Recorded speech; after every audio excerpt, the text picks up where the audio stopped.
Good morning, everybody. Welcome to the 2022 budget hearing meeting for December 10th, 2022. I'll call this meeting to order. This is a special meeting of the Finance Committee, our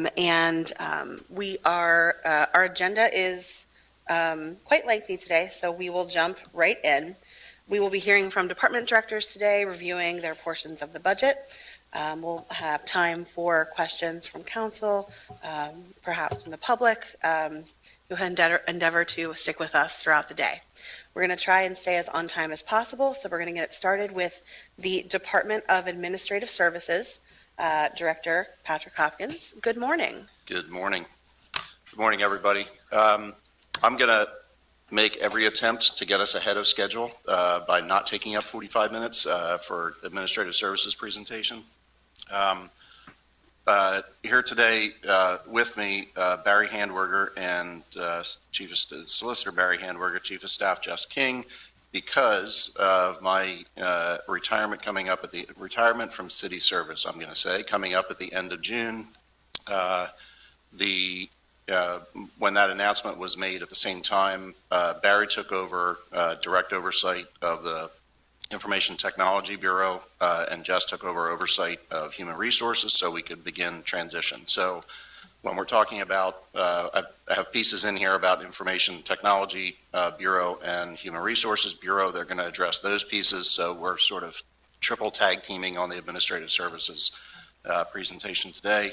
And then also here today, Vaughn Wynn, Deputy Director of Finance, and she gets to spend all day here because she's got a big piece in this also.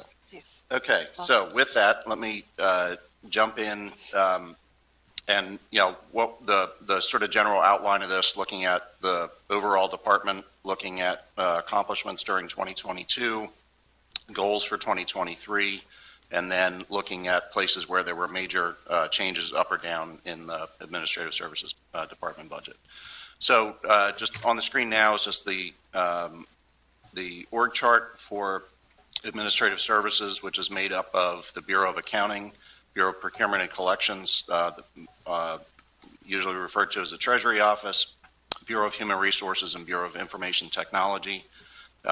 Within the department, there's those four bureaus, but then also we have general oversight of general fund and the enterprise fund budgets, the Treasury Office, which reports directly to Vaughn. We also manage the city's insurance policies, property liability, auto, medical, workers' compensation are handled through Administrative Services Department with significant assistance of Barry as the city solicitor. The Employee Wellness Program managed out of Human Resources. At least for right now, I'm the city's open records officer. And that is also done. That work is done in tandem with the solicitor's office. When the paralegal was brought on within the solicitor's office, she took over a lot of the day-to-day management of open records. We also handle labor relations, which is working with the police, fire, and AFSCME bargaining units on their contracts, but also throughout the year on grievances and just general labor management work. And then finally, the pension plans, the fire, police, and non-uniform pension plans. I sit as a staff representative or staff assistant basically on those three plans, those three boards. In terms of the staffing within Administrative Services, the majority of the staff is budgeted directly in the general fund in Administrative Services. So this chart is just comparing 2023 budget and the total staffing in Administrative Services that is in the general fund is 22.9 people. The reason there's a 0.9 is because the staff of the Treasury Office are allocated in the general fund, in the Stormwater Fund, Sewer Fund, Solid Waste and Recycling Fund, and the Water Fund. And we allocate the staff across those different funds because the Treasury Office handles property taxes, billing for water, sewer, and stormwater, and also solid waste and recycling. And so we split, the cost of those staff across all of those funds based on the number of bills that are generated for each of those areas. So as you walk down through this, the director's office is myself and senior staff assistant. So there's no change from the 2022 budget staffing. In the accounting office, Vaughn and 5 additional members of that team, so 6 in the accounting office and no change there. In procurement and collections, there's a reduction of 0.2%, 0.2 of a position, and that's really just because of some other changes that we've made to reallocate staff into the solicitor's office, and that'll get addressed in the executive department presentation. Then in information services, we have the addition of 1 full-time position in that office, and that is related to asset and work order management software that we'll talk about a little bit later. And then in the human resources office, the addition of 1 position there in the budget. And Jess will talk a little bit about the potential to have some contracting out of specific services within human resources that we may be able to not have that additional person needed. So the general theme in administrative services budget is really, you'll see 3 major changes: a large increase in information services budget, in the human resources budget, and then in debt service, which I talked about on Monday. The increases that you see in information services and human resources is really, we have underinvested in those areas in the last, I'd say, at least 5 years, and particularly in the last, I'd say 2 years, that underinvestment has had some significant pain points across the entire city. Recruitment in human resources is a huge lift in any year. In the last year and a half or so, when we've had significant challenges in recruiting, that's shown in the need to have additional, if not additional staff, certainly additional resources put into the human resources office for recruitment. And then in information services, we'll talk more about the transition of services from county and in-housing those services. Major accomplishments in administrative services. This slide will be mine, and then the next slide will be a tag team of Jess and Barry. As you know, we completed the 2022 bond issue to bring in $50 million of capital project funding for investments in general fund, stormwater fund, and water funds capital projects.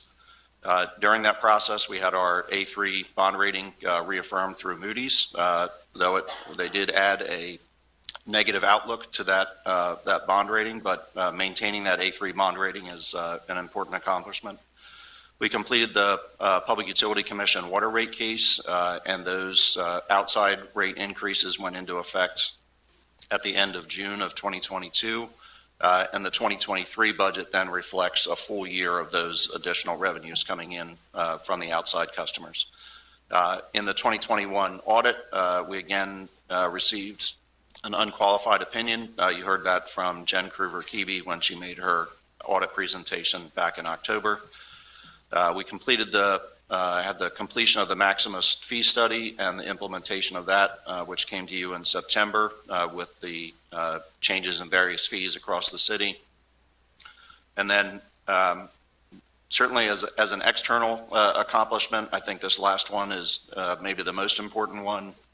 With a variety of state and federal funds, we were able to assist over 500 customers with about $400,000 of funding to assist those customers to eliminate the delinquencies that they had in their water and sewer accounts, and to a significant amount be able to avoid service terminations. We did resume service terminations this summer. That ended at the end of November. That's the beginning of the PUC moratorium period. So there are no service terminations that happen from December through the end of March. But being able to put that additional funding in primarily from the low-income household water assistance program, but there were 2 other programs that we used funding for, and that, the cooperation between the Treasury Office and those state agencies that were managing those programs was a great benefit for our customers. So with that, I will hand it over to Jess first on the HR pieces, and then Barry on IT. Good morning, Council. One of the things that the HR team implemented this year that has been a long-standing wish from the administration or objective from the administration has been to do an onboarding academy. So we started the Red Rose Onboarding Academy for new and promoted employees to make sure that all new employees and all promoted employees understand all the elements of city business and come into the organization prepared and understanding how everything works. It's a big organization with a lot of moving parts. One of the other considerable pieces here, as Patrick alluded to, in the current employment market, there has been a lot of retirement, a lot of new hiring, a lot of bringing new people into the city. And so this is even more important. And it's an incredible opportunity to engage our new employees, especially around identification with the culture of the city, the core values of the city, the mission of the city. So this has been a big win for the HR department. Another big win has been a partnership between HR and the Department of Neighborhood Engagement that you'll hear a little bit more about from Millsy later today, is a grant that was received by Lancaster General for a trauma-informed city. And so that has been a partnership with Lancaster General that has included training of a considerable number of city staff on trauma-informed principles, as well as training neighborhood residents, community leaders on the same principles. And Millsy will talk more about that, but that has been an incredible new opportunity for the city to engage on healing, on growth, on deepening relationships, and increasing from the city side. I think there's a lot around increasing customer service, and also, especially for our first responders, thinking about their health and well-being as they engage members of the community. It's a really, really wonderful opportunity. And then another big accomplishment that had been on the list for quite some time for the HR team, and this is in line with the competitive workplace environment that we have right now with hiring, retaining, and attracting talent, was to do a review of our non-bargaining compensation for equity. And this was a real look across the organization to see how especially women and men of color, and any other underrepresented groups, how we are doing regarding pay equity across the organization. And we made some significant shift here at not an incredible cost to the organization, but it is a really important way to engage and retain talent, and also toward the goal that we've articulated and you've heard from Human Resources at a regular basis over the last couple of years on building a workforce that reflects the city. So this is about making sure that the talent that we're able to attract and retain is paid fairly. And that is a huge win for the city employees and for city residents as well. Good morning. Information technology. This all stems, and everything you see up on the screen really stems starting with the strategic plan of the city, which talks about being data-driven in order to have sound governance. As we came out of COVID in 2020 and 2021, the needs for integrated technology, the ideas for having technology work for our benefit became more and more apparent. That resulted in what started this past year, which was moving the city computer services from a hosted environment by the County of Lancaster to being controlled by the City of Lancaster. And in order to do that, we also had to create an internal information technology team. Technology, as we all know, and most of us can attest to, doesn't always work as planned, and needs to have people that are available to keep it running efficiently, and solve both user and non-user problems when they arise. So one of the successes of this year is we have actually created an IT team. Currently consists of 3 individuals who are, by all intents and purposes, handling some firefighter situations in a real solid manner. We have converted simultaneously with this, we've upgraded the primary operating and financial accounting system of the City of Lancaster, Munis, to a 2021 version. You would think that an upgrade would go smooth and be easy. Upgrades are not necessarily easy when they touch every level of operations of the city. So that's been a very large project, which has I'm happy to say as of Monday will have been completed. We actually have one of our IT teams today setting up our credit card readers to be upgraded, that were upgraded last night to be tested to go live Monday morning. We have, in addition, brought in 2 new systems. One is the 311 Fix-It system, and the other is in process, which is CityView, which is a comprehensive permitting system. One of the things that IT has to do, and that one of the reasons for having an internal information technology team, is that little diagram on the left on the screen, which shows arrows going everywhere, is all about integration. There's lots of moving parts to technology, and it's great to have a multitude of platforms: CityView, Portfolio for Loans, Munis, just to name a few. And when they're not built by the same entity as one platform, they don't necessarily integrate real well. And part of being efficient and effective is having those systems integrate, which ultimately makes you more efficient, decreases some of the need for manual entry and manual workflow. And those are all things that the IT team will be working on over the 2023 year. But those are some of the accomplishments during 2022. I'm pleased to report that we're right on path with where we intended to be. Okay, now we're looking at 2023 goals, and I put up the 2 pieces of the city strategic plan, sound government pieces or principles within the plan that really reflect the work of administrative services. And the first is around data-informed decision-making, and that goes directly to the work really of every bureau within the department. And then also the culture of inclusion in public service, which is really keyed or tied directly into the work of Human Resources Bureau. So I'll address the first 2 points and then again hand it back over to Barry and Jess to talk about the IT and HR pieces. So for on the financial side, really the work that is going to be happening is the ongoing fiscal and forecasting and capital project planning with PFM. And that's going to involve a lot of work with myself for the first half of the year, for Vaughn for the entire year, and a significant amount of work with the Department of Public Works because that on the capital project planning, because that's a huge piece. You saw when Director Campbell was talking about the project list just for the 2022 bond issue, the scope of projects there, and that is but a small piece of a significantly larger long-term capital project planning effort that Department of Public Works has had with PFM, and there are obviously significant financial tie-ins there as well. And then the other piece is around continuing the internal budget process improvements.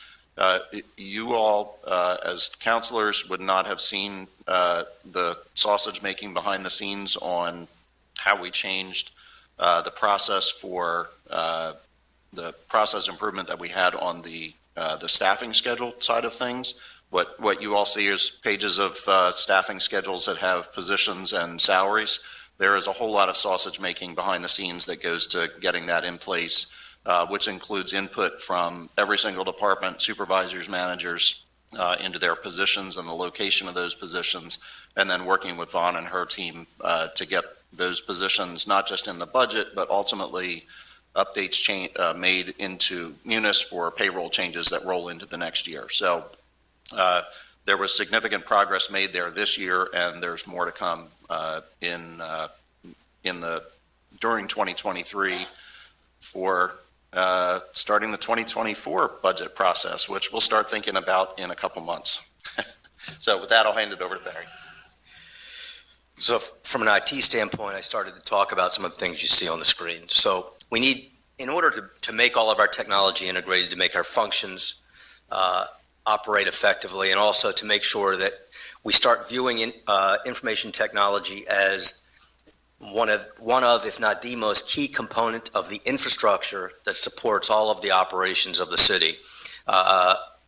We are embarking on a comprehensive information technology strategic plan, which will govern the development of our team, the staffing of our team, and projecting out and implementing technology improvements and changes, again, in an integrated, holistic fashion to assure that All of the technology works together to make us more efficient, to provide more data from which we can govern, and to allow us to continue to be more transparent with the data to the public. That being said, two of those systems are referenced up there. So we will be implementing a software package or platform called CityView, which is a comprehensive permitting platform. The integration and implementation will happen later this year. We're in the design process now. For the first time, the city will have one software platform that governs from application all the way through workflow, all the way through issuance and closure of all permits that are issued by the city. So it'll be one comprehensive system, easy for city staff to track across departments, governing the workflow, and ultimately resulting in the payments being transferred into our operating system, Munis. This is again about efficiency and integration. We're going to continue that sort of integration with the other systems that we currently have.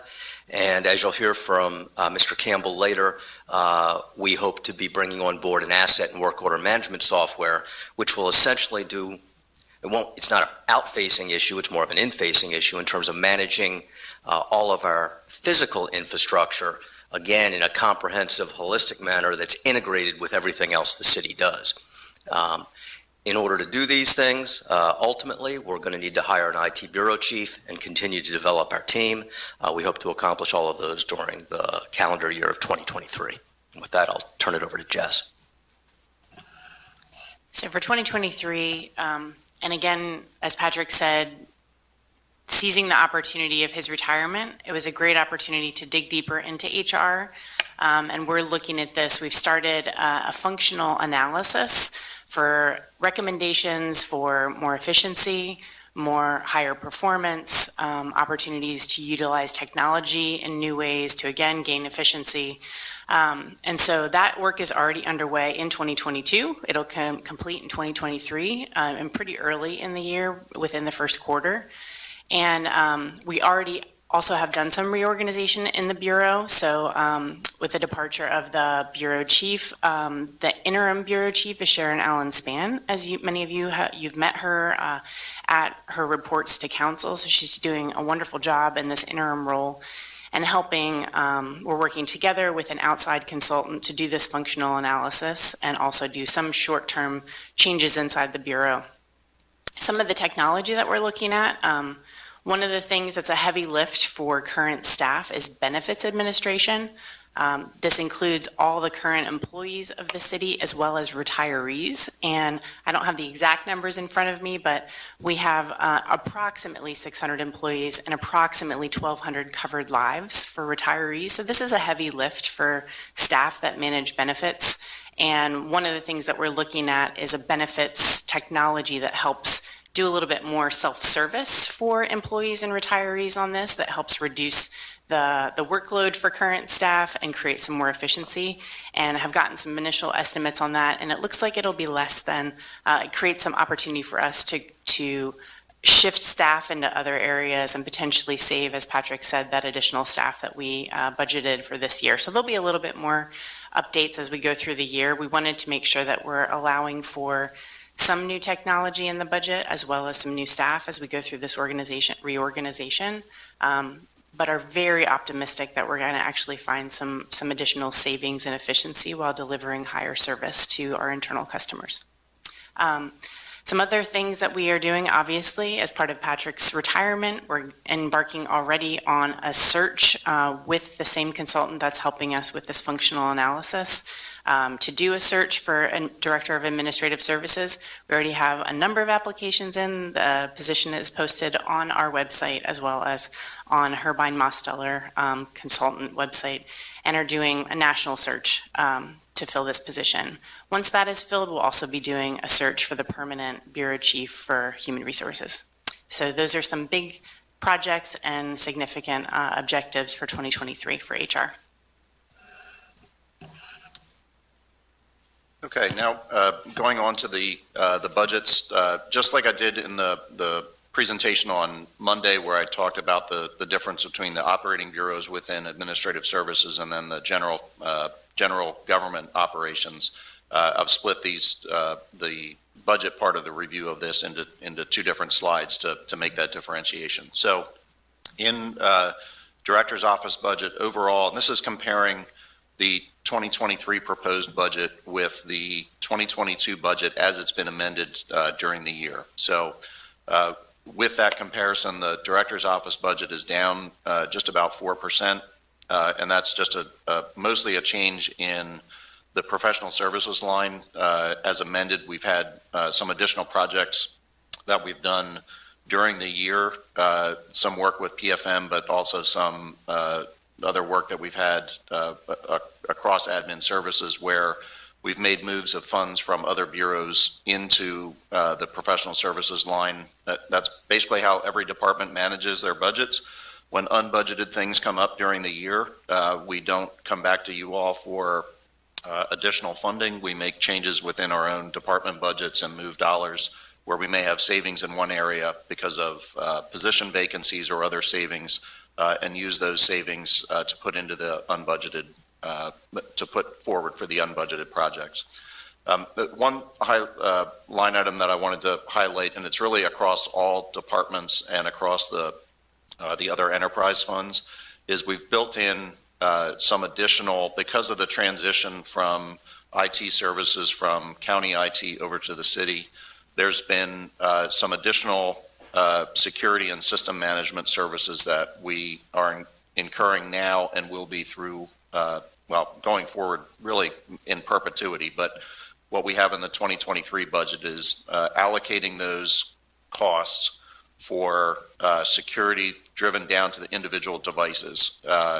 We've allocated those across all of the departments and all of the funds based on, literally based on the number of devices that each department has. So when I say a device, I mean a laptop, a desktop computer, things like that.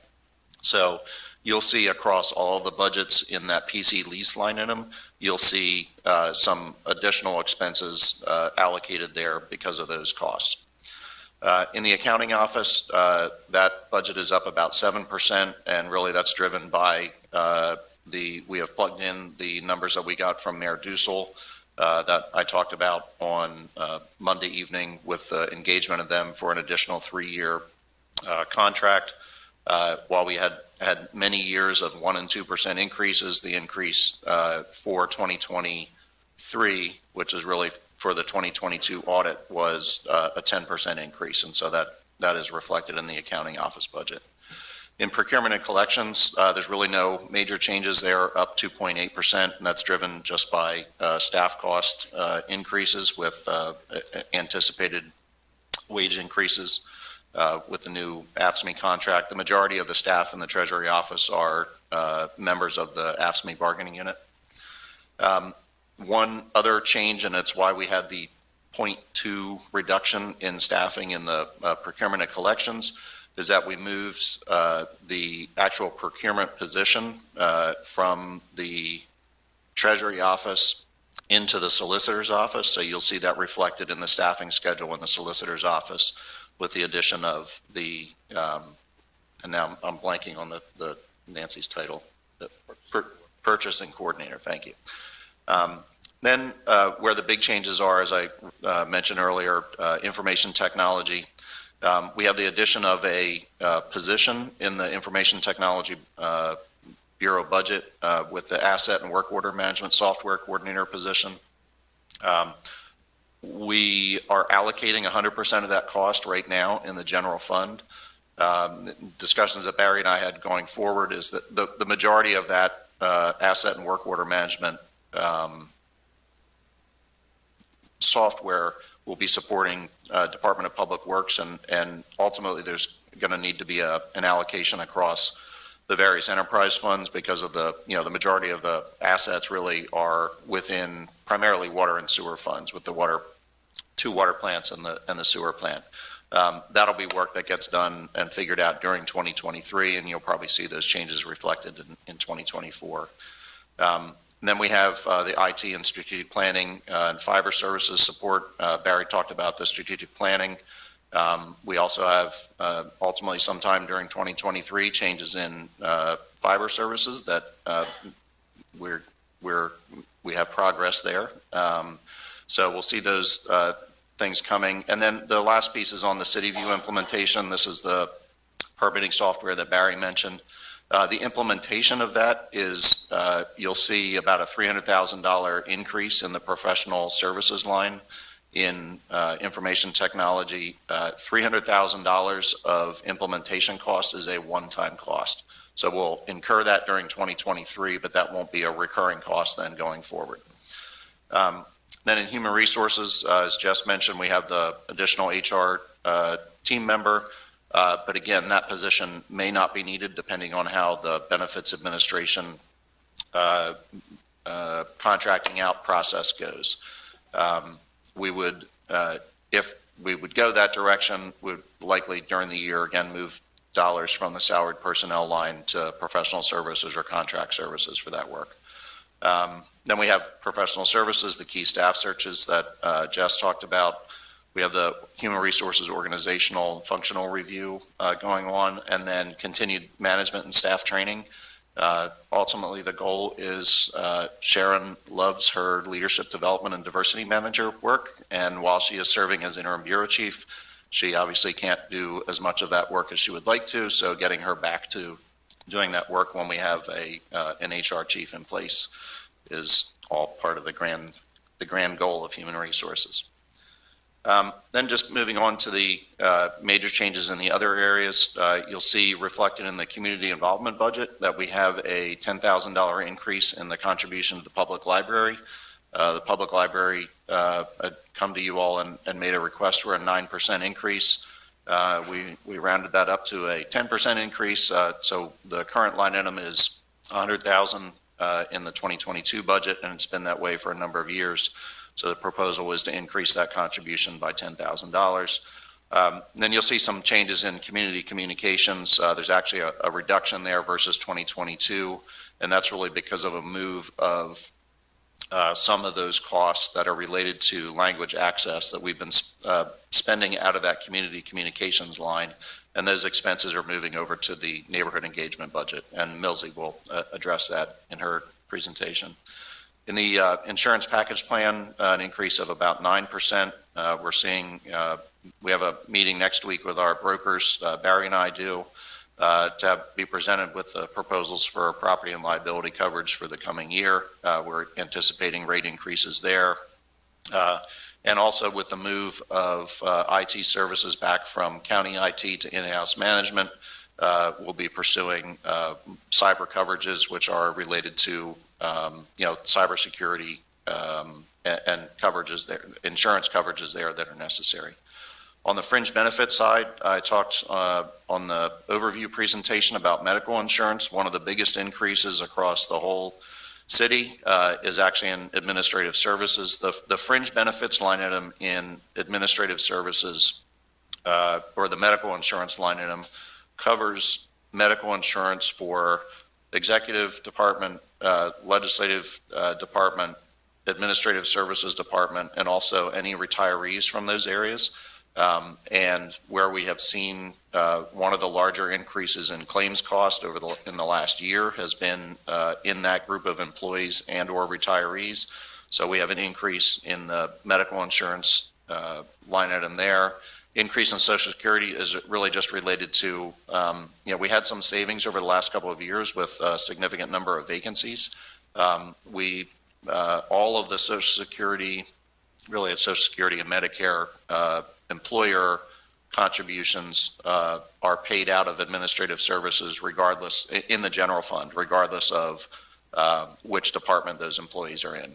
And then on the pension contribution, 2023 is the first year of another 2-year cycle of the actuarial evaluations that we have done for calculating the city's minimum municipal obligations for pension plan contributions. We're seeing an increase in the contribution required for the cash balance pension plan, but also increased matches required for employees who are participating in the supplemental pension plan. And I don't like cost increases, but I do like the fact that we are seeing more employees participating in the supplemental pension plan and taking advantage of the city's match. A couple of years ago, we changed the participation requirements there. It used to be that employees had to wait a year till they could participate in the supplemental pension plan, which is much like a 401k type plan in the private sector. We changed the requirements there, and basically from day one, when an employee walks in, they're automatically opted into the supplemental pension plan, making a 3% contribution that's matched by the city. And we have seen an increase in participation by non-uniformed employees from somewhere in the 60% range to about 95%. So we want people who are hired by the city to have long and successful careers here, and we also want people planning for their retirements, and that supplemental pension plan is a great way for them to do that. And then finally, in debt service, we have the increase there that I talked about last Monday with the overview presentation, and it's really the result of the end of the refinancing savings that we had in 2021 and 2022. This last slide is not about administrative services directly, but this was in response to the question we had from the overview meeting from Councilor Diaz around LERTA tax abatements. So this is looking at the last 5 years. The tax abatement number, and this is from the LERTA program, is shown with the red bar, which is barely a bar. It's basically it's a very small amount when compared to the total tax revenue that we get from property taxes. You see it was $259,000 in 2017, and that's grown to $550,000 in 2021. When we had looked at this back in 2017, roughly half of the tax abatement benefit from the LERTA program went to residential property owners making improvements in their homes, and the other half went to primarily commercial, but a small number of industrial properties. That's changed a bit over the last several years. We've had some major projects, 101 North Queen and things like that, that are commercial-related projects. So that's, I think, where we've seen probably the biggest growth in the LERTA benefit for those property owners. And again, the LERTA is certainly for commercial property owners, is one of the ways that they finance their projects. They have for a period of years, a reduced property tax burden, and that reduced burden allows them to finance their projects. Then over a period of years, the property tax burden increases for them on a graduated schedule till ultimately the abatement ends and they're paying the full taxes. So it's really, LERTA is seen on the commercial side as a way for those property owners to invest in their properties, not see an immediate increase in property taxes, but ultimately the city gets the benefit of the full taxes on that property. And with that, I will end, and I'm 5 minutes early. Patrick, thank you very much. I'll open up with a question first for Jess. In terms of HR, you mentioned there's some key recruitments coming up in 2023. Outside of those, which will incur costs for professional services, what types of activities does our HR team do for recruitment of other positions? Because obviously there's positions that come up across our city. There is a wide range. It's a great question. Thank you. So for example, in Public Works right now, we're recruiting for 2 key positions related to stormwater and solid waste. And it's a very competitive market, especially in Public Works. So this is a space where in between it's joint efforts between the hiring department and the HR team. There are some places, at least in those cases, where we're doing advertising in key membership organizations as it relates to those specific areas, key membership organizations in Public Works, key other professional affiliation affinity organizations to try to attract talent. I would also say that our reputation in terms of doing good work as a city can't be understated. I think that's one of the things we see with people coming to work here is that they're drawn to work for the city of Lancaster, and that's something that I think we should be proud of. Some other things, we do some outreach events every time we do a neighborhood engagement thing, especially in warmer months. There's opportunity for tabling and promoting of different positions that are available to make sure that neighborhood residents are aware of positions that are available. But we are constantly looking for new ideas and definitely welcome ideas from council, from the public, about ways we can make sure that these opportunities are as widely known as possible. Again, in our goal to build a workforce that reflects the city, one of our key objectives is making sure that city residents are very, very well aware. So one last thing I'll mention is that we're in the process of building, many of you have maybe seen the Visit Lancaster City website, which is all about tourism and promotion that goes through the Loop office.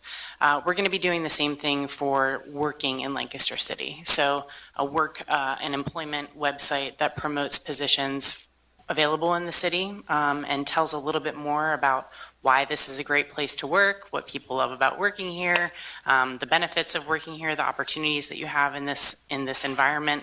We've done this with the police bureau. There's a police recruitment site.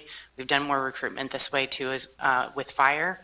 So we'll be doing more of that and casting a wider net and telling the story of what it means to be part of the City of Lancaster team. Great, thank you.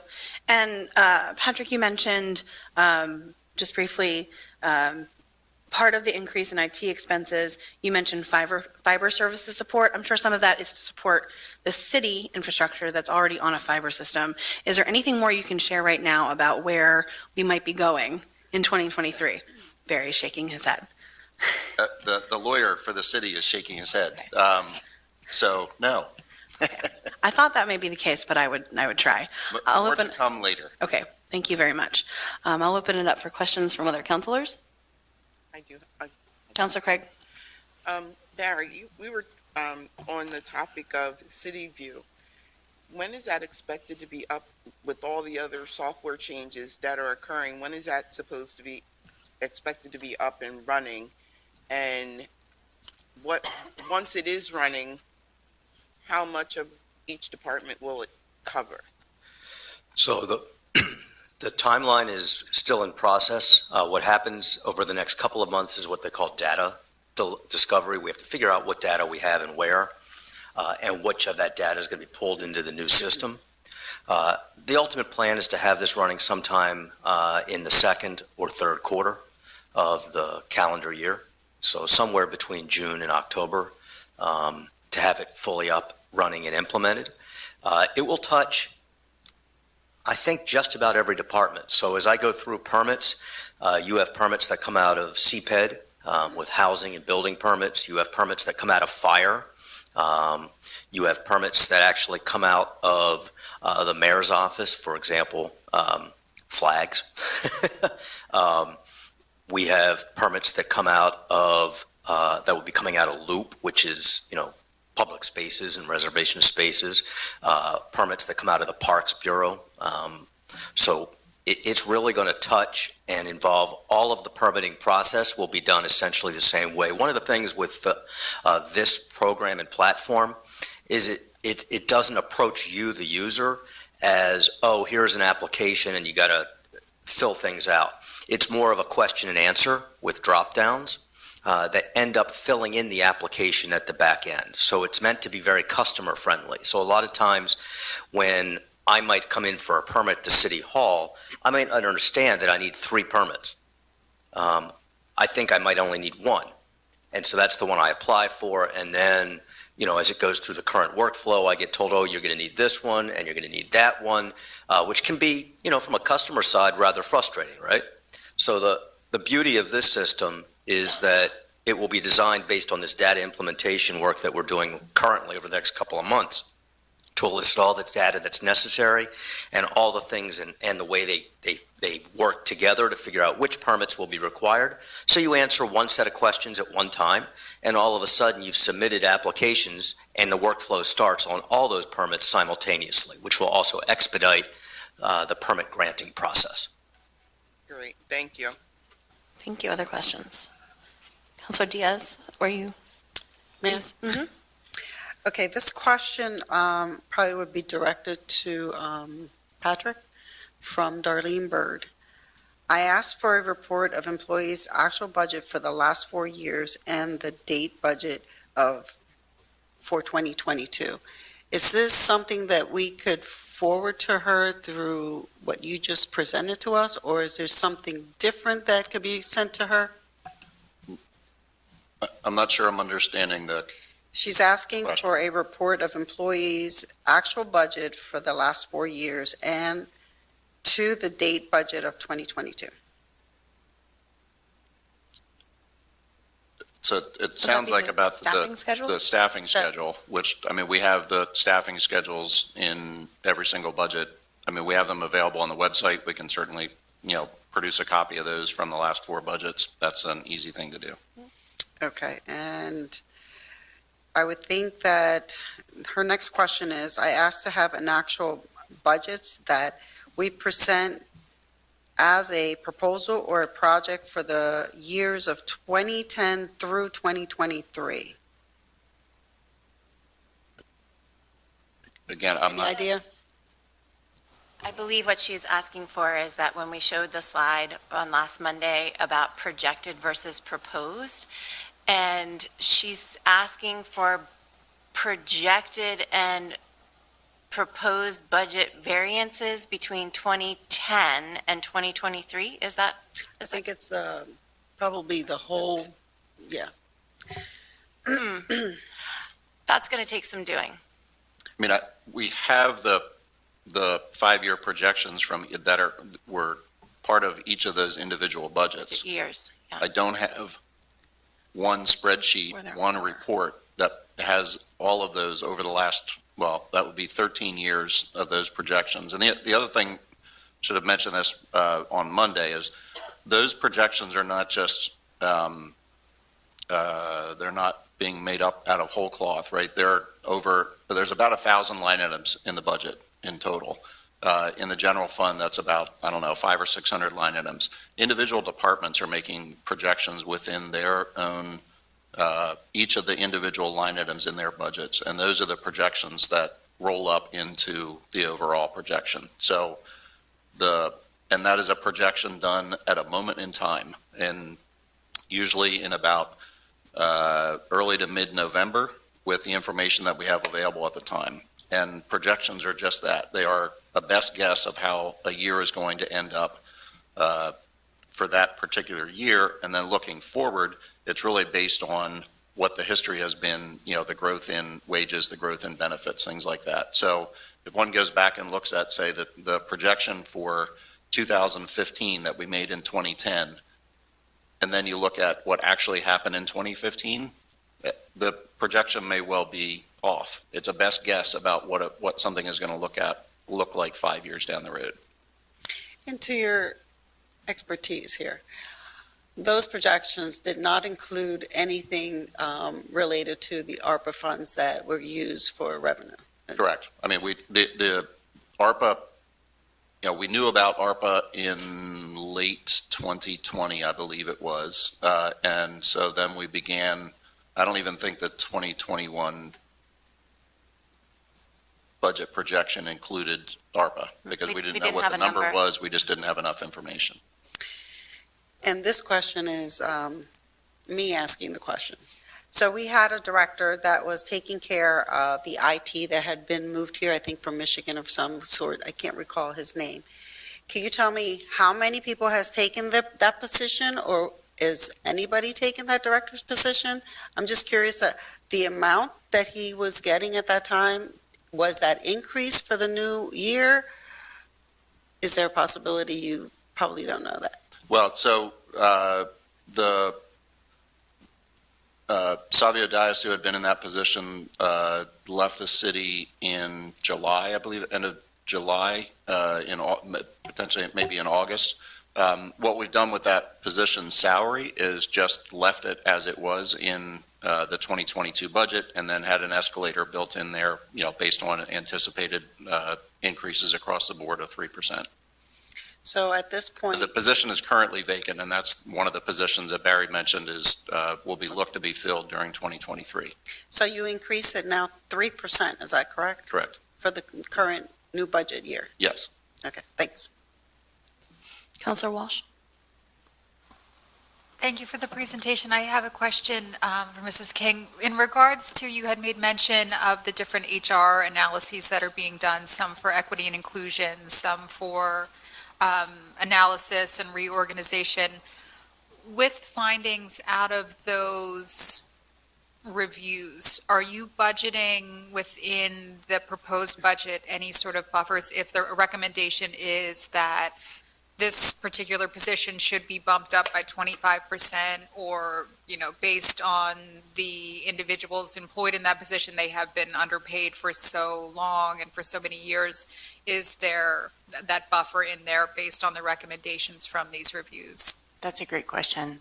The equity review was completed in 2022. And those corrections have been made already. So those are done. And so there aren't glaring inequities in this HR team. That being said, in terms of the functional analysis that we're in right now, you're exactly right. We are building in buffers in both the staffing and the technology and professional services lines to make sure that we have some room to follow recommendations from the consultant, especially about technology improvements and utilization for the key purposes of achieving efficiency, so ultimately reducing costs, and then also increasing customer service to our internal customers and improving our hiring process.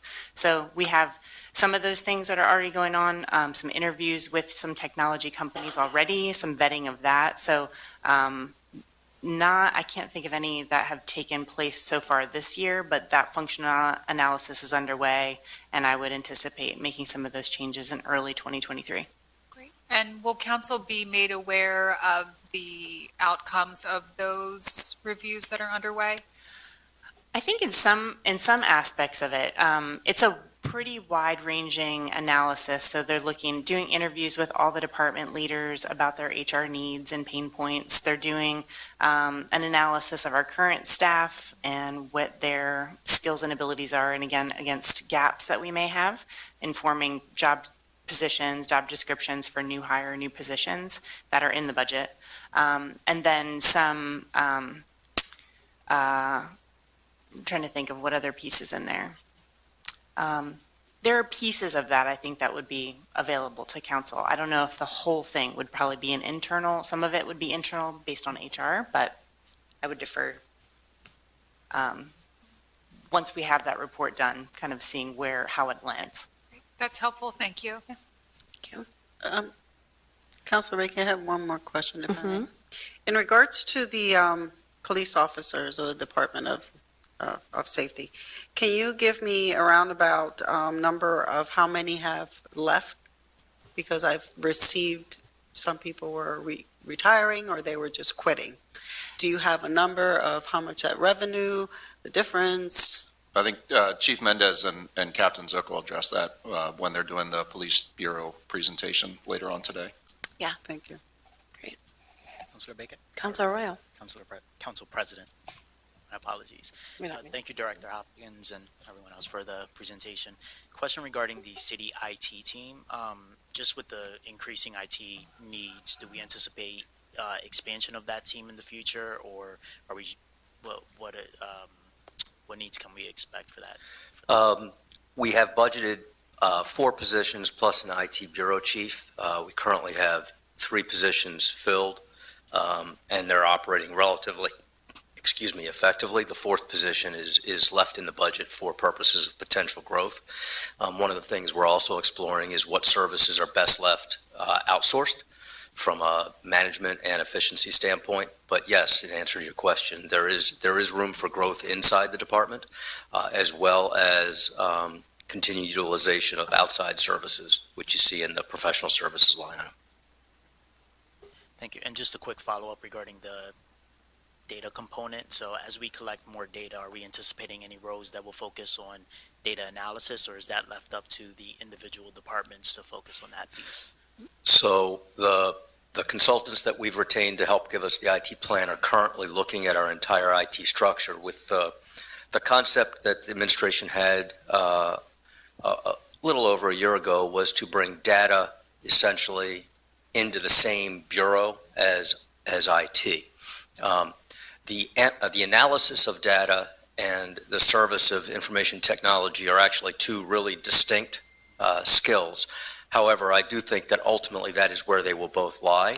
And in fact, the one position that is in the budget that Patrick alluded to that's being added, which was the, as they phrase it, the coordinator of the asset workflow management system, is really a data analyst position. It's not just coordinating the technology, it's actually coordinating the data.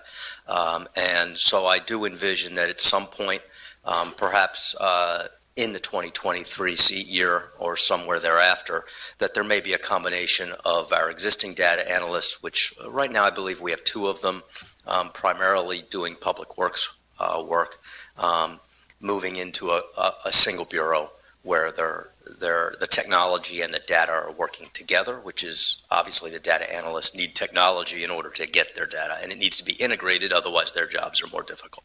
Great, thank you. Councilor Calixte? Thank you, Council President. Thank you for the presentation. I'm not sure who is going to answer this question. We'll figure that out. We know that the overall economy is not doing well and the country is facing an inflation that raises the cost of living. And the state of Pennsylvania has not increased the minimum wage for years. So many people, even doing 3 jobs, they are struggling to make a living, to pay their bills.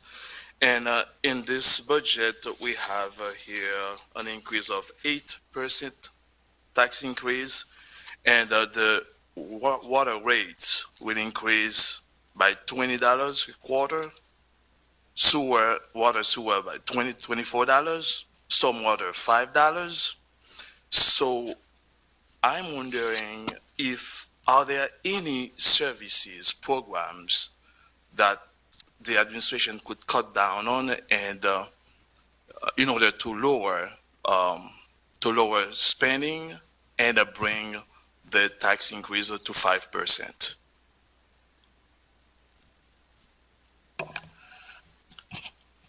I'll take the first stab at that, and then I may look to the mayor for a broader response overall. I mean, the budget that you have in front of you that includes those increases that you referenced is really looking at maintaining the current level of services that we have in public safety, maintaining the number of police officers and firefighters that we have. That alone, those two operations take up 60% of the general fund budget. They account for basically every property tax dollar and every earned income tax dollar that comes into the city goes directly to providing public safety services in the city.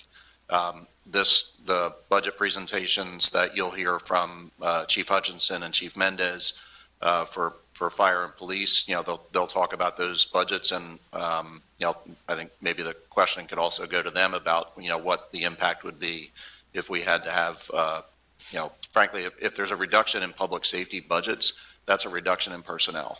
95+% of those budgets is staff and benefit expenses for the people that provide the services in those departments. And then across the rest of the city, it's really, the budgets for executive office, neighborhood engagement, administrative services, CPED, and public works.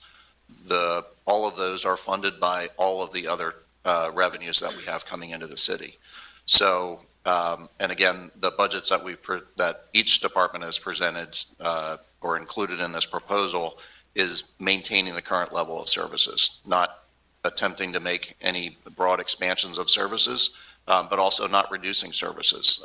And that's always the challenge in this. I mentioned earlier, this is the 21st budget of the city that I've had a major hand in, the last 18 in a row. And that is always the challenge. How do we raise the revenues that are needed to provide the level of service that we're currently providing? And frankly, most of the concerns that we have raised with, brought to City Hall are about the need to provide more and expanded services, not less services. So that's always the challenge. And I get, that's sort of my response, Mayor. I don't know what you have. Yeah, and Councilor Calixte, I appreciate the question, and I know that that's a question that's on every counselor's mind that's sitting here taking in this budget with the presented tax increase as well as the increase in fees. And it's certainly something that drives the conversations internally as well.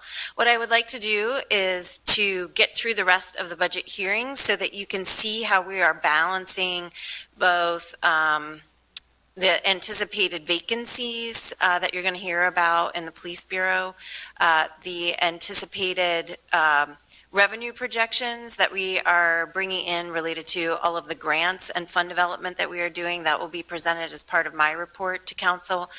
And the capital improvement costs as it relates to water, sewer, and stormwater functions, so that in the balance of the entire budget and the entire operations of the city, we'll be able to respond more to your question in terms of where those cuts, if you were to project and present a 5% reduction or a 3% reduction in the tax increase, that would save our residents some money.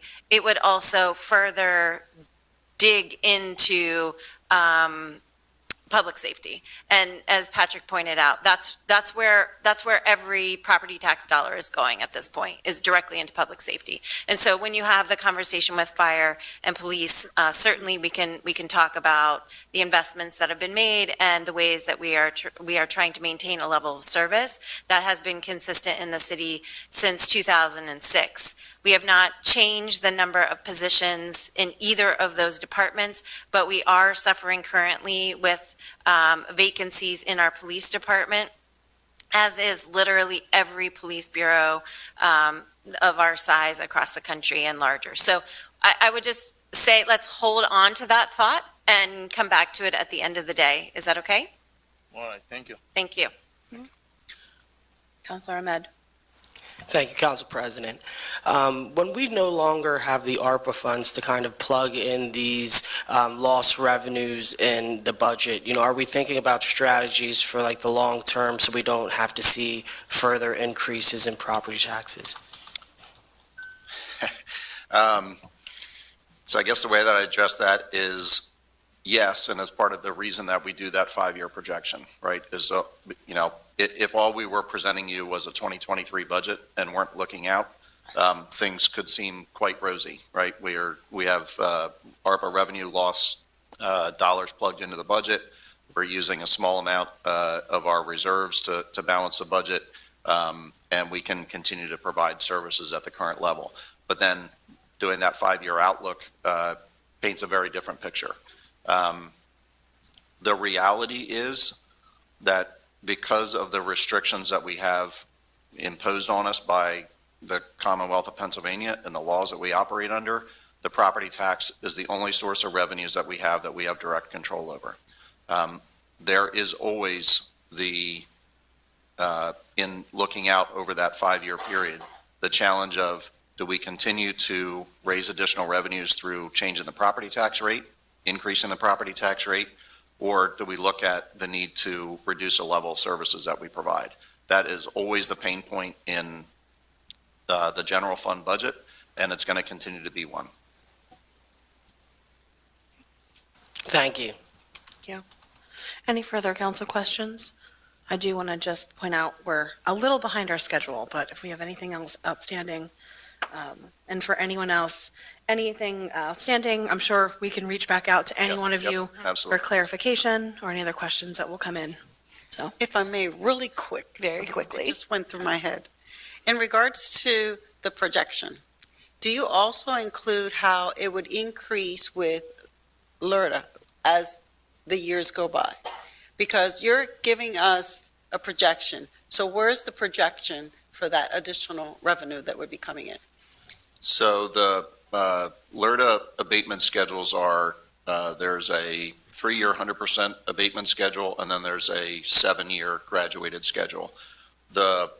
Over time, what we've seen in those, the projections, that we see about a 0.5% increase in the overall property tax revenues if we do nothing, right? And that is partly When new properties are, say, a new commercial building is built or something like 101 North Queen, and they get alerta abatement, as that abatement is coming off, that is part of what produces that very small, I'll call it natural growth in the property tax revenues. So we're not digging down into the weeds of individual alerta abatements and seeing how that impacts, those abatements coming off year over year, how that impacts the projection, but we're capturing the overall impact of those abatements coming off because of that sort of small natural growth in property tax revenues that we have in the schedule. And that Or was in also the- presented on Monday in the, you can look and see sort of the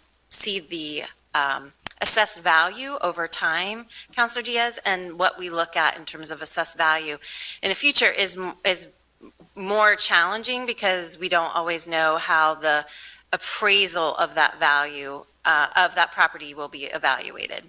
Well, So now, the properties now are extremely off the charts when it has to be with value.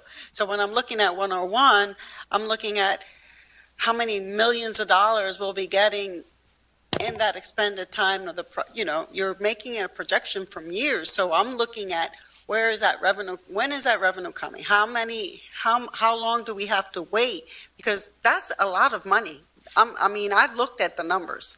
It's actually not a lot of money, Counselor Diaz, and that's what's so tricky about this, is that you can look at a property like that, and if it were to sell tomorrow, it would generate it would be a big sale price.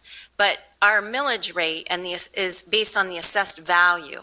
And so even that assessed value may change. And so that was what Patrick was reporting on Monday, is that we actually went back to look and ask the tax assessor's office how many requests for consideration were made to have their property reassessed, and there was only one. And in previous years, we've been fighting against reassessment because when properties get reassessed down, that hurts the city, and it also hurts the school district of Lancaster in particular, as well as the county, which is the third taxing body. So these assessed values are set by the county office. We don't have a precise window into the world in terms of how they do their assessment. And so it does make it more challenging to project long-term. What Patrick is saying is that we do have a sense year over year what that increase in assessed value is, and we're talking about less than 1%. So it's not like there's going to be some big windfall that's on the horizon as these properties exit out of LRTA, because they're not getting 100% every year, and because it's a graduated 100. 10%. Yes, 50% and for years go by. commercial, it's more than even 10%. So it feels like there should be a big, number that's hanging out on the horizon, like you suggested, but unfortunately, that isn't how it works. Patrick, can I ask a clarifying question for this particular chart? And thank you for bringing it up. So what you're showing here, that little square, the red square, is the amount of LRTA tax abatement that we're missing, essentially? Yes. So that's, if my math is correct, 0.017% of our overall tax income. Yes. This was 2021. Yep. And because we've used. And that's the highest it's been, it looks like. Yes, and I do think that's because of some of the more recent commercial properties That are that have falling off. gone in, That are that are actually coming, That are coming. that have been Sorry. produced, that are currently getting LRTA tax abatements. Okay. I'll just use Stadium Row and 101 North Queen as two examples, right? They're in that abatement process now, and each year then the abatement that they are getting will go down, and additional dollars will be coming in from those properties. I Very- should also just add that for those properties, they also have people living in them that are contributing earned income income tax tax. dollars that didn't before. And so you have to sort of look at this in two ways, both in terms of the abatement that is being provided, but then also the earned income tax revenues that are being generated, as well as just the vitality of the city overall by having more residents that are living here. And just real quick round numbers, the main 101 North Queen is even more complicated because it's a condominium property, but the main property has total assessed value, forget about abatements for the moment, of, I believe, about $11 million. At the current property tax rate, that's a tax bill of $128,700.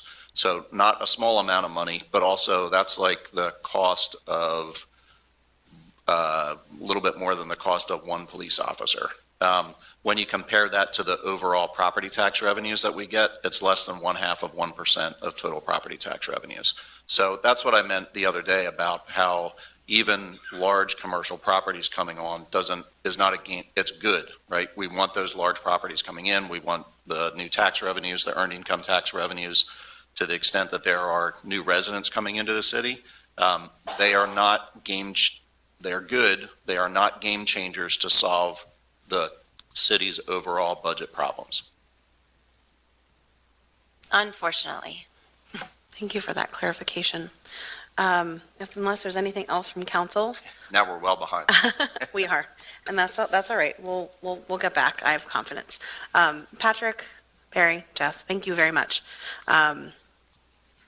I will take, if anyone has any questions about specifically the Administrative Services Department budget, I will take a moment for one or two of those. If you want to come up to the podium, please begin with your name and block of residence for the public record of this meeting. Thank you very much. Thank you, Counselor. I'll keep it snappy. This is Carl Feldman from the 600 block of Hamilton Street. I was wondering what the outlook for Fix-It is. Will this be something in 2023 that will be like a public-facing service, or will this be a internal agency kind of coordinating entity? Thanks, Carl. It will be, Millsy will talk about this a little bit more in her presentation, but it's going to be launched in January publicly. And that's another space where it's going to be a service to residents to report need for service, like you see a pothole or a light out, or it's a way to do that kind of thing and get that request into the city. The other thing it's going to provide to us over time, not immediately, but over time, is how a little bit more data, both about customer service, how pleased are customers with what the city is providing to them, and how are we doing in responding to their requests? Can we be more efficient? Can we find another way of doing it that creates savings in some way? So that's ultimately what Fix-It will do, and yes, it will be public facing in 2023. Thank you. And my other question is, I think you mentioned at the council meeting that there was actually a pretty decent, relatively speaking, increase in PIT. And I was wondering, like, if you could just expound on that, and like, where do you think that is coming from? Is there something to do with PIT in the future to deal with some of these shortfalls? The thing to deal with in the future would be for the state to lift the current cap on the rate, which is the city gets 0.6%. City residents pay 1.1%. Half of that 0.5% goes to the school district and 0.6% comes to the city. The state should lift that cap so that there is additional revenue growth there as an option for the city. As the mayor addressed in her, last Monday, is that is the place where we do see natural growth in revenues. But the rate at 0.6% and that being capped by state law is a problem.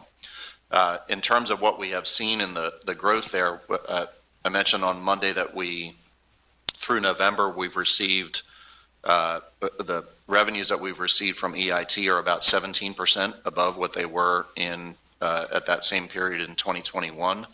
That I think there are two different things going on there. One is that, and the numbers countywide are fairly similar. So this isn't just a thing that's happening in the city, but growth in wages is certainly happening. There are not more people employed, but the wages that those people are earning are certainly higher in 2022 than they were in 2021 and 2020 before that. The other piece that we're seeing is with new properties, and I'll just use Stadium Row as an example. Those are folks coming into the city. They probably lived somewhere outside of the city previously, not all of them maybe, but the majority. And that means that we have new taxpayers coming into the city because earned income taxes are based on or paid to the municipality where you live. So if you used to live in Manheim Township or East Hempfield Township and you moved into Stadium Row, those municipalities lost your EIT income and the city gained it. So I think it's the combination of those two things that are going on there. Thank you very much. If I may, President. Mhm. You basically are describing that those that are employed in the city that live in the outskirts, why is it that the city continue hiring people that don't live in the city? So the city doesn't have a mandate for, well, the city employees do not have a mandate to live in the city. We have a significant efforts going on, not just within HR, but across all the different departments to try to recruit residents of the city for city employment. That's certainly an activity that happens directly in HR, but neighborhood engagement has also done a lot of work in that space. The new recruitment website that Jess talked about earlier for human resources to do recruiting with is another tool for that.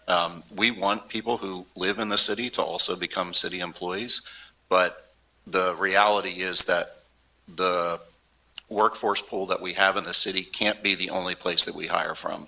We have a really broad variety of positions that we have in the city. We have to recruit talent from everywhere. Ideally, we recruit talent from the city, but that's not we just can't rely only on the 60,000 residents of the city to produce 600 employees across the city. It's just not realistic. Thank you, Patrick. About the administrative services budget. Mayor Morris, good morning.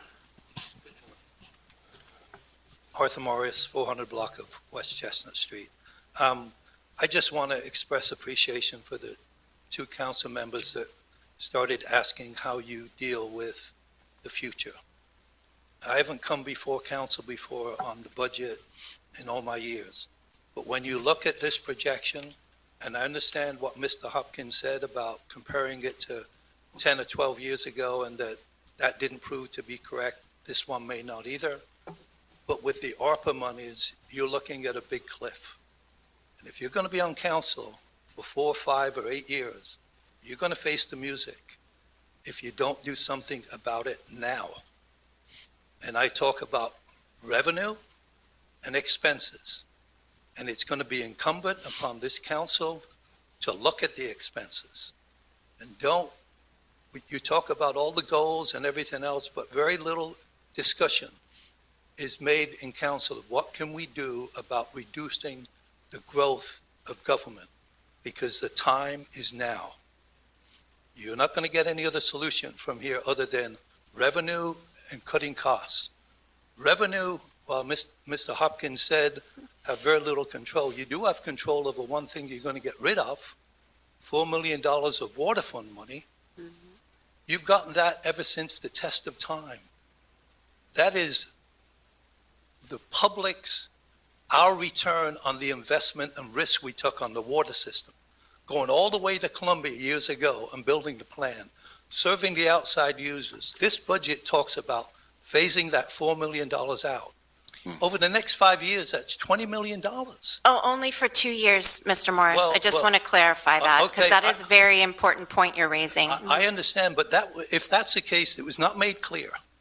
It said during the budget presentation, you're going to take from 4 million to 2 million next year, and it's a 2-year phase out. I took that to mean it's going to be gone in 2 years. No. Well, no, let me just finish. If that's not the case, then you talk about that. We will absolutely address that during the water fund. I'm sorry to interrupt. I understand, but you are, and I will take one more minute and I will step aside. I'm just trying to make a point. Council has a choice whether you even accept that reduction. Again, if you're going to go to 2 million next year and 0 2 years later and pop it up, that's $6 million gone.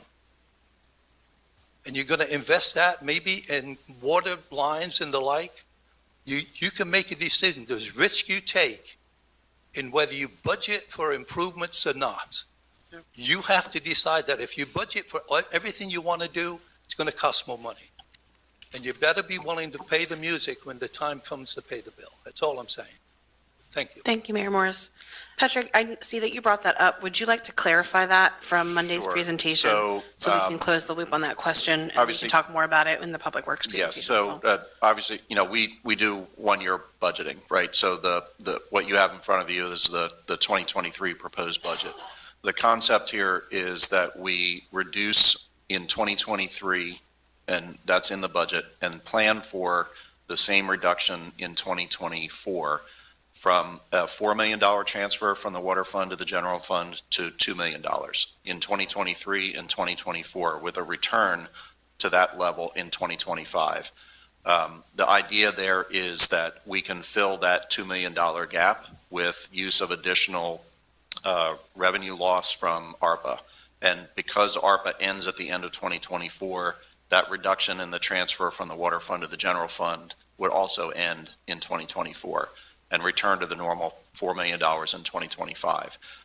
And as I addressed, and I'm sure Director Campbell will also, part of that savings, if you will, in the water fund is going to go into investment in design and engineering of additional capital projects, so that we have essentially shovel-ready projects that when we have capital project funding for it, we can put those projects in the ground. And then the other piece is frankly just for additional budget savings within the water fund for that 2-year period, because water funds finances have been challenging over the last several years, and a lot of that is because of delays in the process for the Public Utility Commission rate increases. If I could just put a pin in this, because it is such an important point, and I'm very glad that Mayor Morris raised it, and to clarify, because it was not, obviously it was not clear if there was an assumption that we were no longer going to make this transfer. We have had a very bad habit of using bond funds for design and engineering costs, such that we have delayed the utilization of actual construction costs until we get through those engineering and design phases, which means that we're not spending bond funds efficiently, which means that we are borrowing money, paying for the interest costs for a very large sum of money, but not getting to construction sometimes 24 or 36 months later. And we have to stop that in order to get our water fund in a more stable financial position so that it can continue to support the general fund to the tune of $4 million annually. This has been a pain point. ARPA provides us with this one-shot opportunity to make this switch in how we are doing our engineering and design work. And that is the opportunity that we are trying to seize, and Mr. Campbell will talk more about it. But this is the complexity and the opportunity between all of the funds that we're talking about, between the general fund, the water fund, the cost that we are anticipating this year, as it relates to this interplay, if you will. Thank you. I appreciate the clarification on that. At this time, unless there's anything tangential to the questions that have been asked already, Councilor Arroyo? Yeah. I think just a comment on process, especially for the newer council members that are here going through this for the first time. I think there's a lot of urgency around the increases that we're seeing numbers-wise, but throughout the day, we're going to be hearing different presentations, and it's going to be a lot easier to understand the story behind the numbers, and it's not as simple as revenues and expenses, but the quality of the services we provide and for the residents. So I think we're not going to get to that without truly getting to the rest of the presentations and learning more during that time. So I just want to make that comment for I think some that's of an the newer important folks. point. Thank you, Councilor Arroyo. Yes, so we will continue on, and I think all of these conversations may be woven into, to your point, all of the presentations. So thank you very much. I'm sure we'll have other questions that we may send to you, and we can, I'm here all day. we've got 2 more meetings ahead of us before a budget comes up for a vote as well. So thank you very much. We'll move on then to the Department of Public Works with Director Campbell. Thank you so much for being here with us this morning. We'll allow you a moment to get set up here at the front. And for anyone in attendance, there's coffee, light refreshments in the hospitality area at that end of the outside hallway. So feel free to grab yourself something as we get set up, Very good. I appreciate and to counselors as well. I'm not bailing.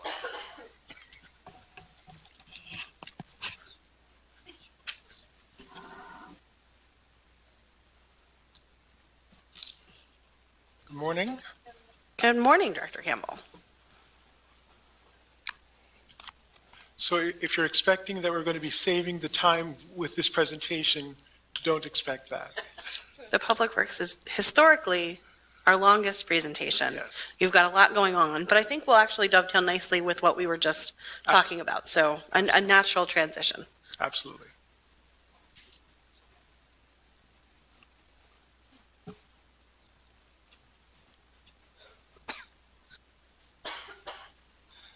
Sorry, Janet.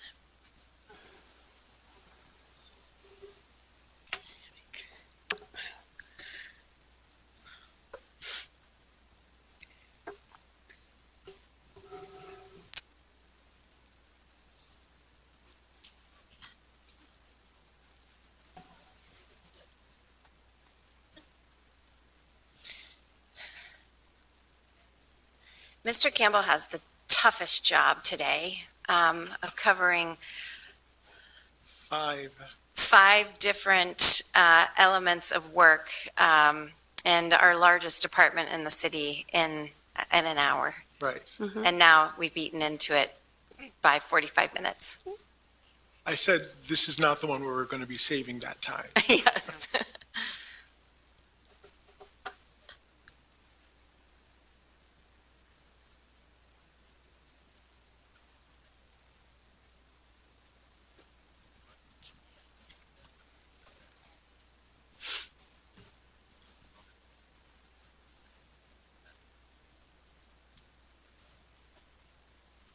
Great. Okay. Thank you very much. All right. Not a problem, not a Turn it problem. over to you, Director Campbell. So there's a couple of members still missing. Should I start nonetheless? Yeah. Very good. Good morning, council members. Good morning, City of Lancaster. I'm Stephen Campbell, Director of the Lancaster Department of Public Works. Thank you for the opportunity to present to you the DPW proposed budget for 2023. I also want to thank the efforts of everyone on the DPW team who contributed to this budget, most notably Cindy McCormick, City Engineer and Division Chief for the Public Right-of-Way, Christine Volke-Hilditch, Division Chief of Utilities, and Matt Metzler, Division Chief of Construction and Operations. This year's budget is challenging. It shows budget increases across the board that are reflected in rate increases in each of the funds. I do want to point out that when I came on board in 2020, I inherited an aggregate budget increase of more than 10%.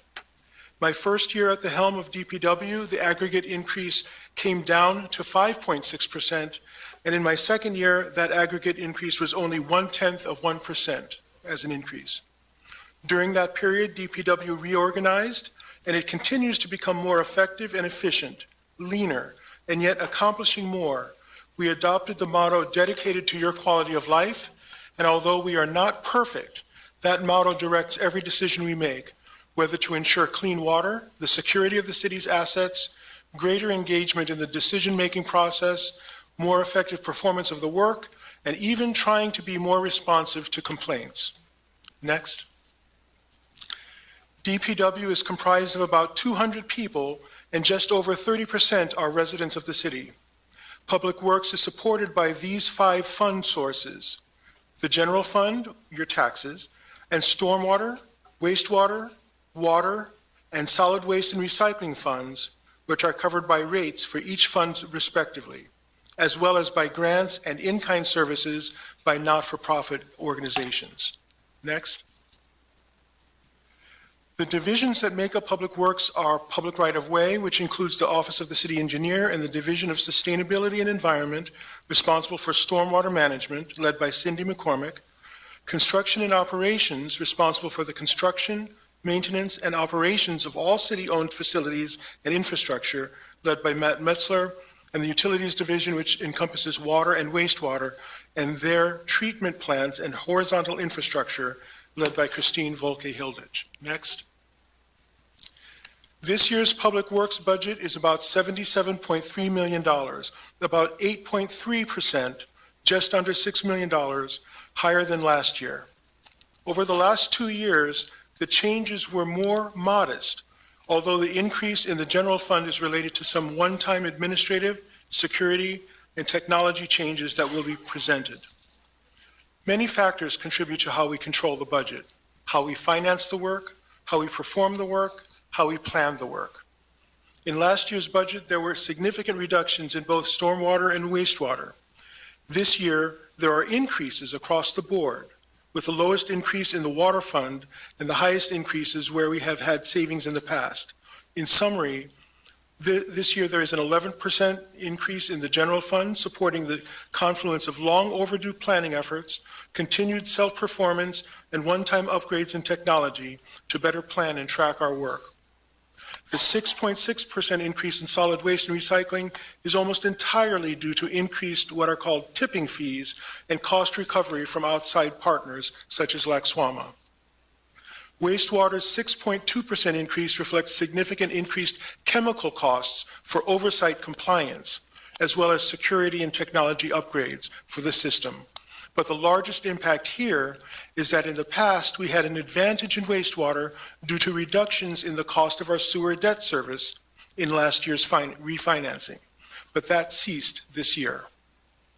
Water's very modest 2.8% budget increase is due to our ability to accelerate water infrastructure construction, which is financed through Penvest loans, as well as the city's choice, as we've just spoken about briefly, the choice to offset the water fund subsidy of the general fund by $2 million.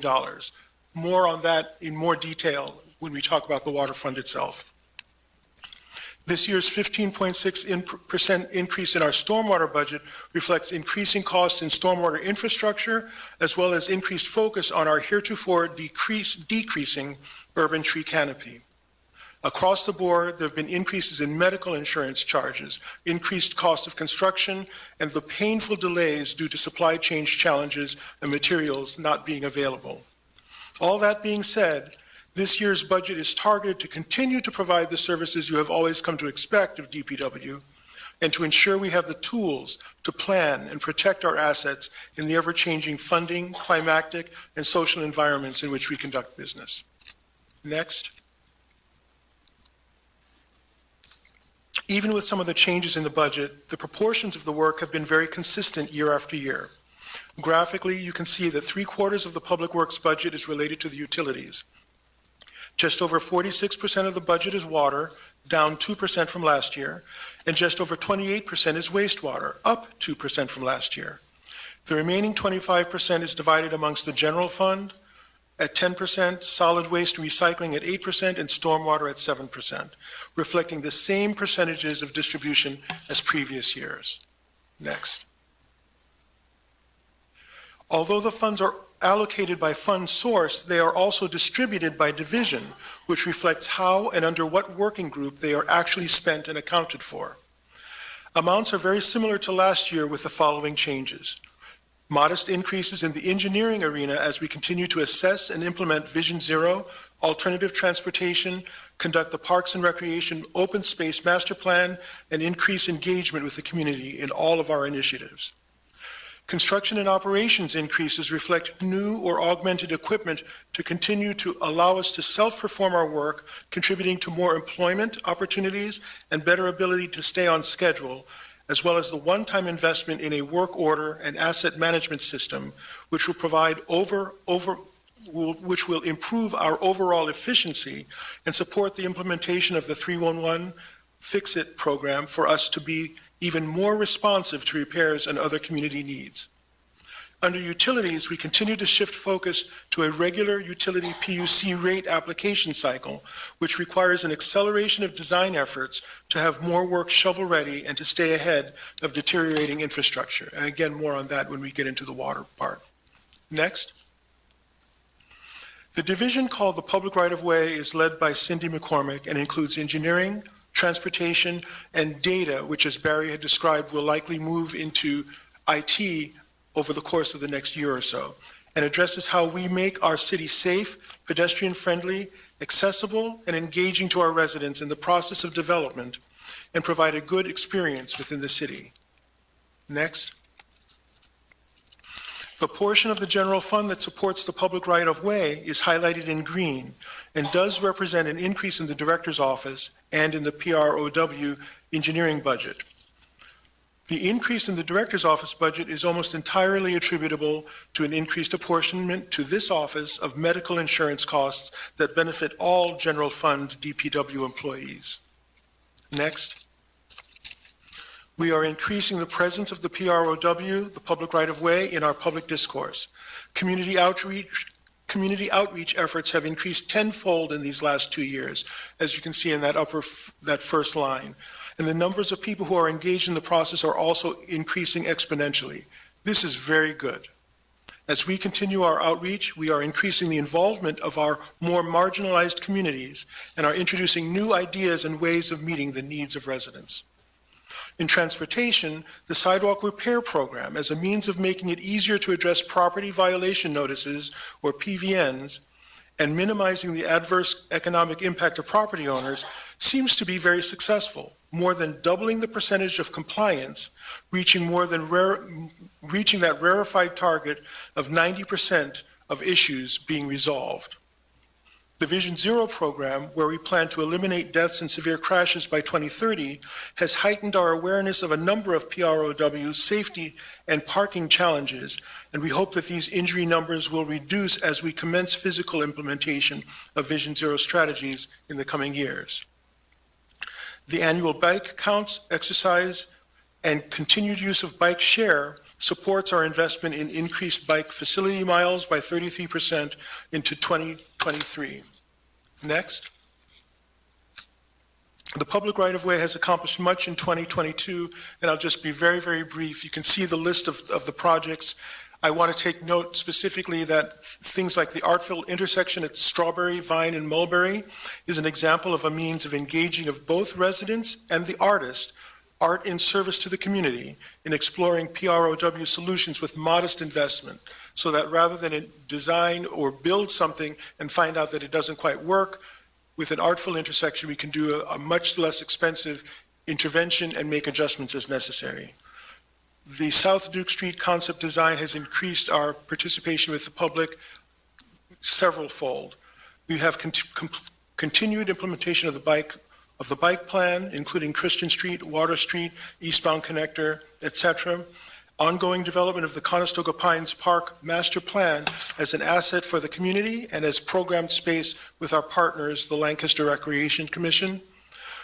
The Parks and Recreation Open Space Master Plan procurement took place this past year, and the implementation of the Sidewalk Repair Assistance Program, the first time that the city has implemented such an assistance for the public right-of-way, but which will be a model for additional initiatives, including trees, replacement of lead lines, other stormwater interventions, etc. Next.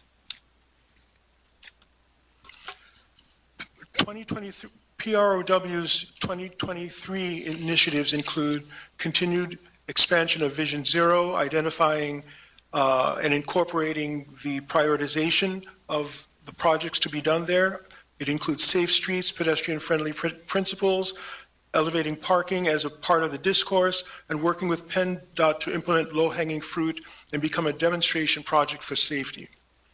The Alternative and Active Transportation Network, which will be adding 5.1 lane miles to our bike network in 2023 alone, which is primarily the eastbound connector and Christian Street.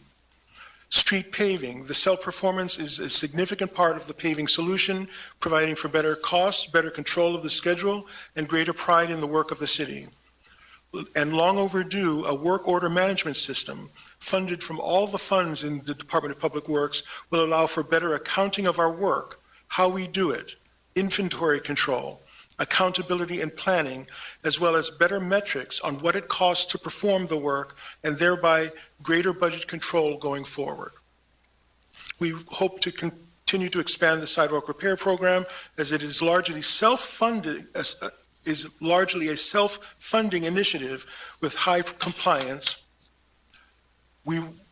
We have lead service lines where up to 8% of the remaining water service lines from the main to the curb are lead, and the city continues to replace those on an annual basis. Over the next 2 years, we will also be implementing a program for replacement of lines that are the responsibility of the homeowner, from the curb to the house. Similar in application to the sidewalk repair program, but the next 2 years are primarily to identify which of those lines are the ones that are subject to change. And last, Parks and Open Space Master Plan, continuing to understand the passive and active recreation needs of the residents and develop the first Parks Master Plan since 2009. Next. Construction and Operations is the largest division in numbers of staff, led by Matt Metzler, and has consolidated the Operations Bureau that is comprised of streets, which includes traffic signals, signs and pavement, markings, streets, motor vehicles and equipment fleet, Parks and Public Properties, which is facilities and parks, and the Capital Improvement Program, which brings together the water transmission and distribution, the wastewater collections group, and the water meter group under capital construction. This is the horizontal infrastructure that serves each individual's property and performs much of the day-to-day construction and upgrade work that affects your experience of the streets. And of course, it includes the Solid Waste and Recycling Fund. Next.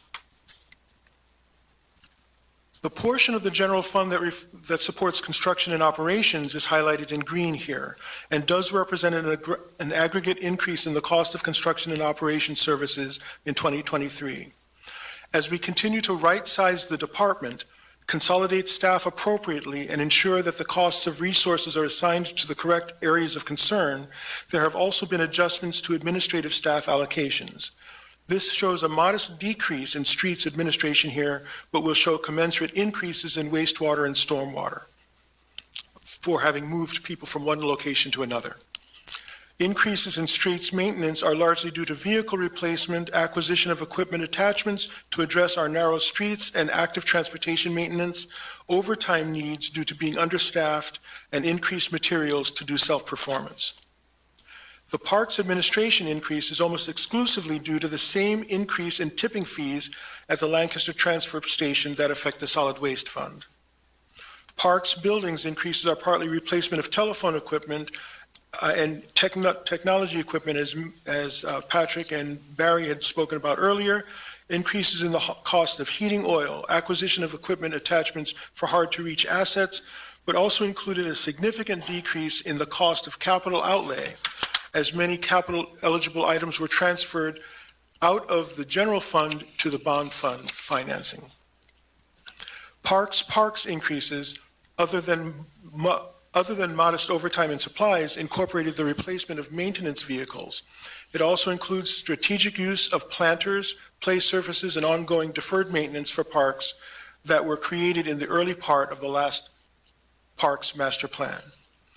And lastly, the budgets for Central Market and the Lancaster Welcome Center operations and maintenance have been combined and thereby reduces the need for duplicated bureau chief oversight. Next.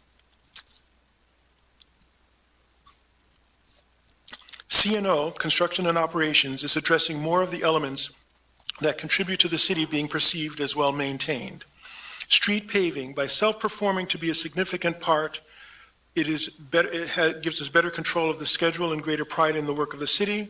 Street maintenance, numbers regarding performance are all over the place for streets maintenance in terms of debris, potholes repaired, and street patching performed, but we steadily address and maintain these. These numbers should stabilize with the work order management system in place because it will give us much more control over what we do and how we do it. Traffic, including signals and signs installed, repaired, has increased significantly with changes in staff who are very focused on making sure that performance is correct. Next. The Street Improvement Program, and I apologize that the map is difficult to see. The paving lines that are in black were the paving from 2022. The paving lines that are in yellow are the proposed paving for 2023. The amounts of lane miles performed changes a great deal due to the infrastructure and paving performed by our utility partners, primarily UGI and some PPL. However, street paving and our ability to perform is very, very significant for the city. For example, in 2021, one half of a lane mile was self-performed. In 2022, 3.8 lane miles were self-performed, and at this point, we plan that 7.8 miles will be self-performed in 2023, providing for better distribution throughout the city. 100% of the self-performed paving work so far planned is taking place outside of downtown, so it's in the communities. And last year, where the city had planned to self-perform nearly 4 lane miles per year over the foreseeable future, we are already nearly doubling that at the 7.8. Next. DPW wastewater collections portfolio led by Andy Pabon manages and maintains 783,000 linear feet of gravity sewer mains. That's about 150 miles in our system, and almost 6 miles of force or pumped sewer mains in our system. We have approximately 3,200 stormwater inlets and more than 3,300 manholes, including those in Lancaster Township and Manhattan Township that we also own. Most of our wastewater infrastructure is in pretty good shape, even with more than 3/4 of it being more than 50 years old. We are currently relining approximately 5% of the system per year, which means that the most vulnerable sections will be relined within 5 to 8 years. Next.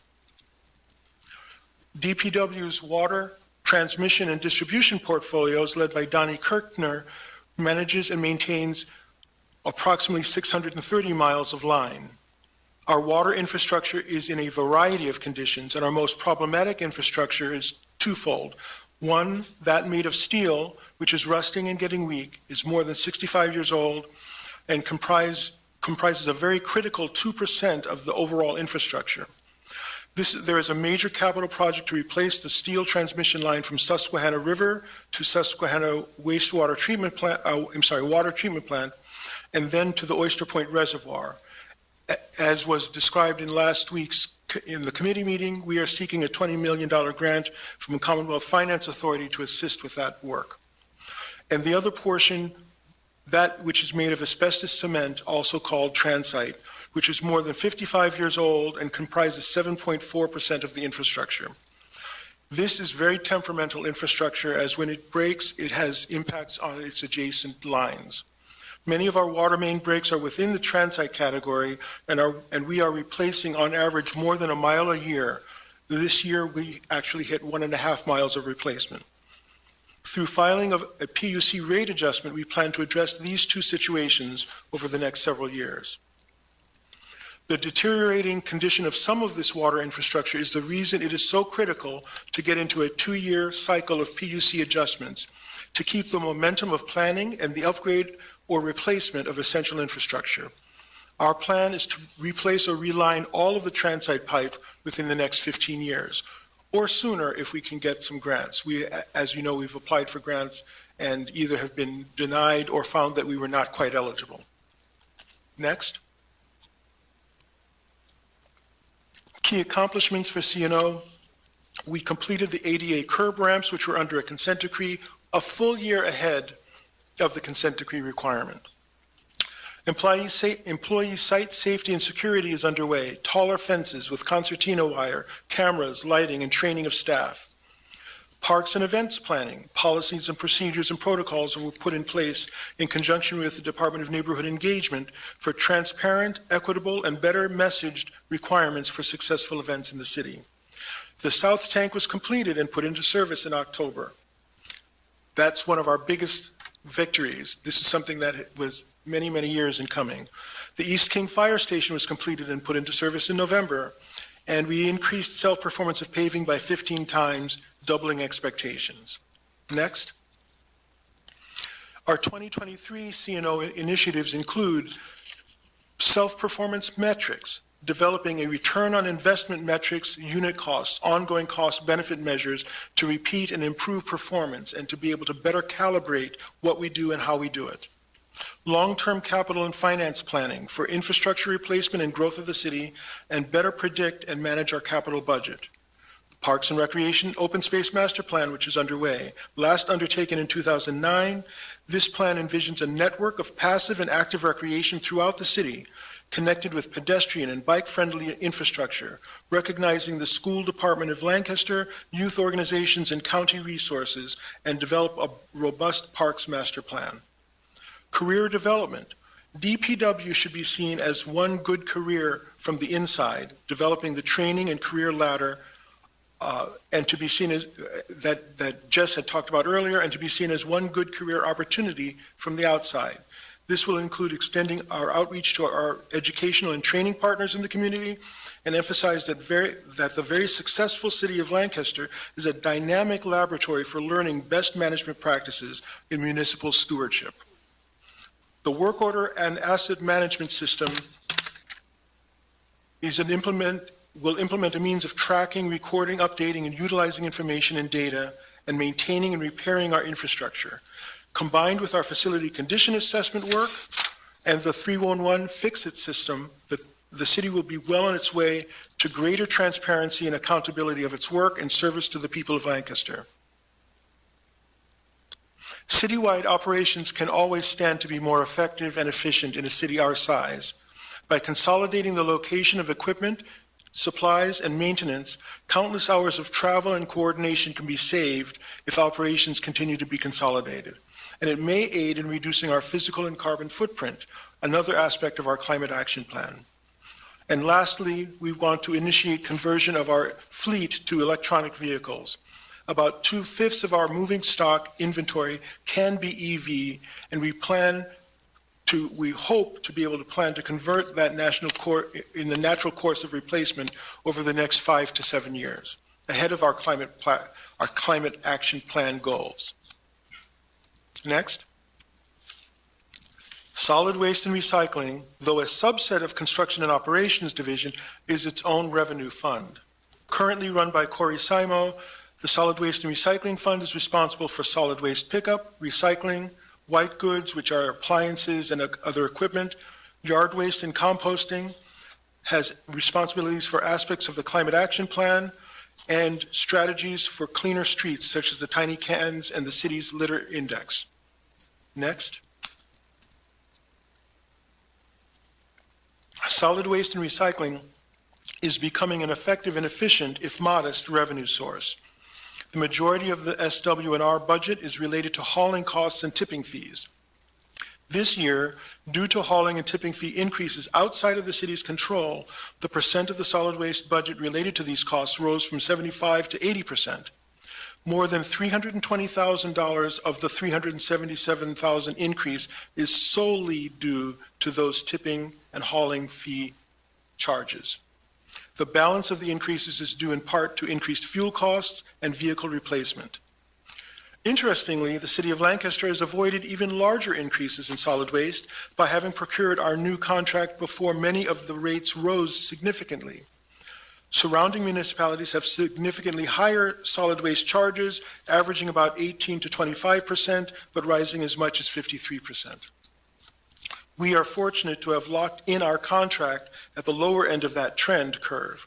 Our new contract provides, new as in 3 years old, provides greater flexibility with the hauling, greater accountability of haulers, and sets a higher standard of performance and remedy for work incorrectly performed, which is to say that there are penalties to the contractor if they do not perform, and there are incentives if they perform above the standard.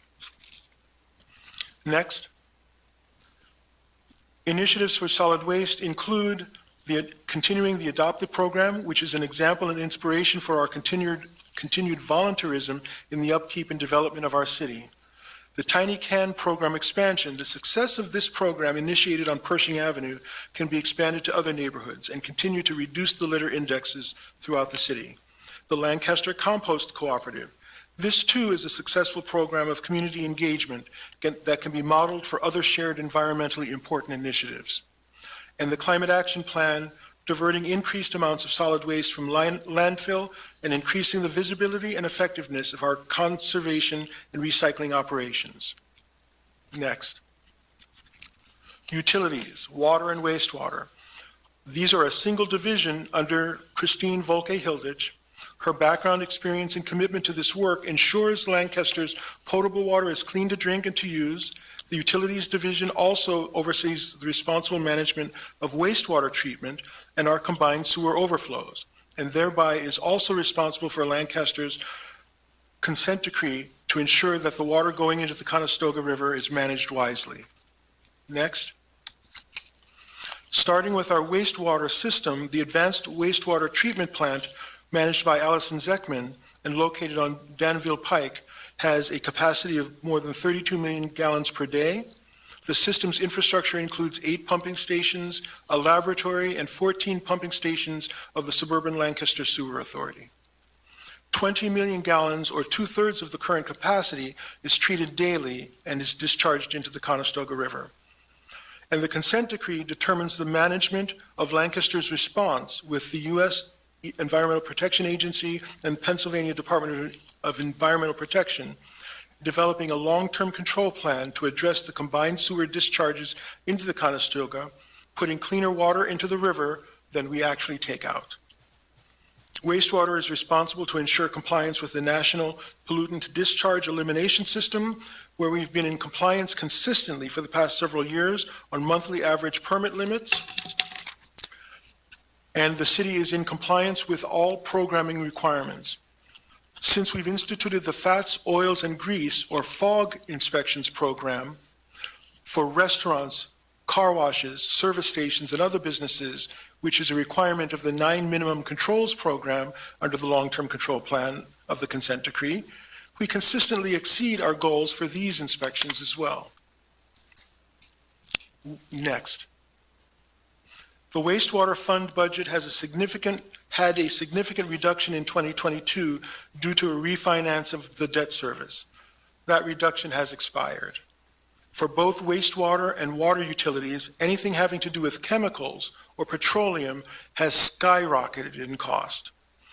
Increases in wastewater by area include, in administration, debt service refinance benefit ended, accounting for more than $1.5 million of this increase. Other increases included medical insurance, nutrient credit purchase budget, which is up by $140,000, budgeting for a work order and asset management system, a cost which is divided amongst all the funds throughout DPW, and the work order management system, pumping stations increase of staffing, equipment, and vehicle replacement, and under treatment, equipment, sludge, chemicals, and power. Next. The consent decree is a key responsibility of the Wastewater Bureau. The U.S. Environmental Protection Agency requires a variety of submissions and approvals to ensure that we are properly managing discharges into the river via our combined sewer overflows. Among other things, this includes submissions. We submitted the water quality model in June of 2022 and are awaiting their response.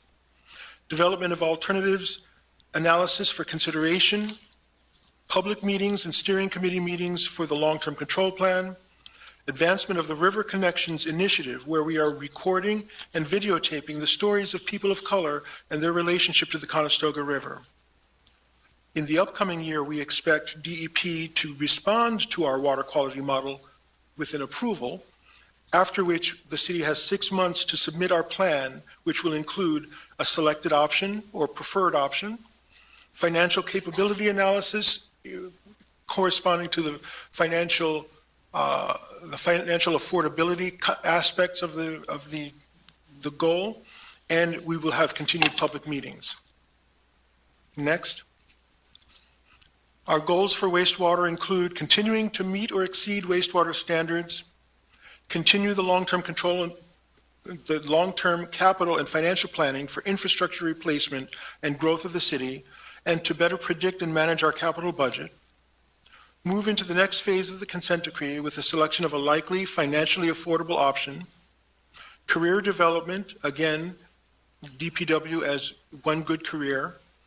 And 2023 will be a year of even greater public engagement, both for greater awareness of the challenges and for the residents of the city to be our greatest advocates for a greener and cleaner city. Next, the one that everyone's waiting most for, water. Lancaster's water system is also quite extensive. It is becoming an 800-mile distribution system comprised of 2 water treatment plants, the Conestoga plant run by Kurt Hargrove with a 12 million gallon daily capacity, and the Susquehanna treatment plant run by Todd Neese with a 24 million gallon daily capacity. 6 storage tanks, an Oyster Point reservoir, 4 booster pumping stations, a laboratory and meter shops to deliver drinking water to the residents and surrounding communities, and 20 million gallons per day is produced at the Conestoga and Susquehanna treatment plants combined. Water is treated utilizing modern membrane treatment technology. Next. The water fund increase this year is about the same as last year's increase, 2.4% in 2022 versus 2.8% in 2023. Any increase is largely reflective of necessary regulated and mandated work to be performed. Key changes in the water budget include, in water administration, burden cost changes regarding the medical and other insurance added nearly $800,000 because of the large number of staff, as well as telephone and computer increases.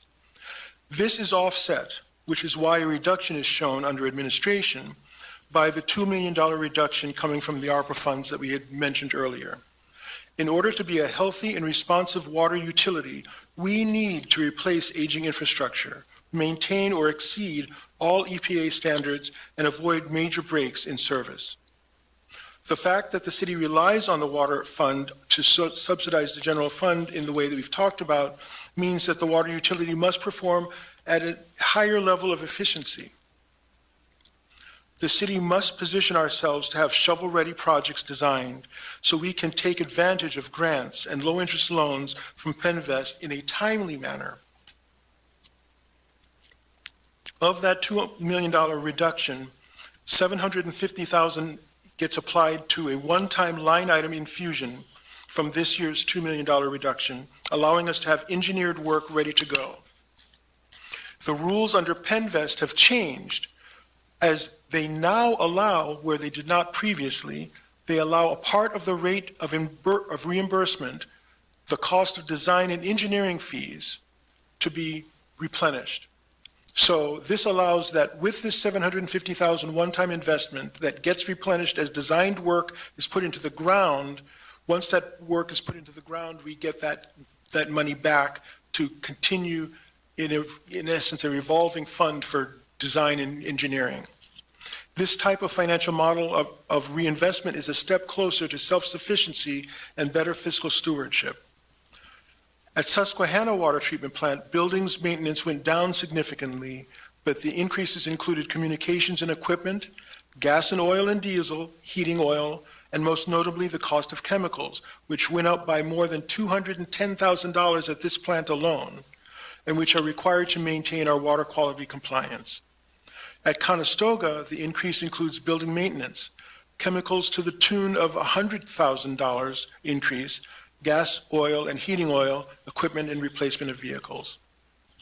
Transmission and distribution reduced in the area of vehicle replacement, but increased in the areas of contract services, the cost of the PA one-call system, and maintenance agreements. Trench paving, which is self-performance, and curb and sidewalk work related to water mains, operating supplies, and minor equipment to right size for self-performance. The meter shop increases are exclusively in meter maintenance. The few new meters we'll need to have on hand and any overtime required to attend to them in this first full year of electronic meters. Next.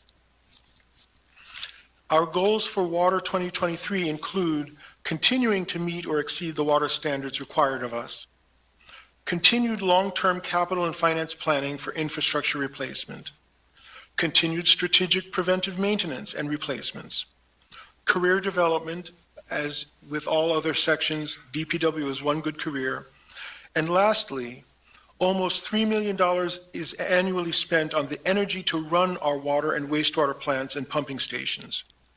Although 100% of the electricity we use comes from renewable sources such as wind, we still pay for that. We are exploring ways of generating that energy ourselves to reduce or even eliminate this budget line over time. Under consideration are some solar options, which we'll talk about later on in the year. Next. Sustainability in the environment. The division that most people still know as stormwater is sustainability in the environment. Where the public right-of-way is about people's experience of the public spaces of the city, S&E is the city's place within the natural environmental context. This includes stormwater and the trees that help absorb and control it, but also the aspects of trees that moderate the urban heat island effect, reduce your cooling bills, clean your air, and enhance your property values. The management of stormwater addresses keeping the streets and green infrastructure clean so as to reduce pollutants that go into the Conestoga. It enforces stormwater management regulations and ordinances with development that may increase the stress on the existing.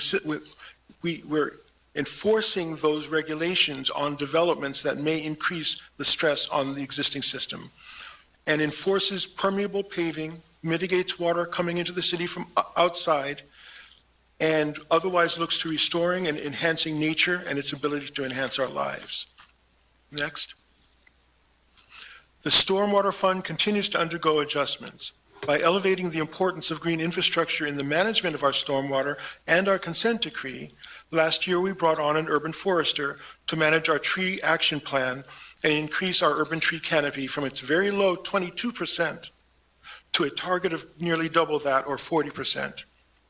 This year, we also implemented a stormwater ordinance change that should allow for easier compliance and lays the groundwork for incentivization of stormwater best management practices to reduce these very costs in the future. Budget adjustments in stormwater reflect the following. Stormwater administration includes increases in professional and contract services to continue to design and support our green infrastructure, so essential to managing the stormwater and reducing flooding in the public right-of-way.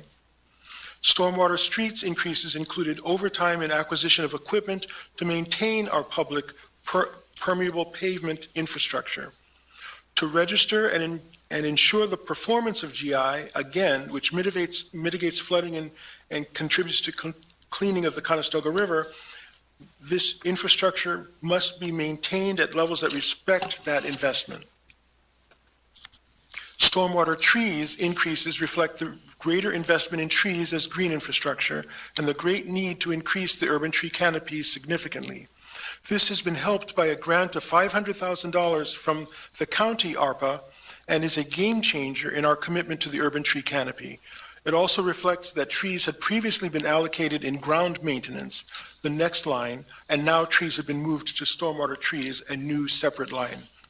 And then obviously ground maintenance's downward change reflects that the purchase and installation of trees when it was in ground maintenance and has been moved to trees. And even with that reduction, a vehicle has been added to aid in tree maintenance and watering. Next. Stormwater metrics include increasing millions of gallons per year managed by our green infrastructure, demonstrating the efficacy of our green infrastructure and its cumulative effect. This is a key component in trying to establish the baseline metrics as we move forward with the consent decree, and hopefully will mean us having to spend less money on fulfilling that consent decree goal if the metrics are able to hold. Shade trees removed, old and decrepit shade trees have been removed from private properties and from the public right-of-way. Trees have been planted in the public right-of-way, improving our municipal canopy. Riparian restoration planting, which also increases our stormwater management. And we are looking at the development of the appropriate tree canopy goals, and we expect to be making a presentation to you early in 2023 of the progress that our urban tree forester has been performing. Next. Next year's stormwater initiatives include upgrading the stormwater design guidelines and developing incentives for compliance, which may include tax credit, direct subsidy, density or building incentives, and even fee in lieu of waivers. Long-term capital planning, including strategic green infrastructure to increase managed stormwater and to change the equation of a green city, and increase the urban tree canopy in a wide variety of ways, applying that $500,000 to be removing dead trees, to plant new trees where there are existing plant beds. We want to acquire a watering truck so that we can make sure that the trees that we do invest in stay healthy. And this effort will be an urban forest reset that puts the city in a place of moving into proactive campaigns instead of reactive enforcement. It also contributes to our continuing reduction, to our climate action plan, and continues to reduce the stormwater entering the system through conservation, green infrastructure, and technology. Next. So, in conclusion, I hope you see that most of the increases are due to factors beyond our control. The cost of chemicals to keep our waters within regulation standards, medical insurance and other benefits, cost of gas and heating oil, etc. Where we are making investments, it is to improve and increase our output, better plan and predict the work, and to complete the changes that make Lancaster DPW a place looked up to for careers, knowledge, and examples of good work and good practices. So, even with this year's aggregate increase of 8.3%, that increase falls below the increases I inherited, and the amount, quality, and responsiveness of DPW to your needs should prove that we are, in fact, dedicated to your quality of life. I'm open for questions. Dr. Campbell, thank you very much. I want to go back to something you had mentioned under the utilities, water and wastewater, specific to the EPA review of something you had submitted, the water quality model that was submitted and the anticipated review that's going to come back from the EPA. You mentioned that there was some plans that they'll offer. Could you expand on what that process looks like and then what we do with that information? And I'm sorry, the plans that they will offer? Under when you were speaking about water and wastewater specifically, that in 2022, the water quality model was submitted in June. Yes. You mentioned that you expect to have it back, I think, from the EPA Yes. in 2023, and they'll provide, you mentioned a selected model and a preferred model. Can you talk about what that means and what we'll do with that? So it's a very, very good question, and I thank you for asking that. What they will be doing is looking at what we proposed, which is a wide variety of ways of understanding the infrastructure that we currently have. The investment in wastewater treatment plants, the investment in our wastewater infrastructure, the efforts we are doing to reduce the CSOs, to separate our CSOs from MS4s, and also the ability to utilize the green infrastructure as a metric for compliance. They are evaluating to what extent they will use as valid or see as valid those proposed ways of imagining the work that is in front of us. We internally are developing a variety of opportunities. We have a model, a demonstration, and an optimization tool that is looking at hundreds of different opportunities, strategies, techniques, and has them in a targeted computer-based tool that allows us, when we receive the response from EPA, to say, these are the things that we can do, this is what they will likely cost, this is how long they will likely take. So the sequence is, once they give us the report back on what they will consider valid as the strategies to consider, we can then create subsets of those that are economically viable for the city of Lancaster, and be able to work with our steering committee and with the public to decide which combinations of those strategies are the ones that we will consider cost-effective to make the differences that they're looking for. Thank you. And that, and then to your point, you mentioned how that would, spin off into lots of public engagement. Those strategies, are they very specific? As in like, at this particular area of the city, this is a strategy that we have, or are they more general and they'll become more specific through public engagement? It's a huge combination of all of the above. Okay. Some of them are very localized. We have five CSOs, and two of them contribute to 80% of the outflow that has to be managed. Then that means that there are three of them which are significantly smaller. To the extent practical, we would love to be able to consider and hopefully be able to finance eliminating those or significantly reducing those last three, because that also not only eliminates or reduces the number of outflows that we have to manage over the course of the year, but it provides a healthier recreation and environmental situation for the river.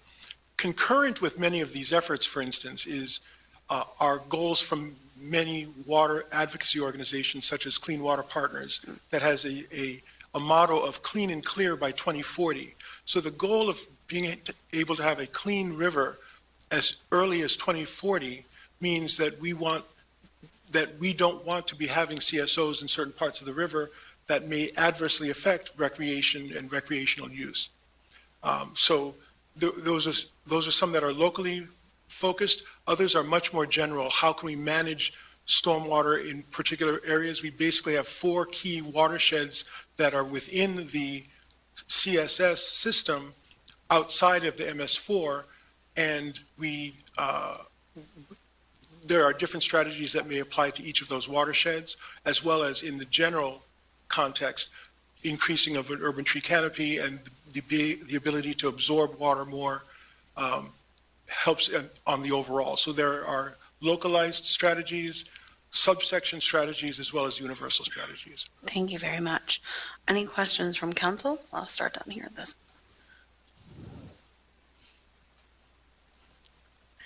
Councilor Arroyo. Thank you, Council President. Thank you for the presentation, Director Campbell. Regarding the sidewalk repair program, can you elaborate a little bit more on how that is self-funded, and how do we determine the number of projects that get complete in a given year? Very good question. I'm not sure if we can pull up that particular slide. Let me see. Councilor Arroyo, can you make sure your microphone is on? Yeah, I was asking about the volume. It seems a little low. Okay. I'll project better. It may be slide 14. Well, no, it's not slide 14, but I will tell you. The way that it is self-funded is because in principle, it is not a subsidy. It is a means by which people can pay the violation notice and pay for the work over time, rather than having to spend the money out of pocket immediately. Most people have not planned to have a $3,000 bill suddenly arrive on their doorstep. But by us being able to have you pay it over time, whether through a low-interest loan or through, say, $100 a month for however long it takes, we receive that money back as you continue to pay for that particular service. It has been very, very well received. As I say, it has taken us to above 90% compliance. And the way we measure it is the number of violations notices that go out, the numbers of people who choose to not opt into the program, which is helpful. I mean, we don't have to even have a small revolving fund available for low-interest loans.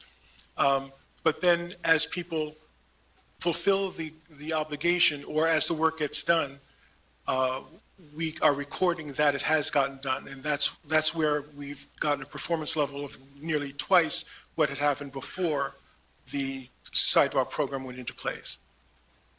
Lastly, I would say that because the city takes on much of the risk, we procure the contractor. You can opt in to use that contractor, or you can use your own contractor. We are able to provide basically a warranty and guarantee of the work. You don't have to manage the work itself. And if there are qualitative issues, we, as the city, take the responsibility of following up on the qualitative implementation. Thank you, Director Campbell. And just to follow up on that regarding the street pavement, it's actually the slide I was looking at. So if I read this correctly, over the last couple of years, thinking about equitable street paving across the city, looking at 2020, 2021, and 2022, a majority of the street paving has occurred in the southeast. Is that correct? A large amount of it has occurred in Southeast for these last, that is correct. And most of that has been self-performed. Got it. And then for 2023, how is street paving being determined? So when we say that we're going to do it equitably across the city, how is that process determined? So the first, it's a very, very good question that often raises a number of challenges. First, we are responding to what the utilities need to get done. So if UGI and PPI say that they need to replace, or PPL say they need to replace certain lines, those are the areas that have to get done because those streets are being torn up. Those utilities are responsible for the paving of those streets. So we can then, recognizing as an example in Northwest, well, in Northwest this coming year, we're going to be doing most of the paving ourselves. But in cases where the utilities are doing a lot of the work, we can say, of the work that we can self-perform, can we distribute that more equitably? Not so much in downtown, because almost all the work in downtown gets done by utilities, because that's what has caused it in the first place. But it allows us to say, to go into what I like to call our pavement improvement index, which is where do we address streets that are in poor condition or in less than fair condition. Many of those have been ignored in Southeast and Southwest, out in the Poet Streets, part of the annexes, and those are some of the areas that, again, it's difficult to see on this map, but those are some of the areas that show up as the new paving areas for self-performance by us. Thank you. Councilor Calixte? Thank you, Council President. Thank you, Mr. Director Campbell, for the presentation. It's very informative. But I have a few questions. On the slide of fund distribution, and I see that you have some big numbers here for stormwater, wastewater, and for example, for stormwater, you have 5,498,576. And all those numbers, just for curiosity, how did you come up to those numbers? What are the criteria you use? Slide 6. What are the criteria did you use to get to these numbers? For the distribution of how the... Yes, all these numbers for stormwater, for wastewater, and solid waste. How did you get to these numbers? So the biggest disaggregation is under the column called C&O, Construction and Operations. And that for wastewater, that is the Collections Division, or the Collections Bureau, which are the people who manage the horizontal, the repair and installation of horizontal construction for sewers. And then there's T&D, which are the people who manage the horizontal maintenance and construction for the water infrastructure. If there's a water main break, the part that focuses on fixing that break comes out of the water fund. If there's a wastewater break, that has to come out of the wastewater fund. So the people, the equipment that's necessary to manage the building, repairs, acceleration of some of the work in each of those pieces gets subdivided into the construction component of that. That is separate from building the water treatment plants or increasing the technology or the infrastructure, the basic infrastructure in the wastewater or water treatment plants. It's different than the extension of large diameter piping, for supply piping, et cetera. These really are the nuts and bolts of people who are managing the work in the street. So that's what the numbers, the 3.1 in wastewater and the 4.8 in water are reflecting. The people who are doing the repairs and doing incremental increases or fixing the water main breaks as they take place. Okay, another question. The information in your presentation is available to the public? For the most part, at excruciating detail. This presentation specifically The will be budget out there after itself, today, all of it combined. The meeting itself and the budget itself. Is there anything additional that you'd be looking for? Just want to make Okay, sure. I just want to make sure that, the public has access to the information Mhm. that we are discussing. And the other thing is that, are there any services being added or being cut in order to save money? What are they? so it's a very good question, and it's one that is often quite a challenge. As I am reading through the ordinances and regulations of the city, I find that there's a number of things that we do that are over and above what the ordinance requires. When I talk about increased messaging for leaf pickup and for certain kinds of operations and maintenance, it is in aid of reinforcing the laws that are currently on the books so that we do not increase the costs of doing that work. Sometimes that's successful, sometimes it's not. People are not happy with certain kinds of change, and if there's an expectation that things have been done a certain way in the past, they want those things to continue into the future. So that means a lot of juggling on our part to try to make sure that we've got the right equipment, and that where we have to sacrifice people who are ordinarily focused on streets cleaning, et cetera, they have to change into doing other work, even if it's outside of what the ordinance requires. We're okay with doing that. We are dedicated to people's quality of life, but it does put a huge strain on our ability to maintain services the way we would like to in a regular basis. We are not reducing other services, but we are highlighting the volunteerism aspect. The Adopted program, which was kind of the reincarnation of the Adopt a Block program, which in part is paid for out of Keep Pennsylvania Clean funds from the state, is one of our ways where we are finding a lot of success in people getting engaged in compost bins, cleaning stormwater grates. We had 200, a little bit more than 200 Adopt a Block organizations. When we reached out to each of them to see, are you actually willing to do the work? We found out that a number of them were not quite so willing or interested in doing the work. So we culled that down to 150, and we now want a more competitive aspect where people have access to the resources, the bags, the tools to be able to maintain and manage their streets. And I'm hoping by example that will show that with these very, very modest funds, we can get more done and more engagement by the public in the maintenance of the city of Lancaster. Other than that, I would not say that we're reducing any functions.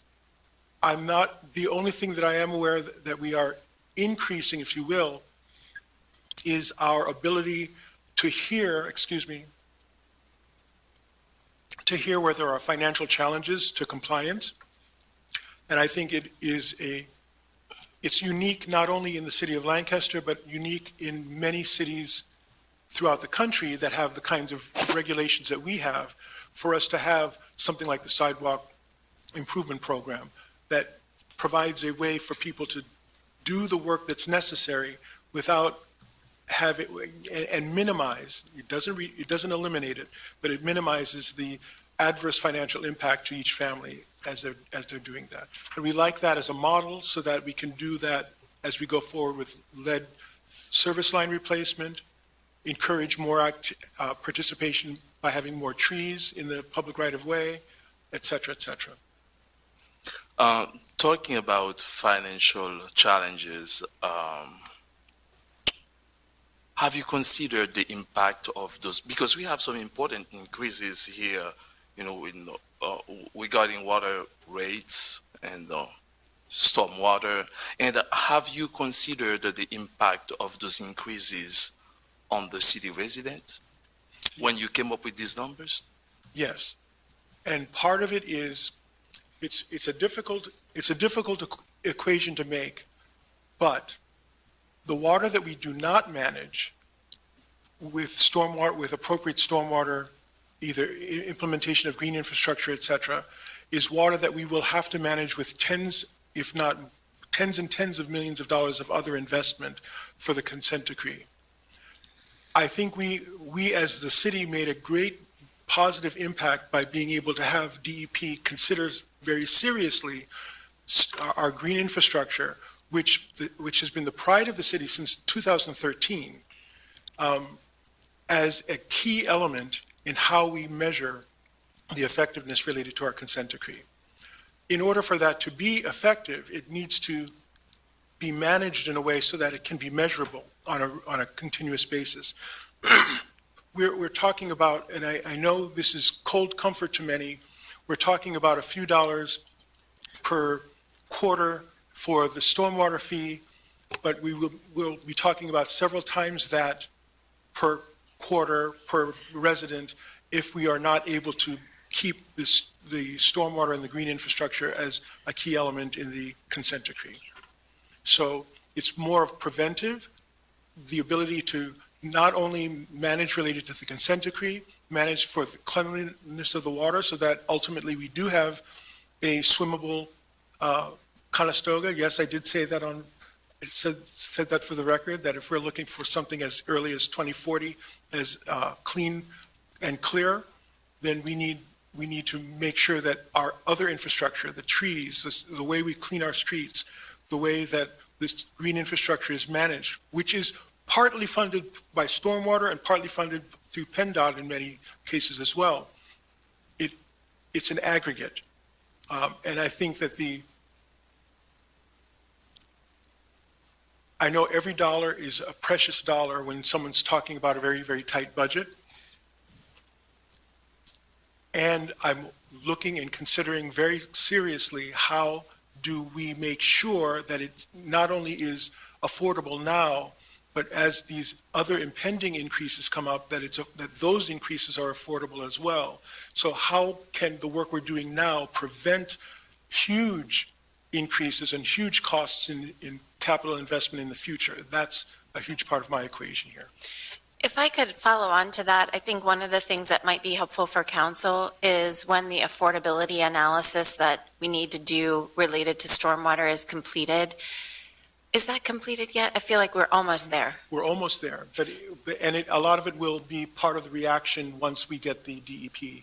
Is perhaps to ask Councilor Walsh from the DPW committee to request a report from DPW specifically to that affordability analysis, because it does look at income over time and a total percent so that residents aren't paying more than blank percent of their income as it relates to stormwater, but they also consider the other utilities in that equation. And it gives a level of reassurance that we are considering and that the regulators at EPA are considering the affordability of city residents as it relates to the long-term control plan and its implications, because that long-term control plan will effectuate changes in rates in stormwater and sewer. That's correct. Okay, thank you, Mayor, thank you. But I have another questions. For example, because these increases, they do not match the cost of living today, because we keep earning the same, and we have increases, so we have to pay. So we're already struggling to pay the bills. So, based on our questions today, if you had to redo the budget, would there be anything that you would change? it's very difficult to make other kinds of changes. Most of the work, most of the costs that are involved are how do we make sure that we meet the regulatory requirements. So the extraordinary increase in the cost of chemicals, it's increased fourfold in this last year.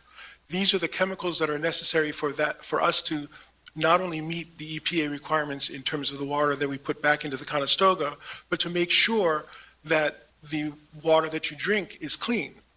The cost of the chemicals has gone up. It's not us saying, let's kind of just raise the price as much as possible.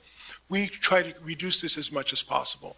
We have the allowances that we would ordinarily make for what are called nutrient credits and things like that. We have cut them down as much as we possibly can, but recognize that we have to have money available so that if we are required at the end of an audit period to pay for credits that we were not able to create ourselves, we have the funds to do so. Otherwise, we are in non-compliance. And the last thing I want is for us to be in non-compliance related to water and wastewater needs. So this has been a tremendously, extraordinarily difficult year, not just for the city of Lancaster, but nationally in terms of utility management. These costs are extraordinary. The Build Back Better funds, et cetera, in some ways are trying to address the costs of those, but those funds are often following, not leading where the changes are taking place. And we still have extraordinary challenges in sourcing some of the chemicals and some of the other materials. So, short of saying extraordinary things such as there are certain core basic health-based services that we can no longer provide, I'm not seeing major areas that I would make different changes. I think the one thing that I know may be irksome is our investment in technology right now, but we have had, for much of I'll just speak from my experience here. Much of the experience of how we have budgeted has been looking at what we need for the year or two in front of us. We now have a tool, which is a capital planning tool, that allows us to look far in advance. What infrastructure is going to end its useful life in 3 years, in 10 years, in 26 years, in 50 years, that we need to make sure in a planning scale we've got the ability to fund and not have it be an erratic change every time, but have it be as gradual a change as practical. Some of this is technology that is absolutely necessary to run our utilities, and some of it is just the fact that some of it is aging. Interestingly, some of our oldest infrastructure is the most durable infrastructure. It's infrastructure that was built in the middle of the 20th century that we have the most difficulty and have to make sure it is addressed because it affects so much of our industry and the residents. Long-winded way of saying that by increasing the technology, having a work order management system that allows us to be much more in tune with the increments of management, it'll allow us to say, this is what we can do, this is what we cannot do, this is how much it costs, and in the future, if we need to make even harder decisions, we have metrics that say, this is going to affect this much performance, rather than right now we're saying we have a sense that we're doing better or a sense that we're doing worse. And I know that's a long-winded way of answering your question, but I'm in the process with DPW of trying to keep the boat going forward and right it in terms of how more precise can we be in how we spend what rare money we actually have. Okay, thank you, Director Campbell. And my last question is, I don't know if it's maybe for Mr. Hopkins or for the mayor. What proportion of our revenue comes from the state? The proportion of revenue that comes from the state, is that the question? Yeah, from the state. Yeah, so We'll be able to answer some of that related to our grant funds when we get to my office's presentation. But generally speaking, the money that we receive from the state, we receive pension reimbursement. I think Patrick showed us the slide where it showed our pension contributions going like this and state level aid going like this. We do receive some other funds in CPED, some small grants for historic preservation from the state. Trying to think of like any other big ticket items outside of pension, and there really aren't. Other than the grants that we apply for and get from the state, we do not receive direct state support in any other way other than through our pension contribution.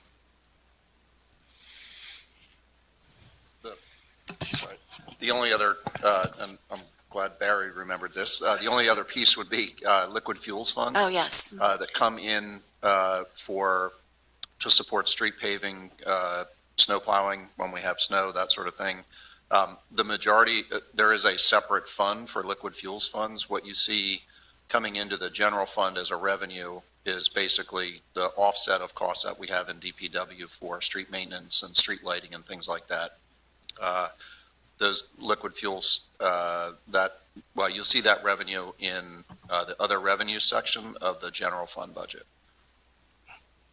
Okay, yeah, but we don't know in percentage how much it is, right? Oh, it's like, Out of the overall $141 million No, I mean, budget? the percentage of the Well, proportion. no, that's what I'm saying. I mean, the state aid, I can get while I'm sitting here, I'll try to figure out that percentage, but I can tell you that it's going to be an extraordinarily small percentage of the overall $141 million operating budget across the general fund and all the operating funds, because there's, other than the pension state aid pieces that go into the utility funds, the enterprise funds, there really is no state revenue that comes in to assist with water, sewer, stormwater, or solid waste and recycling.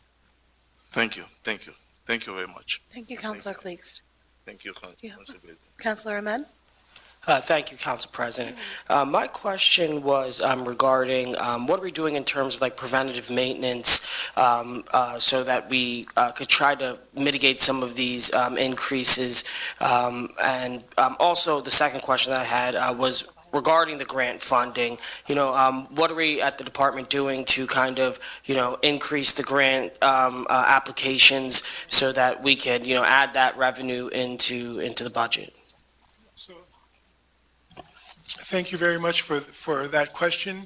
In terms of preventive maintenance, a lot of what has been done so far is recognizing, people basically walking around and seeing, I see this is nearly damaged, it needs to be replaced. It's a less scientific way than I would like. We've just put in place the solicitation for a facility condition assessment, which will work hand in hand with the utilities facility condition assessment, so that we can look forward and see what is the estimated useful life of any component, any asset that we have, and be able to do planning accordingly, rather than, I see a problem, let's replace the whole thing. My experience elsewhere shows that by having a more robust facility condition assessment strategy and infrastructure means that, A, we recognize that some of the assets may be able to last longer than we think. They may look bad, and they may require a certain kind of preventive maintenance, or even being addressed by deferred maintenance, but not necessarily full replacement. And this will give us a tool to make those kinds of very intelligent decisions. And secondly, because this budget is as tight as it is, we have, to the extent practical, reduced more of those elective repairs and maintenance items. If there are certain windows that need to be replaced or whatever, we've asked that they either be done in a later year, or only a small portion of them be done at this time.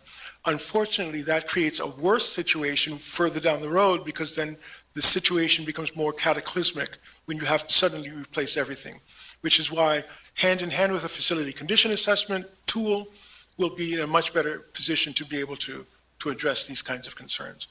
In terms of other funding, my experience, and you may know more, the mayor may be able to respond much more, but my experience is that we have been increasing tremendously the access to grant funding, and it has been enhancing even our base work so that if we needed to do the basic infrastructure of such and such, we can allow it to enhance by providing a public benefit, a recreational benefit, go further than we had anticipated. But I'll let the mayor, when her presentation, talks about that more. We'll get to it. I can't wait. It's Thank you. it's a bright spot in an otherwise hard budget. It's very exciting as far as I'm concerned. Turn this way. Councilor Craig? Thank you, Director Campbell, for your presentation. I learned something new about infrastructure of this city every time I listen to you. But my question is related to street paving. When utility companies come in and do their work and they're responsible for the paving, is there a penalty or some consequence that they need or that they have that will make them accountable for their paving if it's not done correct? The simple part of the answer is that they're basically required to make it correct. So if it is shown that they're not doing it well, if we're getting complaints, or if our inspectors at the tail end say that this has to be improved, they are required to make that improvement. In those relatively rare occasions where it's either not happening quickly enough or not happening the way that we would like, that's one of the benefits of us having the ability to do some self-performance, because then we can self-correct. But there are clauses, and I apologize that I don't know the details of the clauses, the consequence clauses in the contracts. We have not, I'm not aware that we've had to exercise extraordinary measures, but we have had sometimes delayed response from the utilities to rectify poorly performed work. As well as some of the, like, the state-owned streets that go through the city, their contractors, are they required to do, I mean, I'm assuming that they would be required to do the job correctly, but most of the time they do not. And how is that? Well, I already know how it affects us because we have bad streets, but I mean, what's required of them to make their wrongs right? If I could just jump in, I think that there's been, let's just take, for example, Prince Street. It was a long delayed project. There were so many complaints about Prince Street. There are now those same kinds of complaints about Lemon Street. The difference was that Prince Street is a state route and we were relying and waiting on PennDOT to complete the construction and then pave it. When they did that, there were problems with paving around standing water at curb cuts.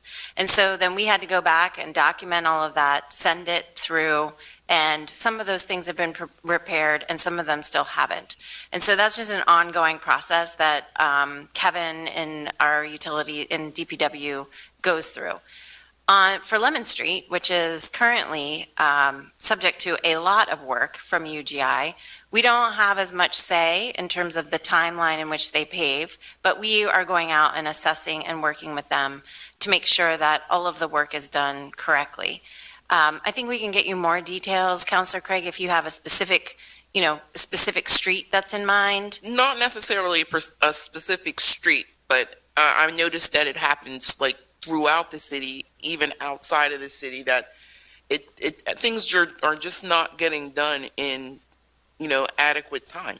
Yes, and the same was true in the northeast where they were doing a bunch more UGI work. So streets were delayed in getting paved. They have now subsequently been paved, but we're kind of at the mercy of UGI and what their pace of work is. But all of that information can be found in terms of construction on our website in terms of what we are anticipating. But it is very frustrating. We don't have a lot of tools in our toolbox in terms of enforcement and making sure, because if there's delays, there's delays. And that's what happened with Prince Street because of COVID. And I will say that we have, believe it or not, a slightly improved working relationship with UGI over the last couple of years. And we are working with them over the course of the next 6 months to improve protocols and procedures, the relationship between us and our inspectors and their work, because we need this coordinated differently and coordinated better. so that all of us have the better solution. But we don't yet have the answers. We do know that we're about to have these kinds of conversations. Fantastic, thank you. Sorry. One other point on that, another reminder from Barry, thank you, is that a prior city council administration had adopted a right-of-way fee that was to both raise revenues for additional inspections of utility-related road cuts, street cuts into the paving, and also, hold them responsible for making the improvements to the streets after they do those cuts. And that that ordinance was challenged, went all the way up to the state Supreme Court, and the state Supreme Court ruled that the only entity that can hold those utilities responsible for anything is the Public Utility Commission. So we lost that control. And just to jump back to Councilor Khalif's question about the state funding, the pension state aid, liquid fuels funds, and we do have a significant grant that comes in each year, auto theft prevention grant, that's about $325,000. Those are the three major sources of revenues from the state. They total about 3.5% of the total operating budget of the city. Thank you. Sure. Thank you. Thank you, Councilor Craig. Councilor Diaz. All right, this question was referred by Darlene Bird. So she is requesting a list of grants from 2014 to this current date of the city received for water fund, stormwater holding tanks, or Chesapeake Bay, and things that have to do with, obviously, public works. If that can include the grants that were used, dedicated for the stormwater, and if there's anything else that has not been used at this time. I think Mayor, we can put together that kind of a list. In some cases, the answer will be zero, but in where we do have the information, we'll be able to provide that. If you can please also include me on that email, I'd like to also take a look at that. It can be shared with all of council. Thank you so much. If I could add to that report, could you make sure that everything that you've applied for is listed? Because I think it's really important for people to see the amount of work that goes into the application process and the amount of funds that are requested in this very, very competitive environment to show that what is awarded. So we may have requested 25 million, but we've only been awarded 1.2, but that doesn't mean that intention or that work is for naught, because. And not only that, to your point. Report, I'd like to see that as well. Sometimes we may have made 20 applications to try to get $100,000 somewhere. It's rarely that extraordinary, but I think that's going to be a little bit more difficult to get, because sometimes one application may be for several different purposes. There's a variety of permutations, but I think, Mayor, there's some sort of a Yes, and grant so report that we can develop. just like 6 months ago, and this is going directly into the report that Jess and I are going to be presenting, as soon as we take a little break for lunch. But we have something called Grants Hub now, where we're entering in all of the grants that we have received, and all of those that are pending. We can track how many we've been awarded, et cetera. We don't have that information for what you're asking for, Katie, in a readily accessible way prior to this last year, because we weren't using a software application like Grant Hub to track over time. But we have performance metrics we'll be sharing with you in a little bit. And I'll also say that most of, just to piggyback on that piece of the question, the grants that come through Public Works generally have to come through council to be approved. So we can also look back at, on E-code and look at ordinances or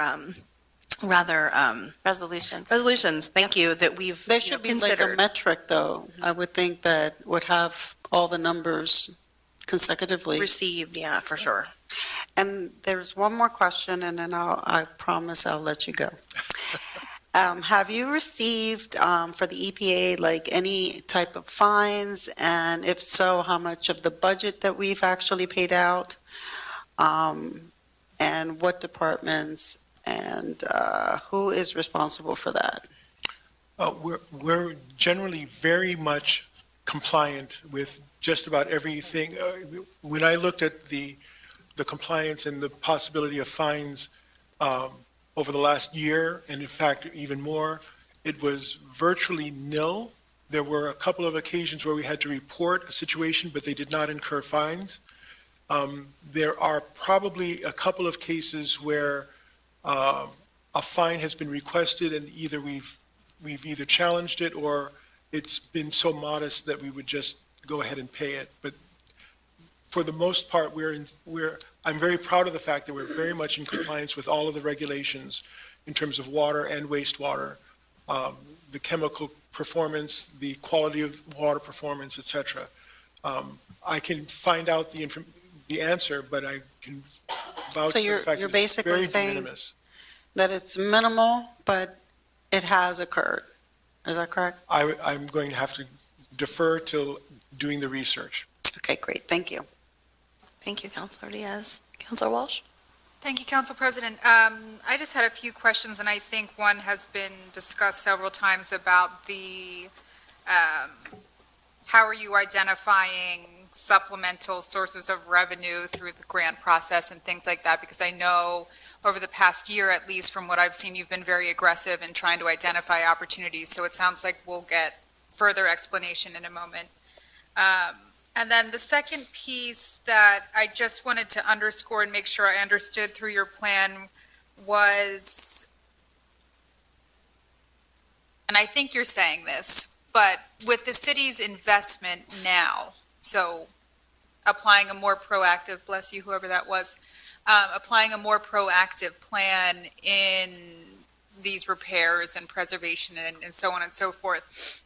While it's a big ticket now, you're saying in the long run, it's actually cheaper or more cost-effective to do these things up front. So it's better for the city to be proactive than reactive later, correct? There's a nuance to that understanding. It is always better to be proactive where we can, but it's not necessarily, being proactive is not necessarily the goal. The goal is how can we be most cost effective? If we make this investment now, will it prevent a significantly higher investment at a later time? Or can the investment that we need to make now allow for either an extended useful life of the asset before we have to consider significant replacement, what we think of as generational replacement, or is it something where we're just doing Band-Aids along the way? So the idea of having the facility condition assessment tool allows us to have data as well as the repair records, et cetera, combined to be able to be better able to predict when we will need to make a replacement or a significant repair.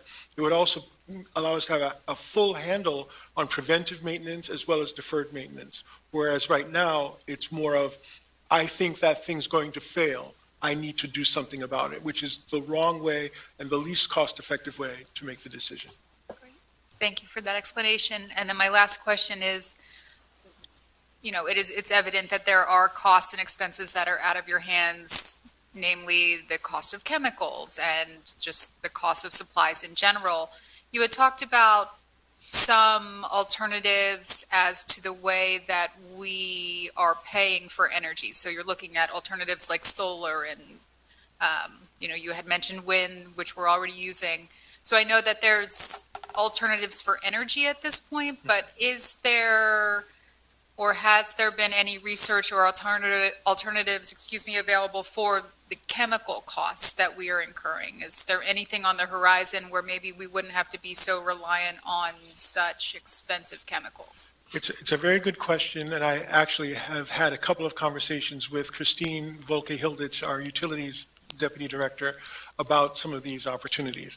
The challenge with chemicals is a very recent challenge, and it's universal. It's not just Central Pennsylvania has difficulty getting these chemicals. One of the reasons that pools did not open throughout the country was because of lack of access to chlorine.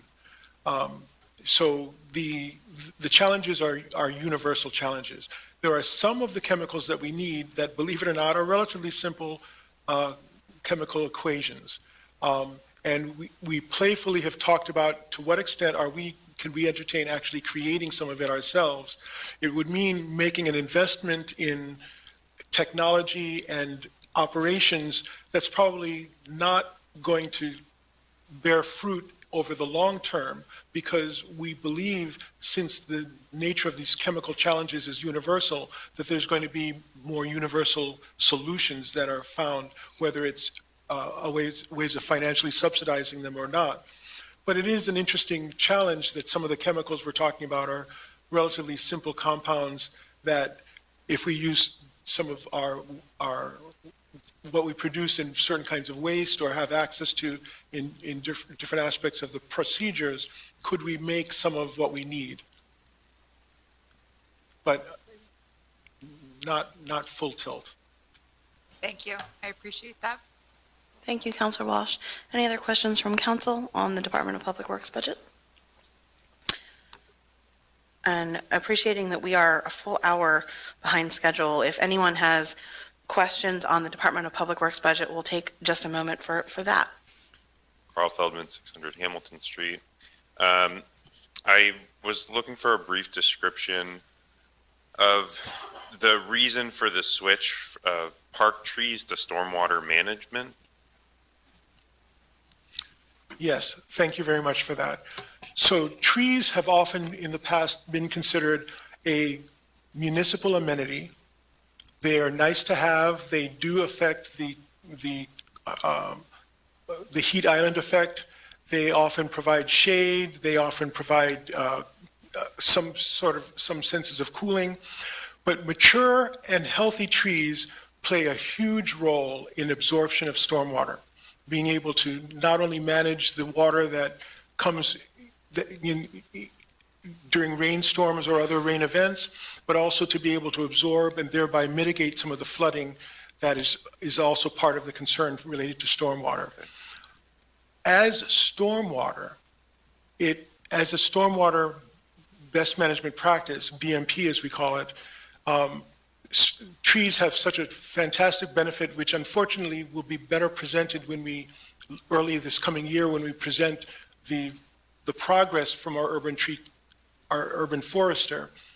But the benefits are so great that we can actually measure the deleterious effects of having such a low urban tree canopy. It is very rare for a city our size in a forest setting like ours to have an urban tree canopy as low as 22%. A target rate is around 40%, partly because of the stormwater management attributes to it. By having $500,000 available from county ARPA to augment the tree program, and by being able to recognize the absorption of stormwater by these trees, we believe it's the best place to have tree management, tree planting, tree husbandry, if you want to call it that, take place as part of the stormwater fund. It's often the stormwater and green infrastructure people who have to do the maintenance, who have to make sure that the trees are fed properly, that they're watered properly, and it's putting the right attribute in the right place. And that's what there's I think $80,000 in the budget for landscaping. I'm assuming it's like part of that. You're going to start taking on more direct right-of-way management of trees. Absolutely. Okay. In ways that you have not yet. I think you'll be very pleasantly pleased to see how much of a difference is going to take place over the next 2 or 3 years. Well, very excited about that. On right-of-way, these two are requests, and you don't have to respond to anything. Would appreciate it if we could get some more of the plastic bollards for daylighting at intersections to physically prevent cars from parking in the space around intersections. It's very important for vulnerable road users, as I know you believe as well. So if we get the plastic set up, it's better than nothing. And then the other thing is, I appreciate Public Works coming out to talk with Northeast Neighbors United when we asked you guys to come out and talk about it. There was a lot of UGI work in the Northeast, and you gave some really good context and answers to the questions that the neighbors had. But I think I don't know about a gap, but I heard you say that you're moving some of the admin staff around within the water department, and if that involves assistance to do better communications from the water department about what they're planning to do, we would greatly appreciate that. It sounded like they needed some help getting their message out. So those two things, just requests. Thank you for your time. So I'm hearing that you're a change agent, and we may need to partner with you on how to help make that happen, because enforcement of parking in all areas is also dependent on having these daylighting bollards, plastic bollards, and we are exploring where and why and how we can do that. The artful intersection at Vine and Mulberry was one of the opportunities to play with that. Plum Street intersection is one of those areas to play with that as well. And yes, messaging, I think one of the things that will be a big difference this year is you're going to hear a lot more from DPW about what we do, why we do it, how we do it, and what's the benefit to the public. Thank you very much. If there are additional, I just need you to come up to the podium. Begin with your name and block of residence, please. Hi, my name is Dana London, 200 block of North Broad Street. So I kind of caught the end of it. So trees, beautiful, need them, part of the ecosystem. My question is, have you thought about the downside of trees? Because right now, my plumbing at home, they put a camera down my pipe and there's branches growing inside. And he cut them down, but he's like, oh no, they're going to be coming back. So have you thought about anything for that? Yes, in fact. It's actually a thing, which I had no idea. It's much more of a thing than you think. Yeah. It's a large amount of the time that our engineers spend when they're dealing with the conflict between trees and infrastructure, whether it's water or even sidewalk infrastructure, is related to the benefit, the cost and the benefit of keeping the tree, replacing the tree, addressing the infrastructure or not. And the entertaining of a system or a program similar to the sidewalk repair program may be one of the ways to mitigate any costs related to that. If it's a case where the tree and its roots are impairing the ability for the building or for the residents to have access to its water or wastewater, we have in some occasions cut down the tree because there's not a good solution otherwise. But if it's a more modest solution where there's a remedy, we recognize that either it's a utility remedy or it's the property owner's remedy, and we know that it can be costly. So we want to have in place methods to mitigate that cost to the public.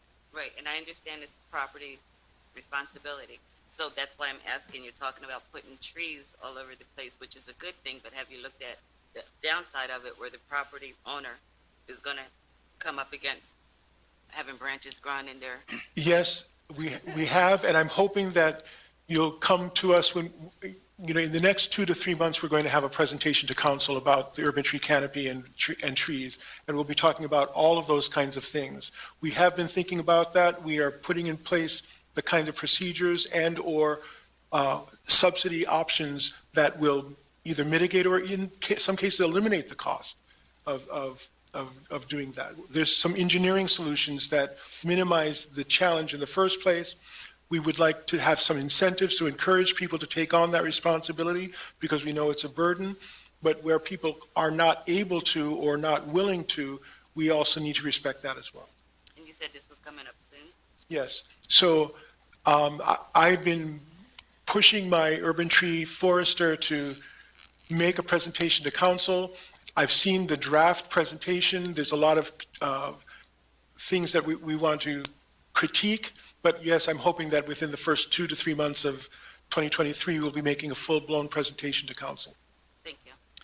And Director Campbell, just to continue that conversation, the goal of the program isn't to just simply unthinkingly put trees in the ground. It involves consultation with property owners and engagement with the public and, determining where they're best placed and not just the fact that we're putting in more. Correct. Is that correct? A lot of this will go into the presentation, where's the low-hanging fruit, where are the greatest opportunities, where are the greatest challenges, how do we address the challenges, how do we pay for the challenges, et cetera, et cetera.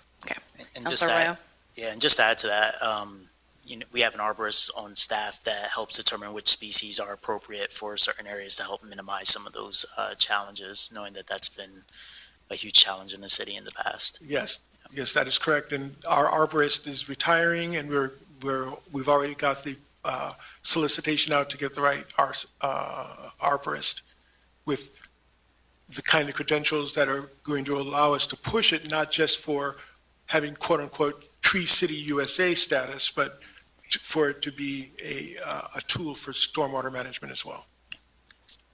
All right. Thank you very much, Director Campbell. Thank you very much. It's always a pleasure to share what we're doing with the council and with the public. At this time, I have 1:11. I will, let's break for a recess for 10 minutes to get food, take a break.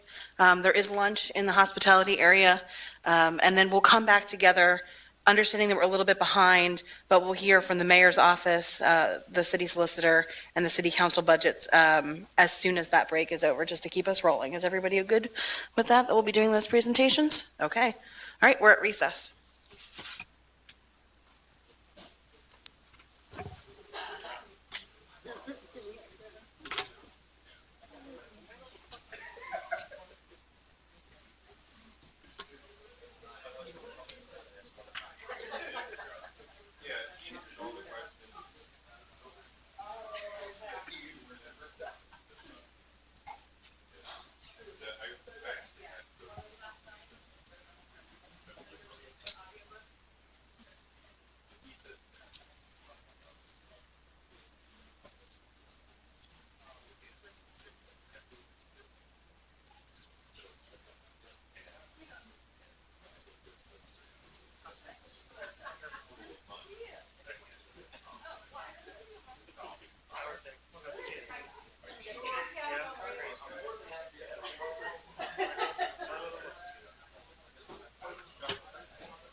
We need more plates. I think there's some upstairs.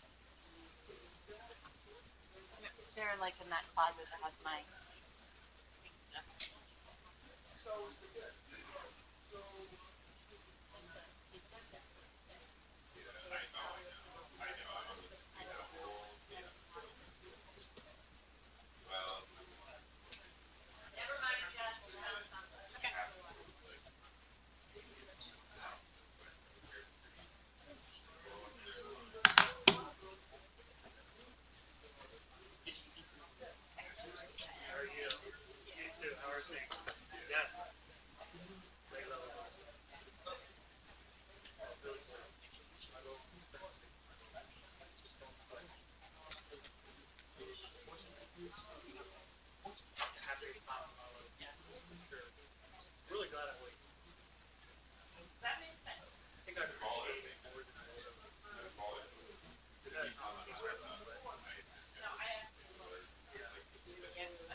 No, I don't think so either.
Thanks for coming. Oh, you bet.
Do you want me to come sit with you? Okay. Yeah. Yeah.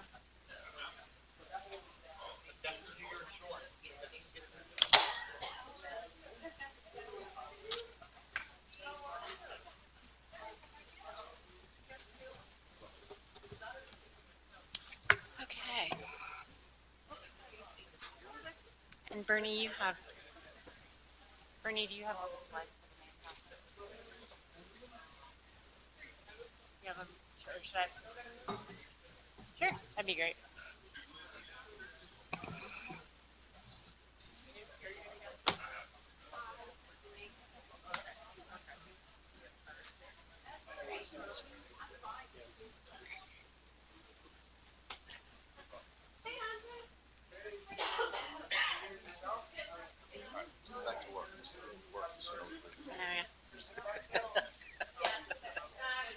Indeed.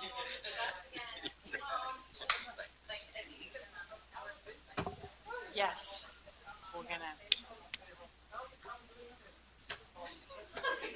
Herding cats?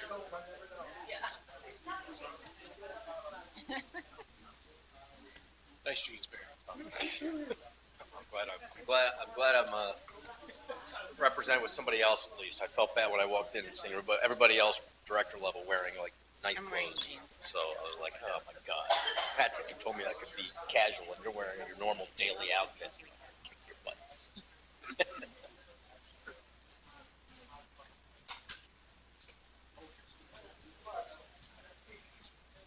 I think if Council President makes an announcement, that would be helpful.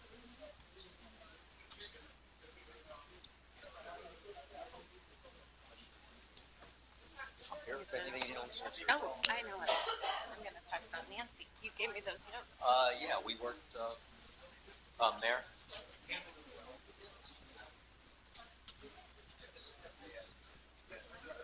Okay.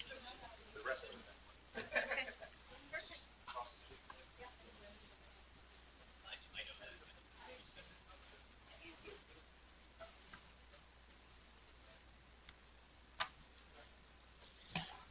I mostly have notes in this portion. Yep.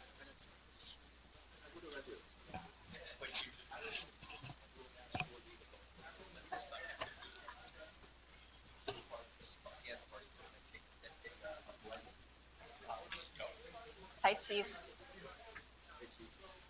Chief, you're always so nice in your dress. Outshining us. standard and now Yeah. never gonna change. I know. Now you feel worse.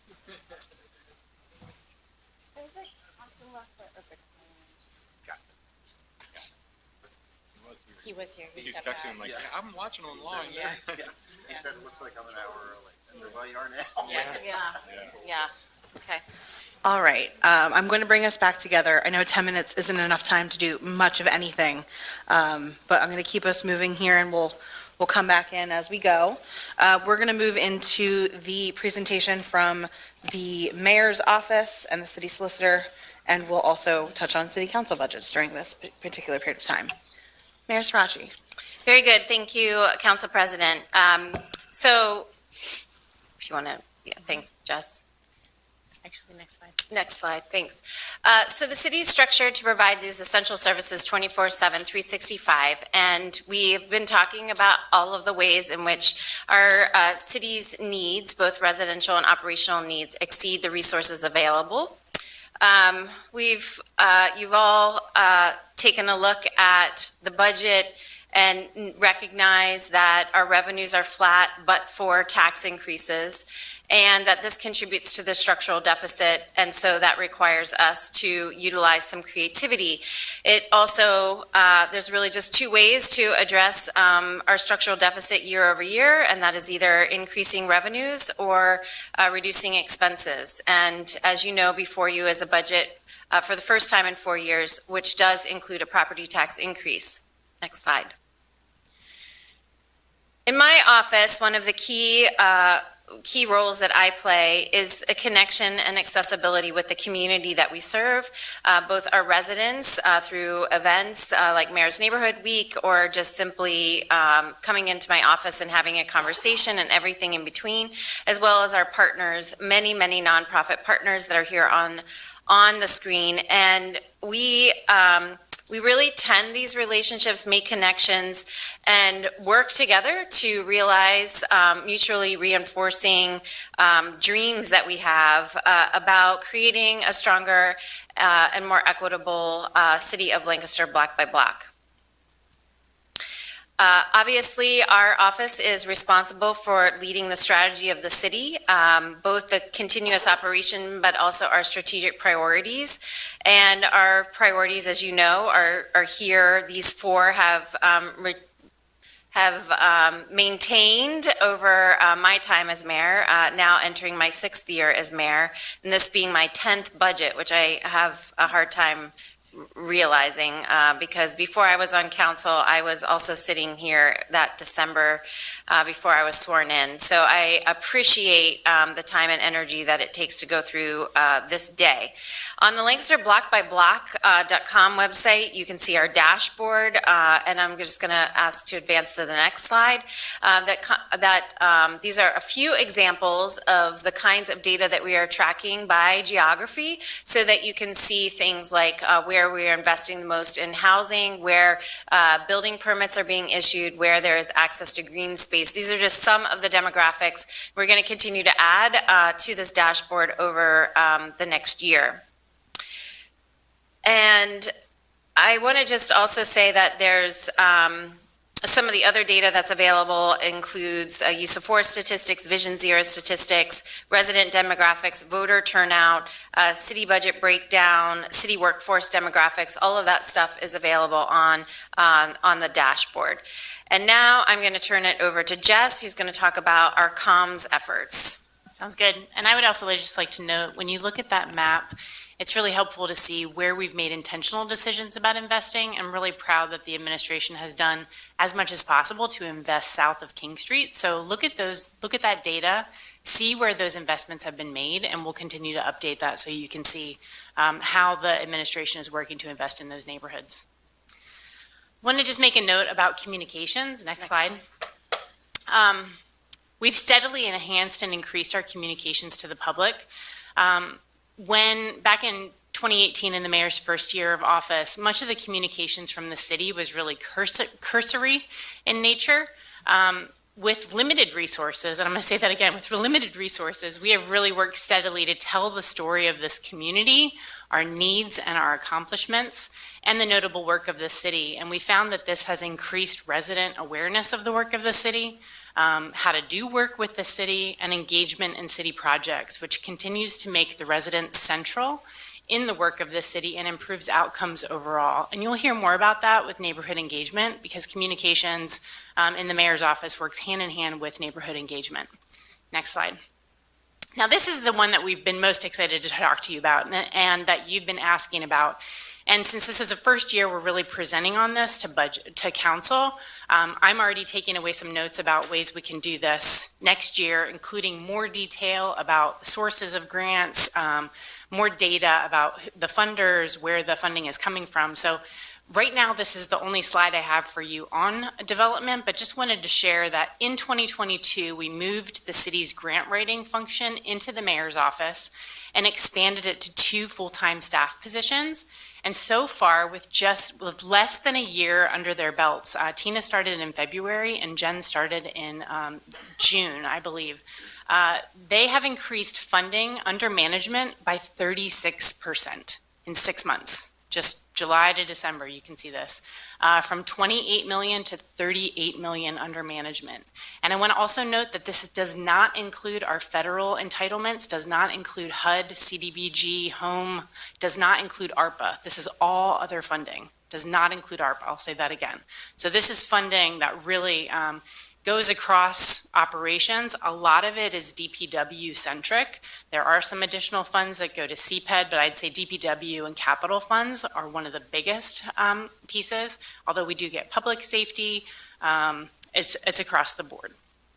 And I'll just add that I think what we can do between now, and I'm not sure if we can get this by Tuesday evening, but we'll work at it, is to show you the grants that are under management and those that are submitted or pending by department, so that you get a sense of where those monies are going to flow. I'll just tell you right off the top, DPW gets the most grants. I would say that our Fire Bureau actually gets the least because there are not very many grants that are available for just general operating expenses, although we did get some funding in for some equipment this past year. And I'll also just underscore that in addition to these grants, each of the police and fire bureaus have a foundation that's associated with them, and those foundations also raise money and contribute to operational costs. So for example, in the Fire Bureau, and Chief can talk about this, that has paid for some new equipment for training, as well as it has really provided for the purchase of tables and chairs and other office equipment for the new fire stations. On the police foundation side, Chief and Captain Zook can talk to you about some of those ways. So these are just, in addition to the development that's happening and the fundraising that's happening, there are these two other ancillary foundations that are benefiting the city residents, city taxpayers, by helping to support costs associated with things that are not in the budget, that allow us to do things that we wouldn't otherwise not be able to do. So just want to underscore, you all know that this structural deficit of the city, that we have two main math problems. One is that real estate tax revenue, our largest revenue source and the only one we control, does not even cover the costs to taxpayers of police and fire. So this function is just incredibly important. The second piece is the structural deficit, as you know, that the costs of expanding, of just natural growth in providing those essential services continues to outpace real estate tax revenue. So this work is really essential. The development team, I just want to say, adding one position and seeing already in 6 months a 36% increase, $10 million in grants under management, and essentially almost doubling our submitted or pending grants from 35 million to 62 million is an incredible return on investment. And this is one that we want to continue to bring to you and think we have an incredible amount of potential in this space. Next slide. So as you've heard, the executive team is supporting all of the departments across the city, but specifically as it relates to administrative services. As you saw this morning, Patrick in his presentation was accompanied by Jess, who's supporting around HR, and Barry, who is supporting around IT. We also provide executive team support to all the special projects that we are looking at, discussing and doing. And so really in this way, the Chief of Staff, Jess, is functioning as not only directing communications and sort of managing all of the day-to-day operations of the mayor's office, but is also the Director of Strategic Initiatives, AKA Special Projects. So I just wanted to give a shout out for the kind of work that's happening in the office of, across the executive team and in the office of mayor. Next, I just want to take a minute to just talk about staffing related to the solicitor. So you're going to see the solicitor's line item has grown this year, and that's mostly because we moved procurement from administrative services into the solicitor's office. But it's not a one-to-one, and you might be wondering why that is. And that is because in years past, the procurement, the purchasing coordinator, that person's salary was split across all of the funds. We've now brought that entirely into the general fund to streamline our procurement. We had a vacancy in procurement because the former purchasing coordinator actually tested and is now a housing inspector. And so with that vacancy, we hired a new purchasing coordinator, and we really tried to change the focus of procurement. She does not want to be. So wanted to change the focus of procurement by placing it under the solicitor's direction, which was really about improving efficiencies, increasing transparency, and ensuring a fair and open procurement process, with really the vision of turning procurement into less about buying goods and services and really about buying results. And so some of the ways that we've structured our contracts are more performance-based rather than we're going to buy this widget and this widget costs this amount. We're more interested in, if we buy this widget from you, how are you going to continue to support the utilization of that service over time and in service to our city residents? And by providing some incentives for how to do that more, better, and different on behalf of our residents as part of the contracts that are flowing through procurement. We are committed to recording and tracking procurement data that will enable the year-over-year comparisons. We're pleased to report in 2022 that we put out 48 public solicitations as compared to 27 in 2021. Why does that matter? Because we're doing competitive bidding and we are looking to get the best price for all of the services that we are buying. Previously, we relied a lot on CoStars, which is a state program that basically does allow for cities to purchase services from CoStars without doing competitive bidding, but that still wasn't the best price in every instance. So moving from 27 to 48 public solicitations is really allowing us to lean in to the ways in which we are working to save money and to get more projects out to bid in less time using a new software system. It's not really new, but it's new to us, called PenBid. So we have 23 contracts awarded in 2022 as compared to 19 in 2021. The difference is unawarded projects that are still in progress, pending award, or in some cases we receive 0 bids, which is never a good thing and always really hard because some of the work that we're bidding out is very specialized or small, and some of the larger providers of that work aren't really interested in mobilizing resources to respond to a bid for what they see as like a small drop in the bucket in terms of their work.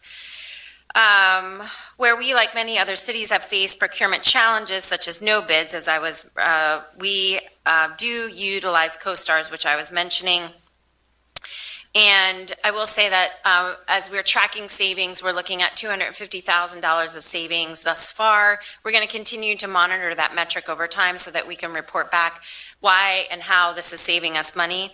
And another item to note that is in 2022, we haven't had any bid protests, meaning that our procurement packages are clear, well-planned, and able to withstand legal challenges, which is super important as well because that slows down mucks up the whole works when we do have a bid challenge related to our procurement. So we continue to find creative and effective ways to move forward, and I just wanted to provide you a little bit more context for the change in the solicitor's budget that you see related to procurement and why the purchasing coordinator, because it is all contract-based, has moved from administrative services over to Barry in the solicitor's office. And I do want to just give a shout out to Barry for his work in really bringing this along, and we continue to look for additional cost savings and things that we can be doing more, better, and different as it relates to procurement across the entirety of the city. So looking to report to you in another year where we've leaned in even further in this area. And it's Barry's birthday. And it's Barry's birthday, yeah. Next slide. So, questions from council. Councilor Diaz. Oh, sorry, President Bakay. That's okay. I'll turn it right over to Councilor Diaz. Thank you. Oh, yeah, I'm sorry. I thought you had a question first. You can go right on ahead. Mayor Sirachi, I have a question. Your brother-in-law works in the IT department. I was curious to know how many employees are under him and what are their responsibilities and function? We have a really clear policy related to employees that are related to one another, and there are actually many employees who have family members that work for the city of Lancaster. For the record, my brother-in-law was employed by the city of Lancaster before I became mayor. He is employed within DPW. I do not directly supervise his work, and I believe that he supervises one other full-time staff member. Just one? Yes. And do you have roughly how much revenue is spent in that department? The revenue that is spent within the Department of Public Works is presented within the Department of Public Works budget. I do not know the detail in terms of how much money we spend on GIS, which is Geographic Information Systems. And that information can be found in the budget as it relates to his salary and the person that reports to him, and other specific questions related to that would need to be directed to Mr. Campbell. Okay, thank you. Thank you, Councilor Diaz. Other council questions? Councilor Walsh. Thank you, Council President. Just a question around the solicitation of bids. With CoStar's, that system is supposed to be beneficial, correct? Where you don't have to vet and go through the RFP process. All of the contractors are already pre-vetted. Can you tell me a little bit more about how that it's no longer beneficial? It's More not- out of curiosity, not that it's not beneficial, but what happened there? Well, it's not that we're not using it in its entirety. It's what happens is that a contractor on CoStars is bidding in general for being able to do work across the state. In many cases, it's not case specific to your particular locality or environment, or to the specific work you're doing. So they're giving a general cost. Example, I'll do computer consulting services for X dollars an hour. Okay, that's great.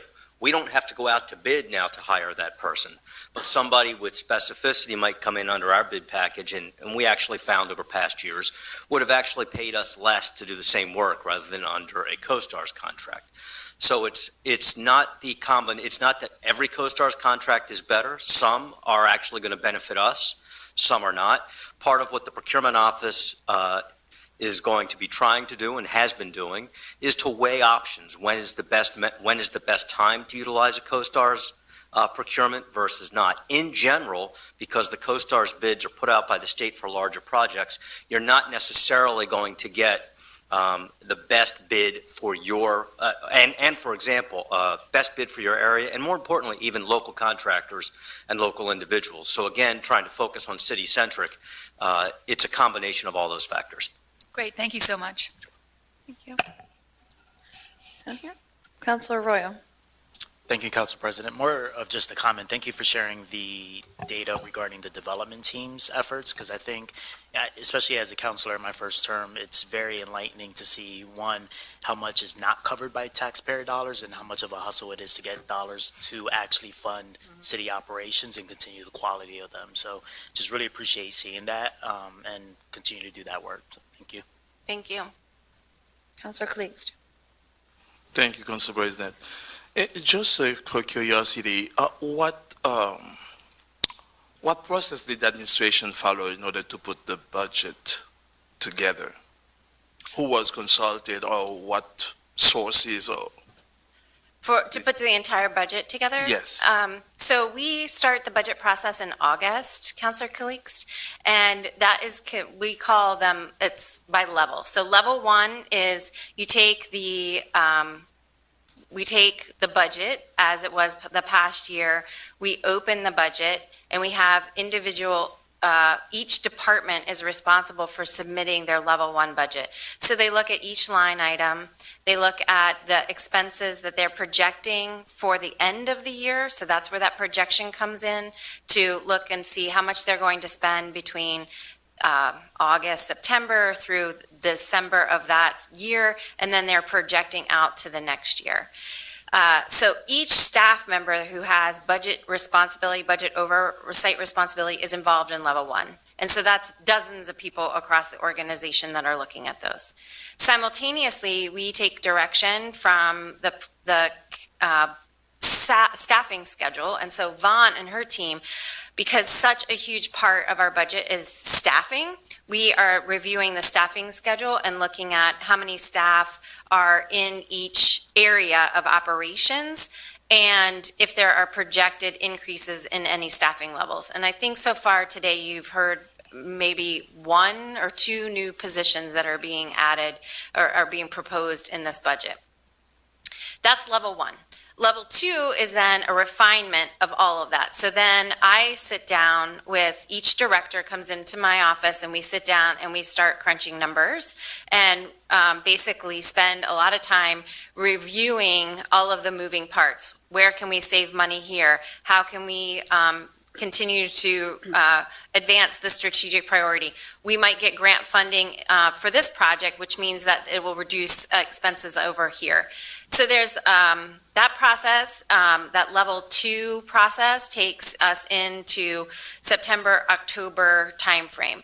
By the end of October, we're at level 3, which means that the budget is closing, and we are preparing to present to council where we are at. And so we have basically relied on our internal team for the nuts and bolts of that. Externally, we've also relied, with funding from the Department of Community and Economic Development, on PFM, who is providing us financial management support in terms of looking at our revenue projections over time, how we can attend to the financial cliff that is coming related to the loss of ARPA funds, how we can look at our capital planning process, how we can build a capital planning process and financial planning process that will take us over the next 5 years and beyond, as well as looking at the financial sustainability of our individual utility funds.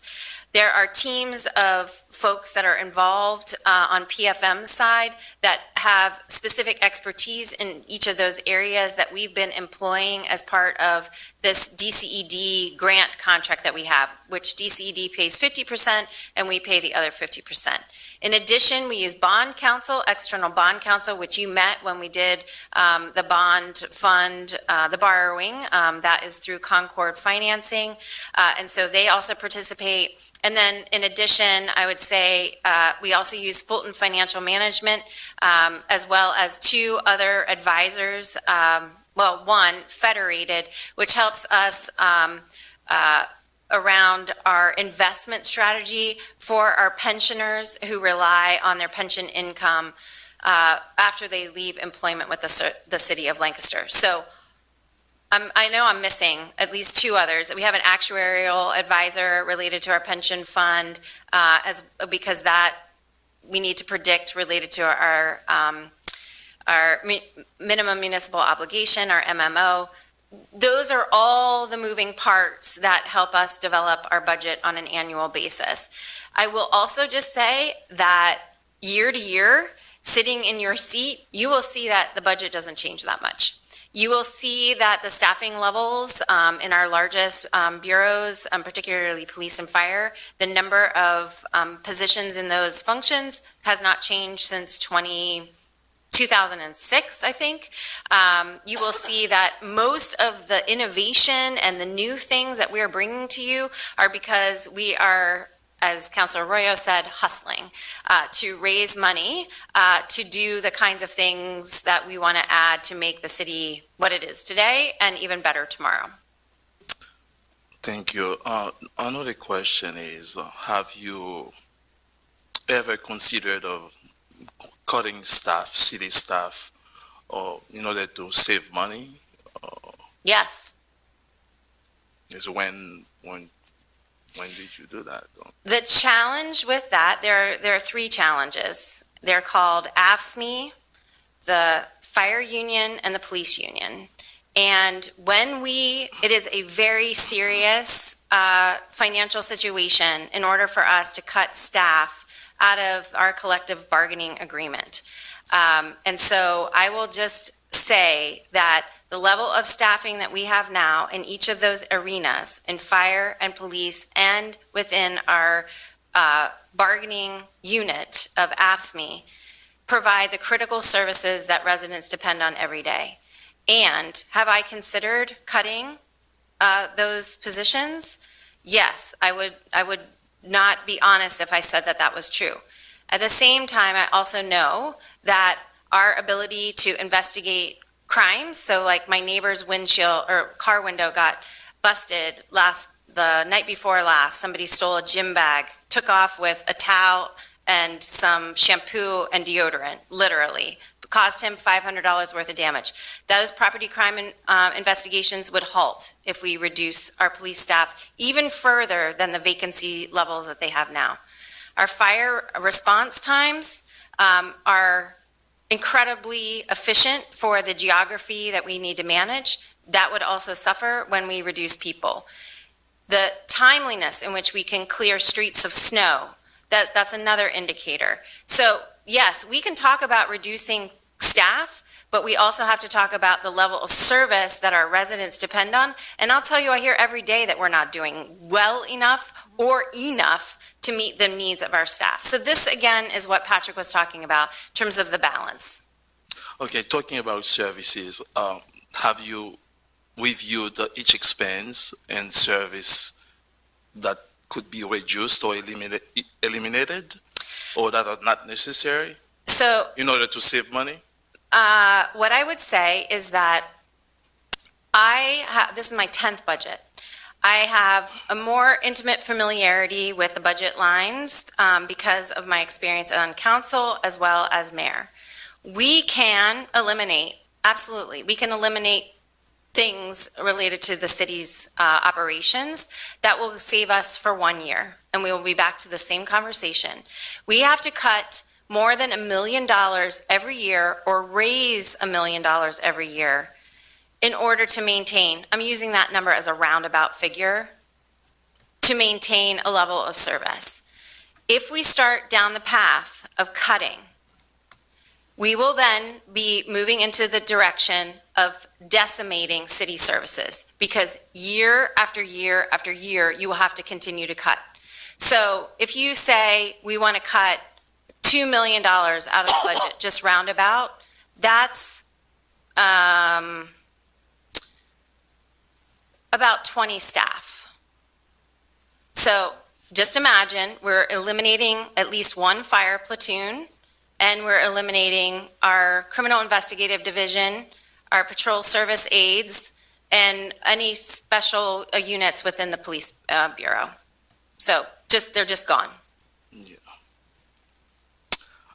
My last question would be, how much funds are available for unexpected expenses?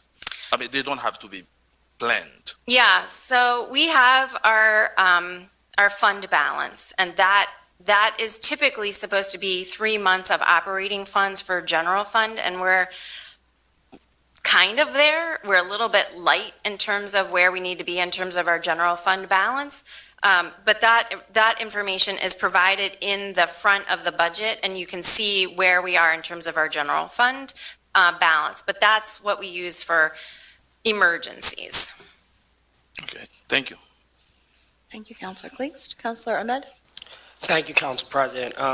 My question is, with some of these challenges we have with the flat revenue versus rising expenses, and how are we alerting the residents? How are we trying to educate the community on why some of these increases need to be made, especially when residents are already having challenges and, with their own budgets in their household?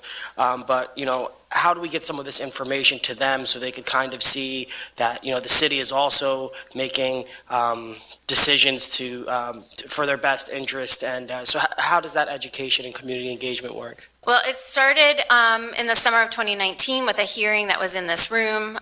It has been a source of editorials. It's something that I talk about in almost any of my neighborhood meetings. It was part of my budget presentation again this year. It is also part of the conversations that we have with the delegation from Lancaster County, which includes many leaders in the State House and Senate.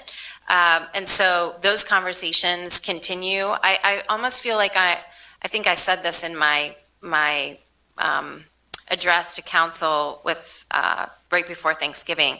I feel like I'm just playing the same song over and over again. The city of Lancaster has a structural deficit. It's not going away. We cannot economically develop our way out of it for the reasons we talked about earlier related to assessed value. The assessed value of the city grows at less than 1%. Typically, in a typical year, and this year is an atypical year because our debt savings from refinancing exhausted, and that is driving a large portion of our budget, about $2 million, in addition to medical expenses, in addition to pension obligations. Those are the biggest drivers. Those drivers are not, they cannot be cut in the same way as Councilor Calix was asking me. We can't just say we're not going to make our debt payments anymore. So we have this typically a 4% increase in expenses year to year, but that adds up. Over 4 years, that's a 16% increase in our budget.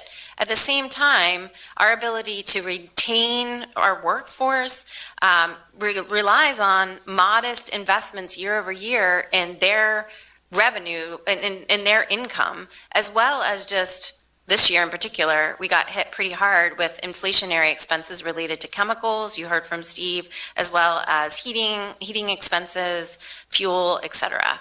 So I feel like I talk about this all the time, and yet I know that there's a lot of residents who still aren't aware of the structural deficit. And so I ask all of you to continue to help me educate the public and bring them forward, because it's kind of lonely advocating as a voice. You know, I'm representing the city, but there isn't a big groundswell of people, of residents behind me writing to their legislators, writing letters to the editor, meeting with their legislators and asking for help to maintain public safety in particular. Thank you. And just my follow-up question is in regarding how can we advocate better than to have a more diversified revenue stream here in the city from the state? And how could we have a little bit more control here in the city of, you know, trying to get a little bit more creative with some of the other taxes? I know that property taxes is really only tool in our toolbox, but how could we help advocate to the state on, you know, the need for us to be able to have more tools? Well, you can first begin by reading a new report that just came out from the Pennsylvania Economy League called It's Not 1965 Anymore, which is literally these are the tax legislation that we continue to operate under, rules that were created in 1965. And I'm not making a joke when I say that there's a mechanical device tax in there for jukeboxes. It is entirely out of date.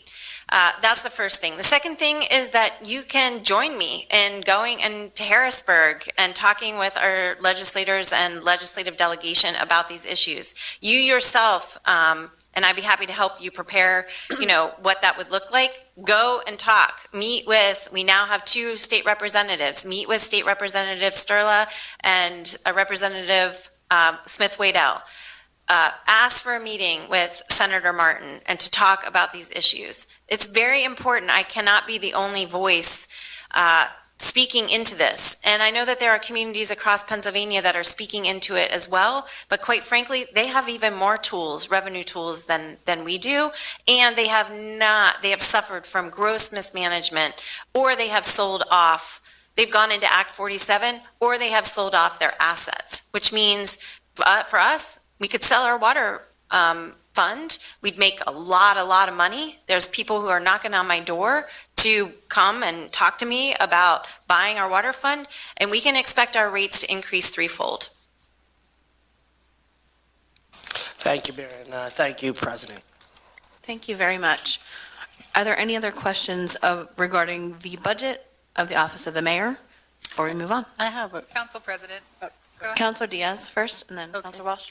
In reference to the stock market in regards to the houses that have been built, condos that have been sold, can you give me a rough estimate how much revenue we've received from those new houses that were built?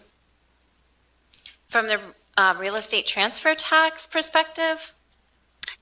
We have new residents, like for example, the one in Chesapeake. Those are new homes, they pay taxes. So I'm not sure how many homes have been built, how many condos have been sold that's bringing in revenue into the city. Do you have an idea? We have, through our land development process, Director Delfs will be able to provide you with a sense of how many new units have been constructed in the city of Lancaster. I believe the tax data, I'm trying to parse out your question because there's multiple sources of revenue we can be talking about. So there's the people that live in those houses and the earned income tax they contribute. There's what happens in terms of the real estate transfer tax when those properties are sold, bought for the first time. And then there's the property taxes that are generated from that. We do not have access to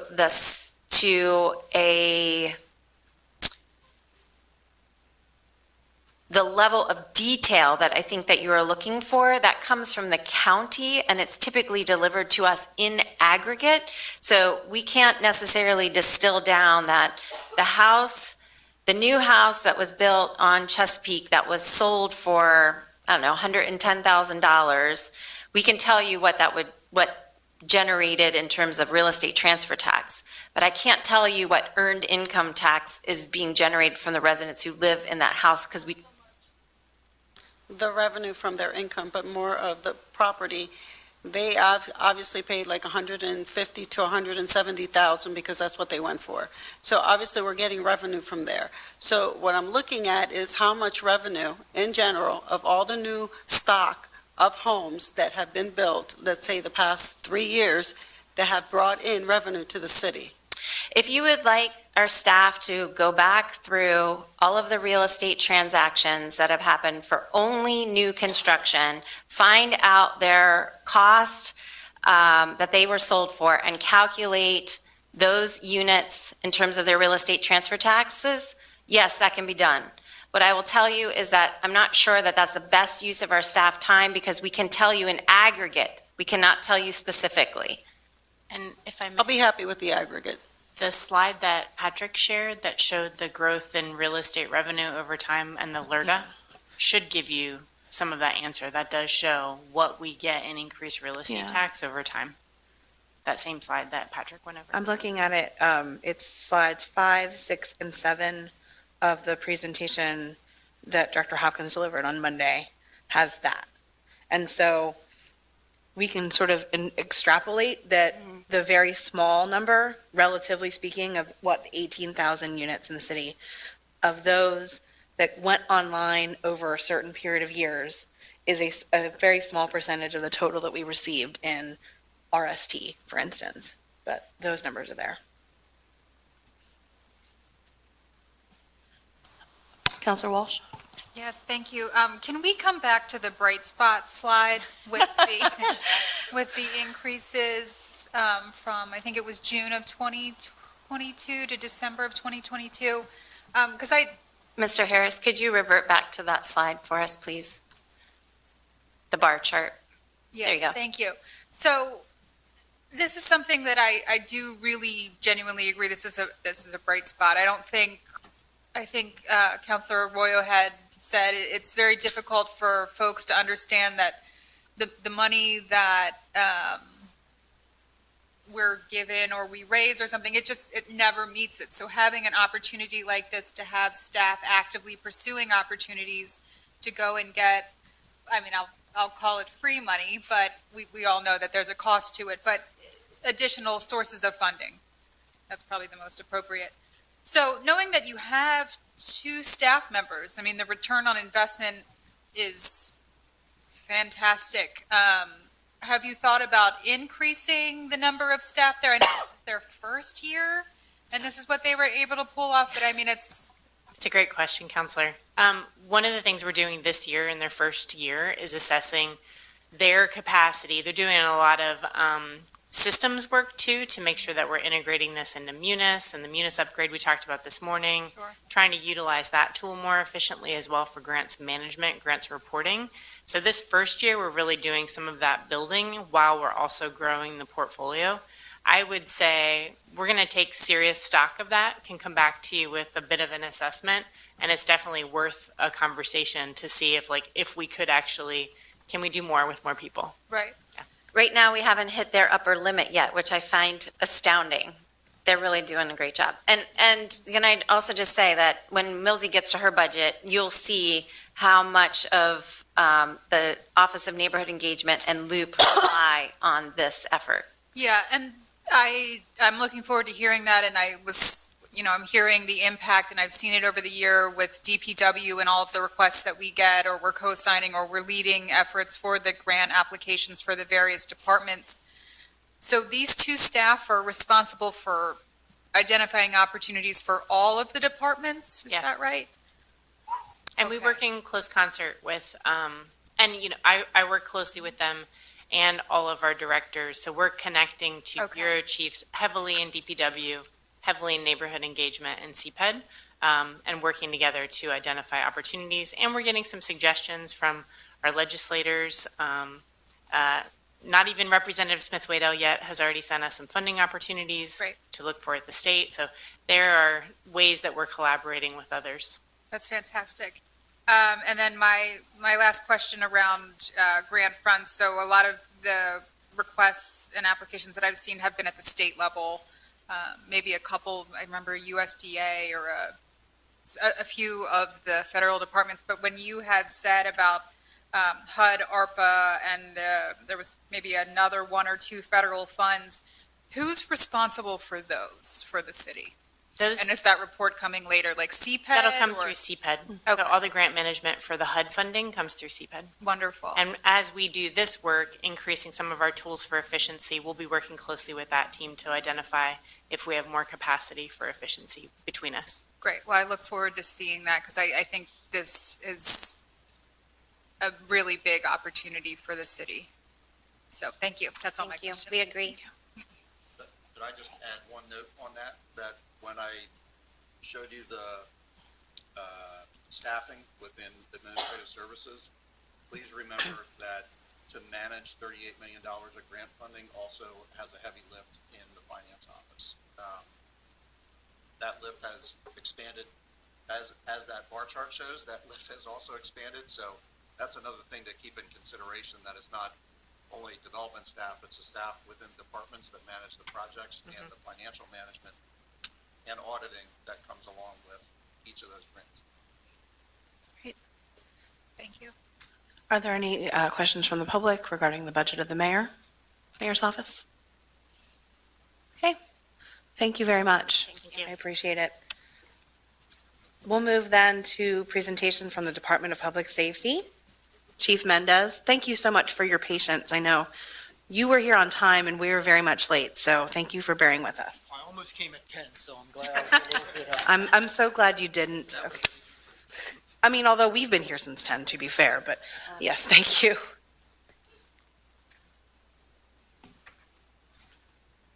All right. Good afternoon, and thanks for having us.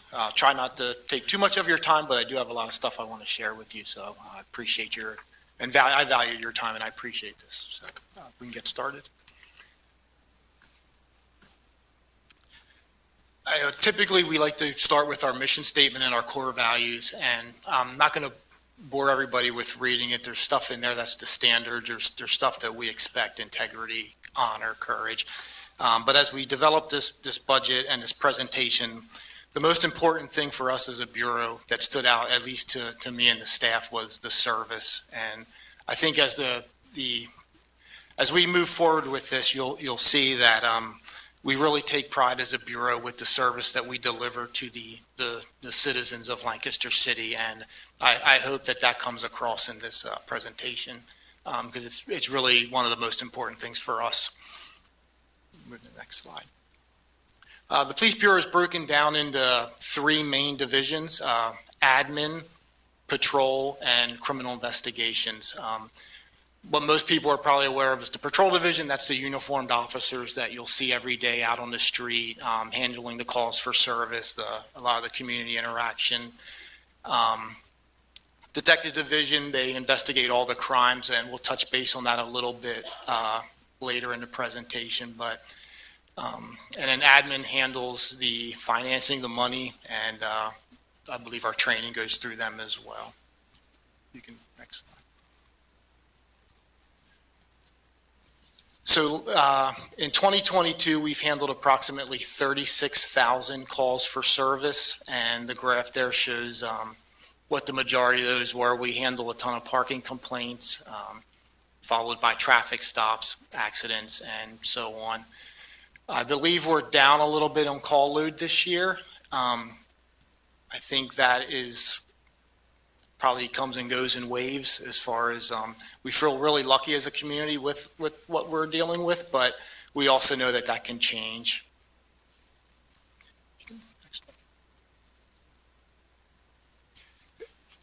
This graph shows quarterly the call load. It includes self-initiated. That would be what officers are out generating on their own. It shows the calls for service and then the total. And I think it's pretty clear that it stays this, I believe, around the same throughout the quarters. Looking at it, I think what stood out to me was I think as the year goes on, it looks like we might dip a little bit with the self-initiated stuff. I would probably attribute that to time off like vacations and things like that. Next slide. That's me. You guys, I feel like you guys probably know my life story at this point, so I'm not going to get into that. But I wanted to take this time to really just talk about, pretty sure I was the first chief that was able to pick my 3 captains that work closely with me, assigned to admin, patrol, and detectives. We currently have 2 captains. Randy Zook's here with me. He does the admin. Captain Kurt Miller is in charge of patrol. The criminal investigation captain spot is currently vacant, but it is being filled on an interim basis by Lieutenant Bob Whiteford. And we'll look as we move into the new year to fill that role as we go. But without them, I couldn't do what I'm doing and what we as a bureau are doing. So I wanted to make sure we thank them and acknowledge them. Next slide. Your bureau is hands down one of the best in the Commonwealth. The amount of work that the officers out there are doing. I've been able to travel a lot, in the past and go to seminars and conferences, and it always amazes me how far ahead Lancaster City really is with our training, our recruiting. A lot of the things we're doing in the city, other communities are looking at us to get to. So we really are one of the leading departments, at least in the Commonwealth, if not East Coast. Next slide. Touch base on a little bit of the training we've done. Crisis intervention training. We've currently, in 2022, we sent 19 officers to it. Our goal is to have our entire police bureau trained in that. And a little bit of a highlight with that is it's a police-based crisis intervention. It's really the first intercept for people with mental illness before they were to get involved in the criminal justice system. It aims to ensure that mental health crisis situations are responded to with respect for the person and proper consideration for mental health illness.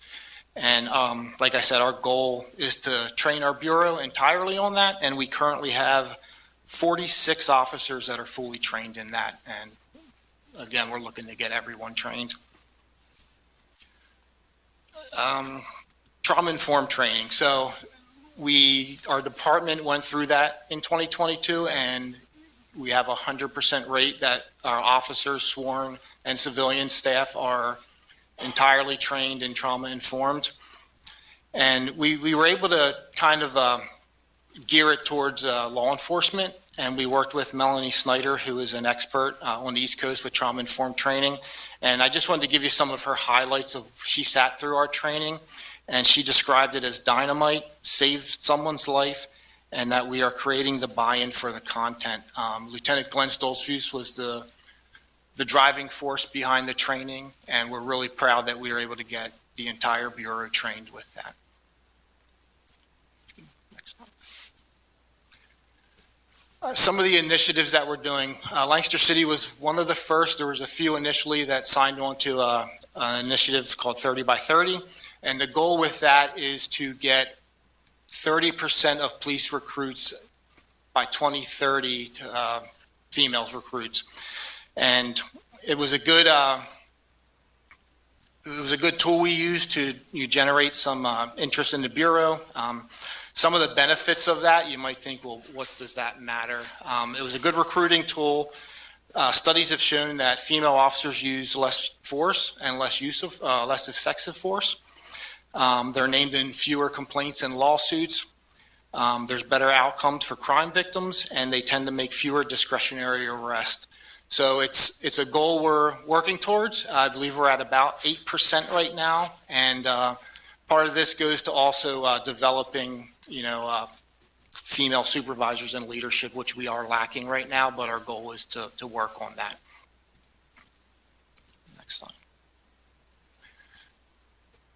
the outstanding service. I'm extremely proud of the work that our officers are doing.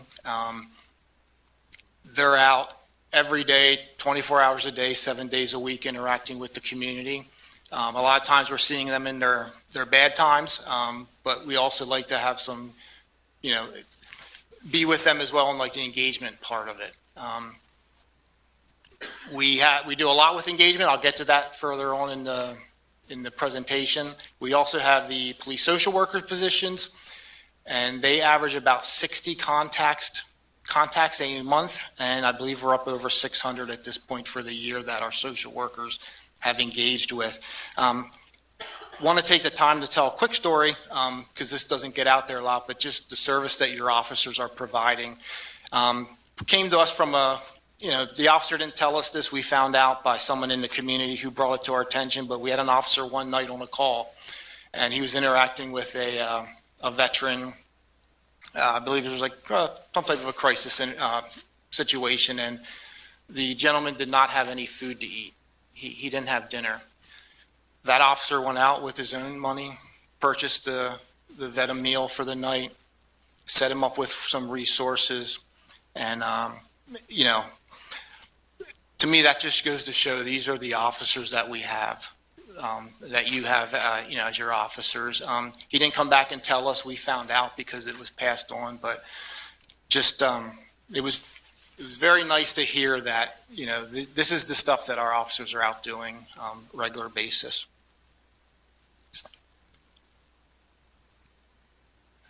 Community engagement. Just to touch base, we've done really well recently with we have a comms manager and the city's comms team. But I wanted to touch on some highlights of the things we've done. Coffee with the Cop, Toys for Tots. We just completed Shop with the Cop, where we will, go with families to Walmart, and they're given a gift card to purchase Christmas presents. We do that every year. We've started doing ice cream pop-ups in the summer, where we will go to a local park and we will hand out ice creams. That's been a huge success. And we're really hoping to get back into painting with the police. We've kind of limited that due to COVID and everything, but it's still, I hold that near and dear to my heart, so it's still something we want to get back into. Next slide. Police Athletic League, wanted to touch on some of the highlights with that. They interact with approximately 400 youths. We're involved with track meets, Beat the Streets wrestling. We assist with the coaching at the local high schools and junior high schools.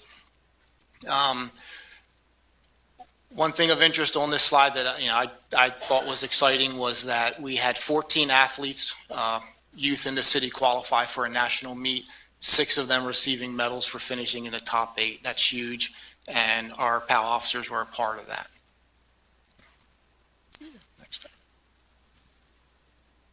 We recently signed on with a chaplain program that has been an area of weakness for us over the past few years. We signed on with the Lancaster County Chaplains Corps, which will they'll provide a bridge between the police, fire, and the victims of crime. They will provide food, water. They will even work out with temporary housing, hotels if we need it. They can make meal plans, meal preps. They can, go to restaurants and get meals if for extended incidents if we need that. And the important thing with that is they are also bringing on chaplains from the city and integrating them into the program as well. So we're excited about that, and we are looking forward to see where that program goes. We are upgrading our RMS system to a program called Pathfinder. It is a web-based program, and it will give us better tracking of crimes and data for the calls we're handling, the incidents we're handling. It will give us more accurate crime reporting data, and it can also send us alerts for and updates on recent crimes and recent crime trends, which we're hoping will help us gear towards how we are deploying our resources for further, if there's an area of the city that needs something.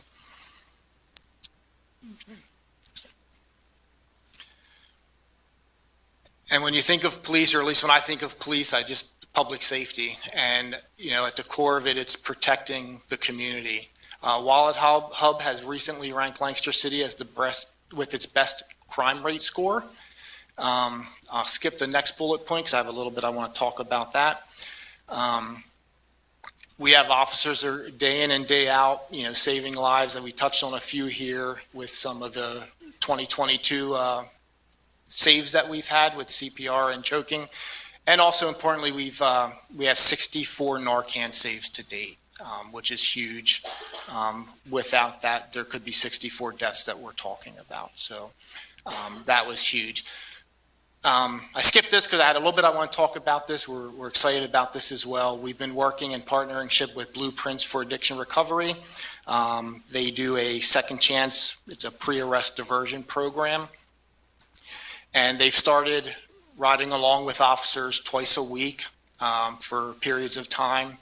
And, some of the highlights for that, and really what that is, it's a diversion service for addiction and mental health. Rather than put somebody into the criminal justice system, we aim to get them the help that they might need if we can. We kicked that off in September of 2022, and in 1 month alone, they engaged 27 individuals, and we had 13 connections to treatment, which is really exciting for us. So far to date, we have 60 individuals that have been referred to the program, and 23 are still actively in the Second Chance program. And what I see to that is that's 23 people that are not in the criminal justice system. We're excited about that. And we're looking forward to 2023 and see, how the numbers grow. Next slide.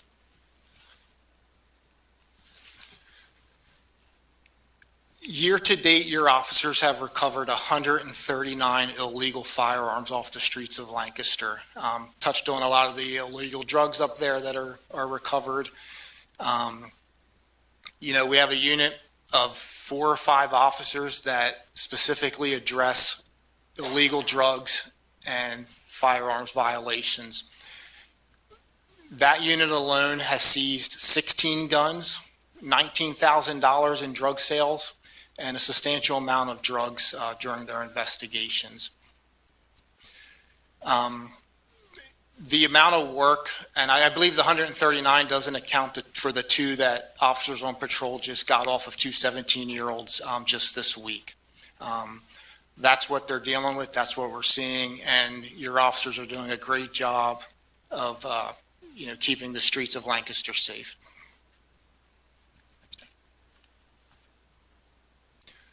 Priorities for 2023, staffing and retention. We are currently down 20 officers. We have 5 leaving in 2023 that we're aware of, 2 retirements. So that's our main goal. There's some stuff we're doing, working on, looking to, as we recruit, and I believe we have a slide that'll touch on that. We're also in the process of accreditation through PLEAC, which is the Pennsylvania standard. We are currently reviewing every policy, and our goal, which I'm still sticking by, we've hit a couple snags, but we would love to be accredited in 2023, and that's the goal that I'm standing by. And we're going to work through that. When I first took this position as chief back, it feels like a while now, but it's really been since July,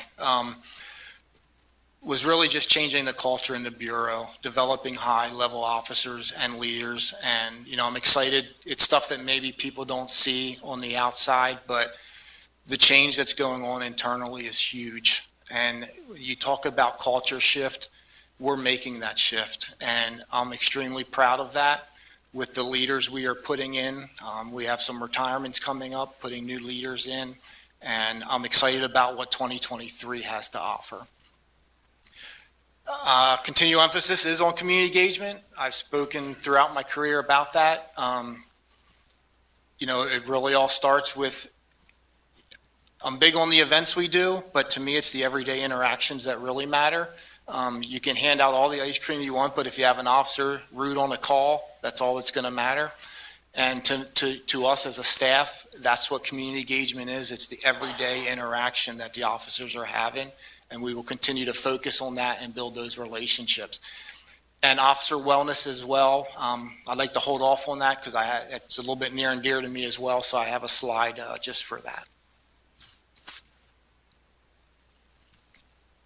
We are currently, when we talk about recruitment, we are looking for bids to start marketing how we recruit officers. It's a nationwide shortage. It's a struggle. I know I've talked to Councilor Diaz. She had some great ideas, but we're looking for everything we can, that we can offer. It's a challenge not just for Lancaster City. Understand that it's across the country.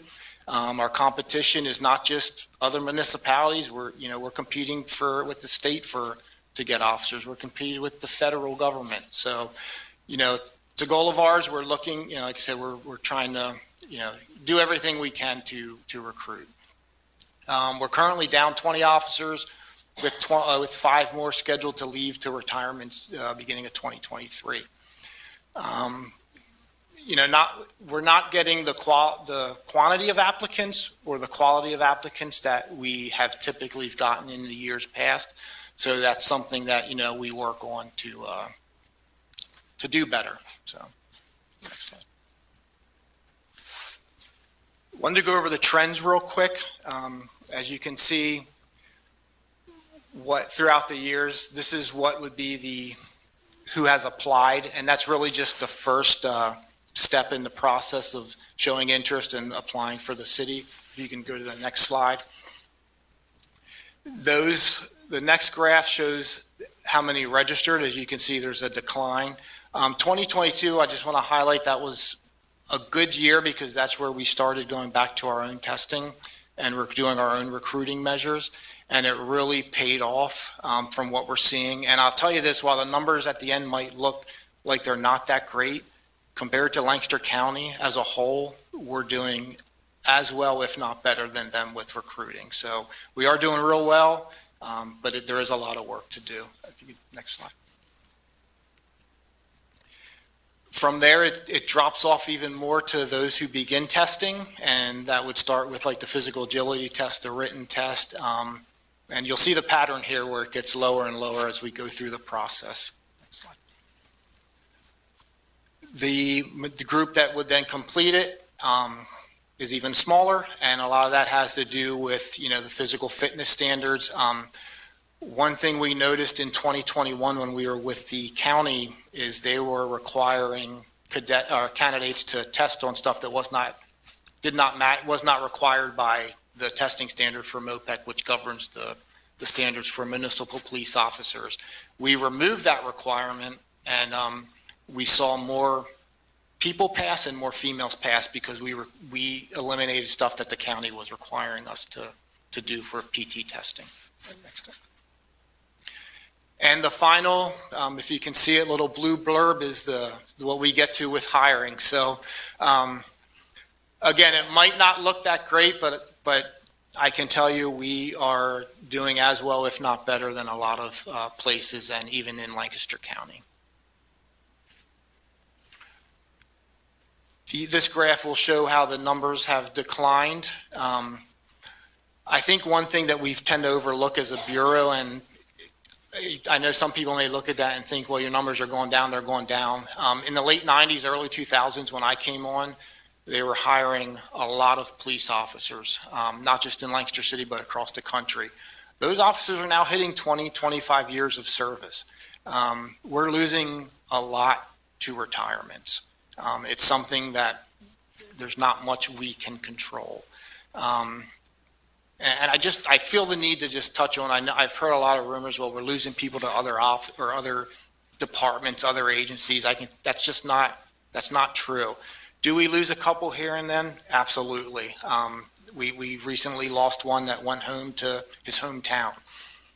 There's nothing that, I'm going to do or any of us are going to do to keep that there, but we're really not seeing a ton of officers leaving.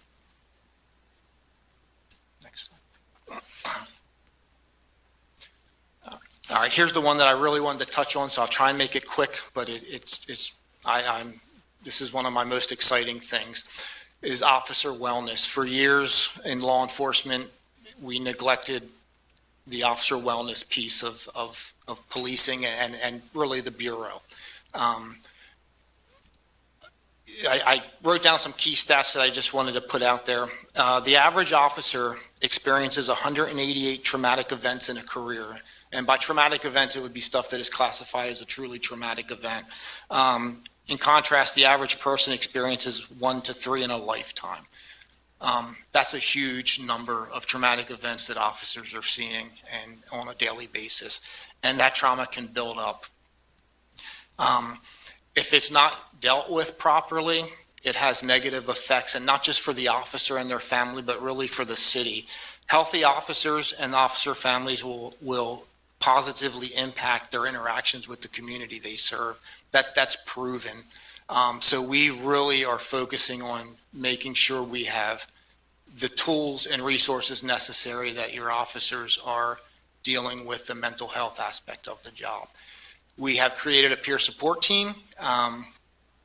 It has been doing great. We've realized after the trauma-informed training, we saw a lot of the contacts with that pick up because we do have officers that are dealing with the trauma that they've dealt with throughout, not just a working career, but even a lifetime. We have a partnership with a place in Maryland. It's Harbor of Grace. They deal with law enforcement, military. We've sent numerous officers there, and we've had some great success with that. We are looking for training and opportunities, really just to make sure our officers are growing, not just as officers, but as people and healthy, good employees. And we are striving to create a desirable work environment. You tend to lose people who don't enjoy working for you. People don't quit. You know, I'm probably going to say it wrong, but people quit bosses, not professions. And we really strive to make sure we have the great leadership over there that we need, and that we're giving them the support we have. And I can tell you the change that we're seeing over the past few months is great. And we've had a lot of support from, the mayor's office, City Hall. And, there is a change going over there, whether people are seeing it or not. We are in a good place. Next. Budget breakdown. As you can see, the salary and benefits take up the majority of our budget, and that's contractual. So as that grows, it's really out of our control with the amount of that. Next slide. Significant budget increases. So we did a lot of moving around with the line items. So while some of the line items went up, they were pulled from other line items. For instance, our minor equipment line item grew from 260 to 350,000, but the majority of that was we moved another line item there to keep everything with the company we were using on one line item. The bicycles went up. I'm going to skip the vehicles for now. The bicycles went up from 5,000 to 15,000.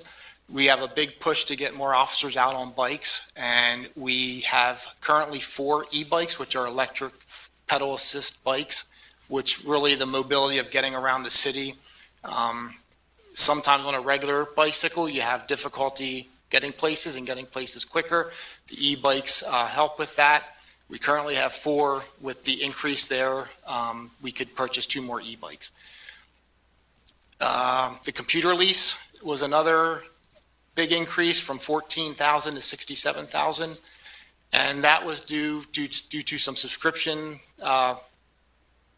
offsets, some subscription offsets, but the increase was with the Microsoft email licensing that went up, that we can now communicate better with City Hall. There was a period where we were on our own separate server, and we couldn't email each other. It was real difficult to get a hold of. I think that's easy. I'm not a computer guy, as you can tell, so that's the easiest way to explain that. And then the vehicles, there was an increase in there. We have an aging fleet. We have many of our vehicles are up over 100,000 miles.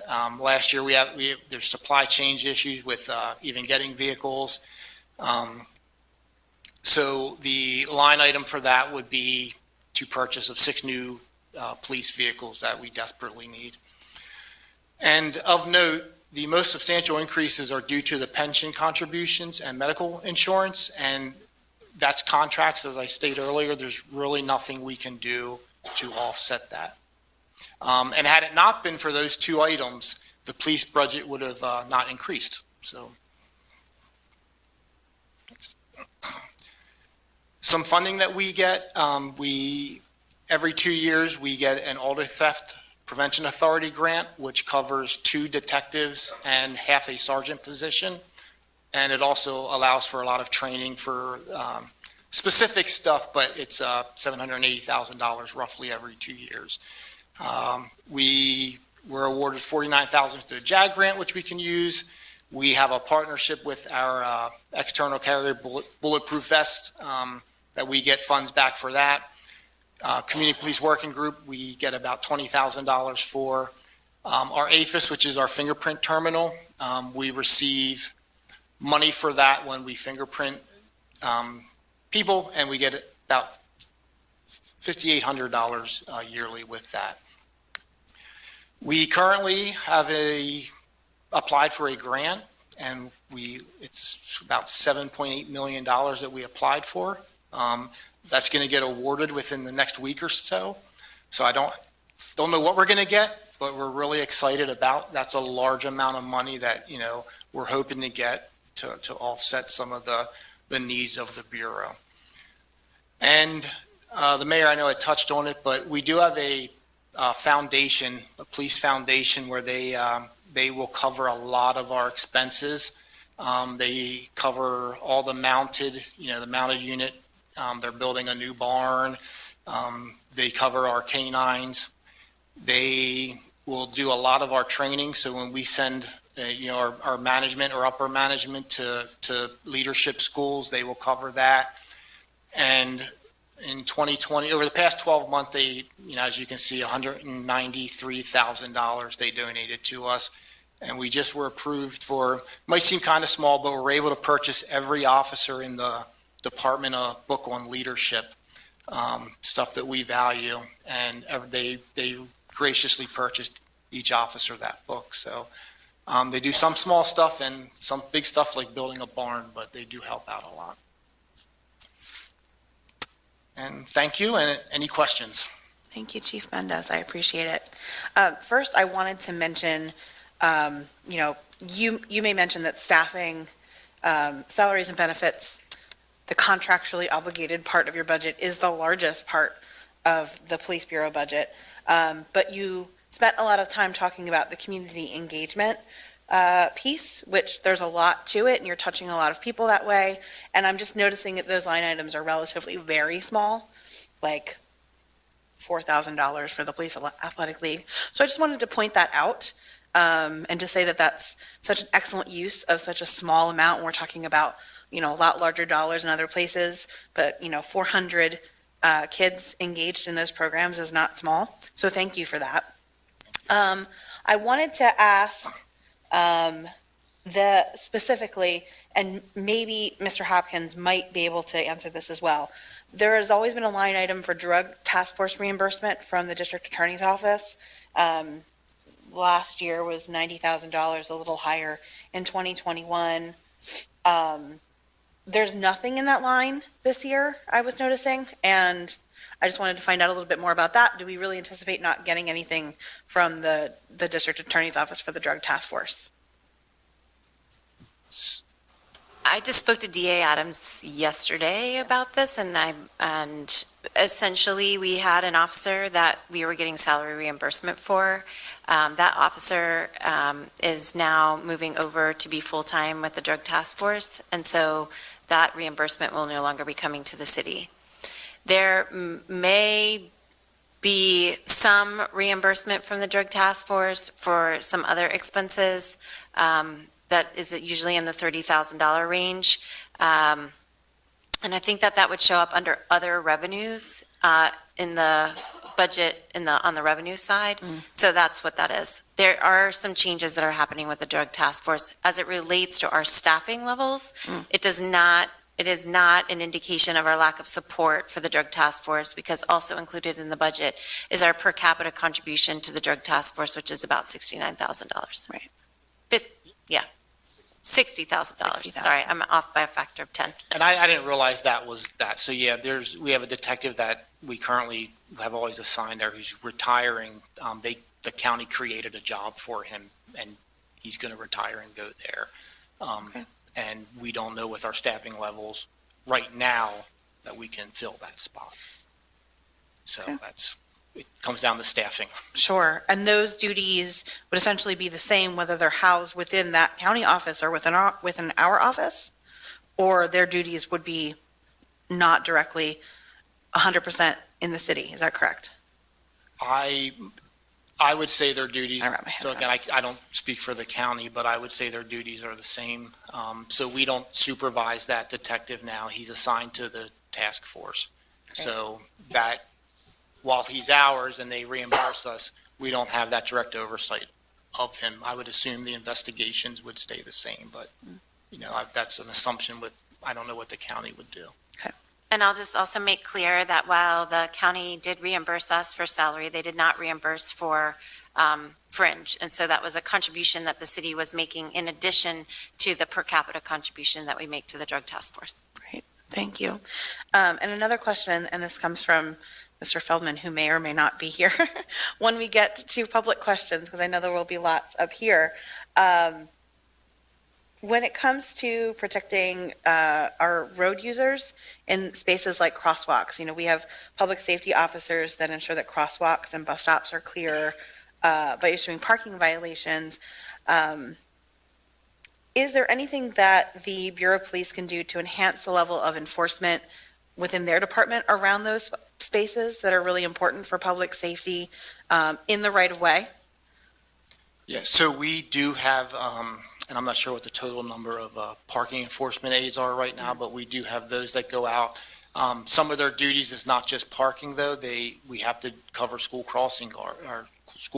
So, they're not totally out there just doing parking tickets. They do traffic control, but we absolutely, we always, try and, write parking tickets. And, as far as that, I think we do. I think it was our number one call on the call per volume. So, I think other than just continuing to be proactive and addressing it and having, if the community, if there's a spot that's if there's a problematic spot, to make sure you're notifying. Yeah. And I think there would be. I think we all can probably think of 1, 2, 6, 7 particular intersections where there's, parking within the crosswalk that's supposed to be for, pedestrian and bike right away and that can get blocked. So a follow-up to that would that be something that's also tied into the Fix-It system? And would those get routed to police for monitoring and enforcement, or how would that be handled? And maybe that's more like an idea or kernel of an idea than a question, but I think that's something that people don't understand who enforces that sometimes. So I guess my answer is I'm not sure, but we can definitely look into that as being an option for that. Yeah, and I think, DJ, when did we just do the training for the desk sergeants? Is that coming up for Yeah, so there's the last piece to rolling out 311 is the integration with Police Bureau, and we've been tripped up by this because of our phone system, and their phone system is completely not connected to the city in addition to email and everything else. So the integration of our systems will alleviate this, I'm sorry you have to hang up and call this other number, but also 311, also called Fix It, will allow for those kind of non-emergency things to be routed through the Police Bureau. And that conversation is happening in the next 2 weeks. Terrific. Thank you for that. I'll open it up to other council questions. Councilor Arroyo, is he down here? Thank you, Council President. Thank you for the presentation, Chief Mendez, and excited for you to be leading the department. Seems like you've had a busy year.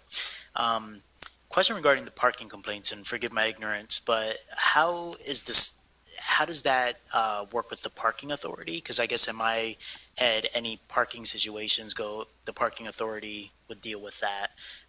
So how does that work with them?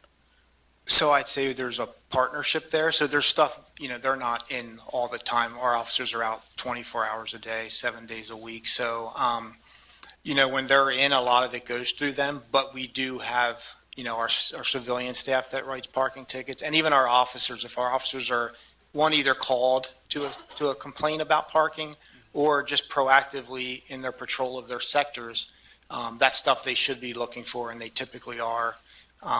So I think probably there's a partnership there that, has seemed to work okay.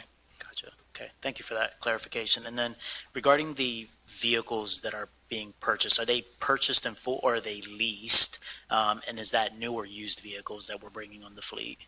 So they're purchased new. I know the cities, and it's out of my area, but I know they're looking, they've kicked around ideas of like leasing, doing a lease program. But currently we purchase them and then sell them. Typically we recycle them out, and then once they hit like 100,000 or more, then we sell it and get there. But last year there was an issue with supply, so I know I think we're still waiting on some of our cars from last year, and our fleet is just, it's aging rapidly, and the supply chain issues aren't helping. Yeah. And last question regarding that. I saw in Public Works, it looks like there's an attempt to start to bring on more electric vehicles as they purchase new. Has the police department started to do that as well as far as new vehicles being electric? So I know we have looked at some of that, and I believe, so I'm not a car guy either, but I know some of our vehicles, there's a component where, maybe he could speak better to it. I'm not the car guy. I don't know if this is on. I'm not much of a car guy either, but I'll wing it. But currently we have several cars are hybrids. Some of our civilian cars, but also some of our police vehicles are unmarked cars. There is the Ford and some of the other car companies are starting to come out with all electronic cars, and so that is being looked at. The one thing that we are looking at is the one grant that wasn't up there is there's some grants for some pretty substantial building renovations that need to be done. Our back deck is cracking, and it's so that's being bid and is in the process. One thing that we have been discussing with Ryan, as far as having the infrastructure in place for charging, if we do go to the electronic cars, or hopefully when we do go to the electronic cars, while we're doing these renovations and making these changes to the building, to have that infrastructure happen, to at least have the conduit there, so that way we would be able to move to that, and it seems a lot more efficient to do it now while we're doing these renovations. Yeah, glad you guys are thinking about that. Cool, thank you. And if I could just add to that, what Chief is referencing is that we're actually, as part of just more cost savings efficiency, is looking at a fleet management program that we would basically contract with a vendor. And I believe that RFP is going out, or just went out, to do a request for proposals for a fleet management system that would be in charge of the majority of our fleet. Now, they wouldn't be in charge of like the dump trucks and the fire engines and things like very highly specialized large equipment, but the day-to-day vehicles that our city housing inspector use, some of the cars from the police bureau, et cetera, so that we can more efficiently manage our fleet and have better service and cost estimates for fleet management moving forward. We've done a hit or miss job, and it's an area for us to improve in. I'm sorry, can you clarify fleet management? Like, what does managing a fleet mean? Managing a fleet means projecting how many new vehicles you'll be needing to replace at a certain year, taking cars that have who hit their sweet spot in terms of resale value out and replacing them with the new vehicle. They would not manage the day-to-day maintenance, in terms of maintaining tire pressure and changing oil and all of that stuff, but they would be responsible for if there was a car that was significantly damaged and we needed to replace it, then they would replace that vehicle. So we're looking at all of this in relation to our overall fleet management, because the city has a lot of cars. Yeah, cool. Thank you for that. Councilor Ahmed? Thank you, Council President. Thank you for the presentation, Chief. As we are increasing staffing, are we trying to be intentional about having city residents fill some of those vacancies? So we actively recruit in the city, and it's a goal of ours. We recently put, like one of the things we're doing is our cruisers are now having QR codes for, that you can, if you see a cruiser, you can scan your phone and it'll take you immediately to our police recruitment to apply. So absolutely. And again, I would just also throw out there that any ideas that anybody has for recruiting, we welcome. And I think recruiting across, a labor market right now is hard, not just for police. I think every area is hurt with, getting applicants. If I can add on that a little bit, Detective Harnish is doing primarily backgrounds and recruitment. And he's helping with we have a recruiting team. We're growing that. I don't know if we're 10 to 15 officers now that will do this on the side as well. Some of the things that they've done is they were at block parties in the Southwest, Northwest. They were reaching out to different police academies. And I believe like our current test that's coming up in January, we're running at Stevens. And this was all driven by Detective Harnish. In the past, we have to have instructors qualified under the state, under MOPAC, and Reading is the closest academy that has them. We're working on getting some of our recruiting team and some of our officers trained in that so we can do the test locally. Reading has agreed to send 3 of their guys down to help facilitate the test in January at Stevens. So we're going to be running that test locally. So the barrier of having to go to Reading to do the physical test is going to be removed. It's going to be local. In addition to that, the comms team station and DJ have been doing a great job with getting stuff out on social media. They're coordinating with Aaron all the time, with Detective Harnish all the time. So there's a lot that those guys are doing to try to increase our recruiting. And I was reminded that we do offer residency points. So if you live in Lancaster City and you take the test, you're given some raw points on top of that then. Thank you. And then my final question is, with multiple languages being spoken here in the city, are we also looking into language access in case, somebody who may not speak English encounters a crime or has to connect with the police? Are we trying to get more innovative in that as well? So yes, we have actually cards that every officer has, and there's a system that we can call into. And they can the person can show us what their language is, and we can make that connection. And along those lines, back to recruiting as well, we also offer bilingual points as well. So if you speak a second language, you'll get points on the recruiting as well. Thank you, Chief, and thank you, Council President. Thank you. Councilor Calixte? Well, thank you, Council President. Thank you for the presentation, Chief Mendes. As you can see, a significant part of the budget is allocated to public safety. And how does the department hold the officers accountable? As far as when they wrongdoing, when they do something wrong. So we have an office assigned to that, and I believe it's actually in the budget. We're looking to have a part-time civilian added to that office, but we eliminated a lieutenant, which is one of the higher ranking positions. We eliminated that to make room so we could bring on a civilian into that office. But there are processes in place. I think really a lot of it goes back to leadership. I'd even start with the hiring. We try and hire the best of the best. And when you look at that, and I won't get into specifics, but some of the people that are not being hired here are not people that we would want being officers in Lancaster City for various reasons. So I think it starts with that. I think it works with leadership. And I think having strong leaders that are holding you accountable to do the right things. People make mistakes. So, and when a mistake is done, addressing it immediately. We do have a system in place for all reporting that will give supervisors alerts that if some officer has submitted too many use of force reports or had too many accidents or too many complaints, their supervisors are notified. It's like an early intervention system that will notify them and say, hey, red flag, you might want to look at officer so-and-so. He's submitted his 4th use of force report. and then it's incumbent on that unit and the supervisors to look at it and, see if there's an issue with it. But I take pride in the accountability that we have now at that agency. We're doing real well. Could we always be better? I think you can always get better in anything you do in life, but, it's running smoothly and we look to make it better. And just for curiosity, are all officers required to wear body cameras Correct. on duty? Correct. Every officer has a body camera. We have a policy on that, so it's on all of them.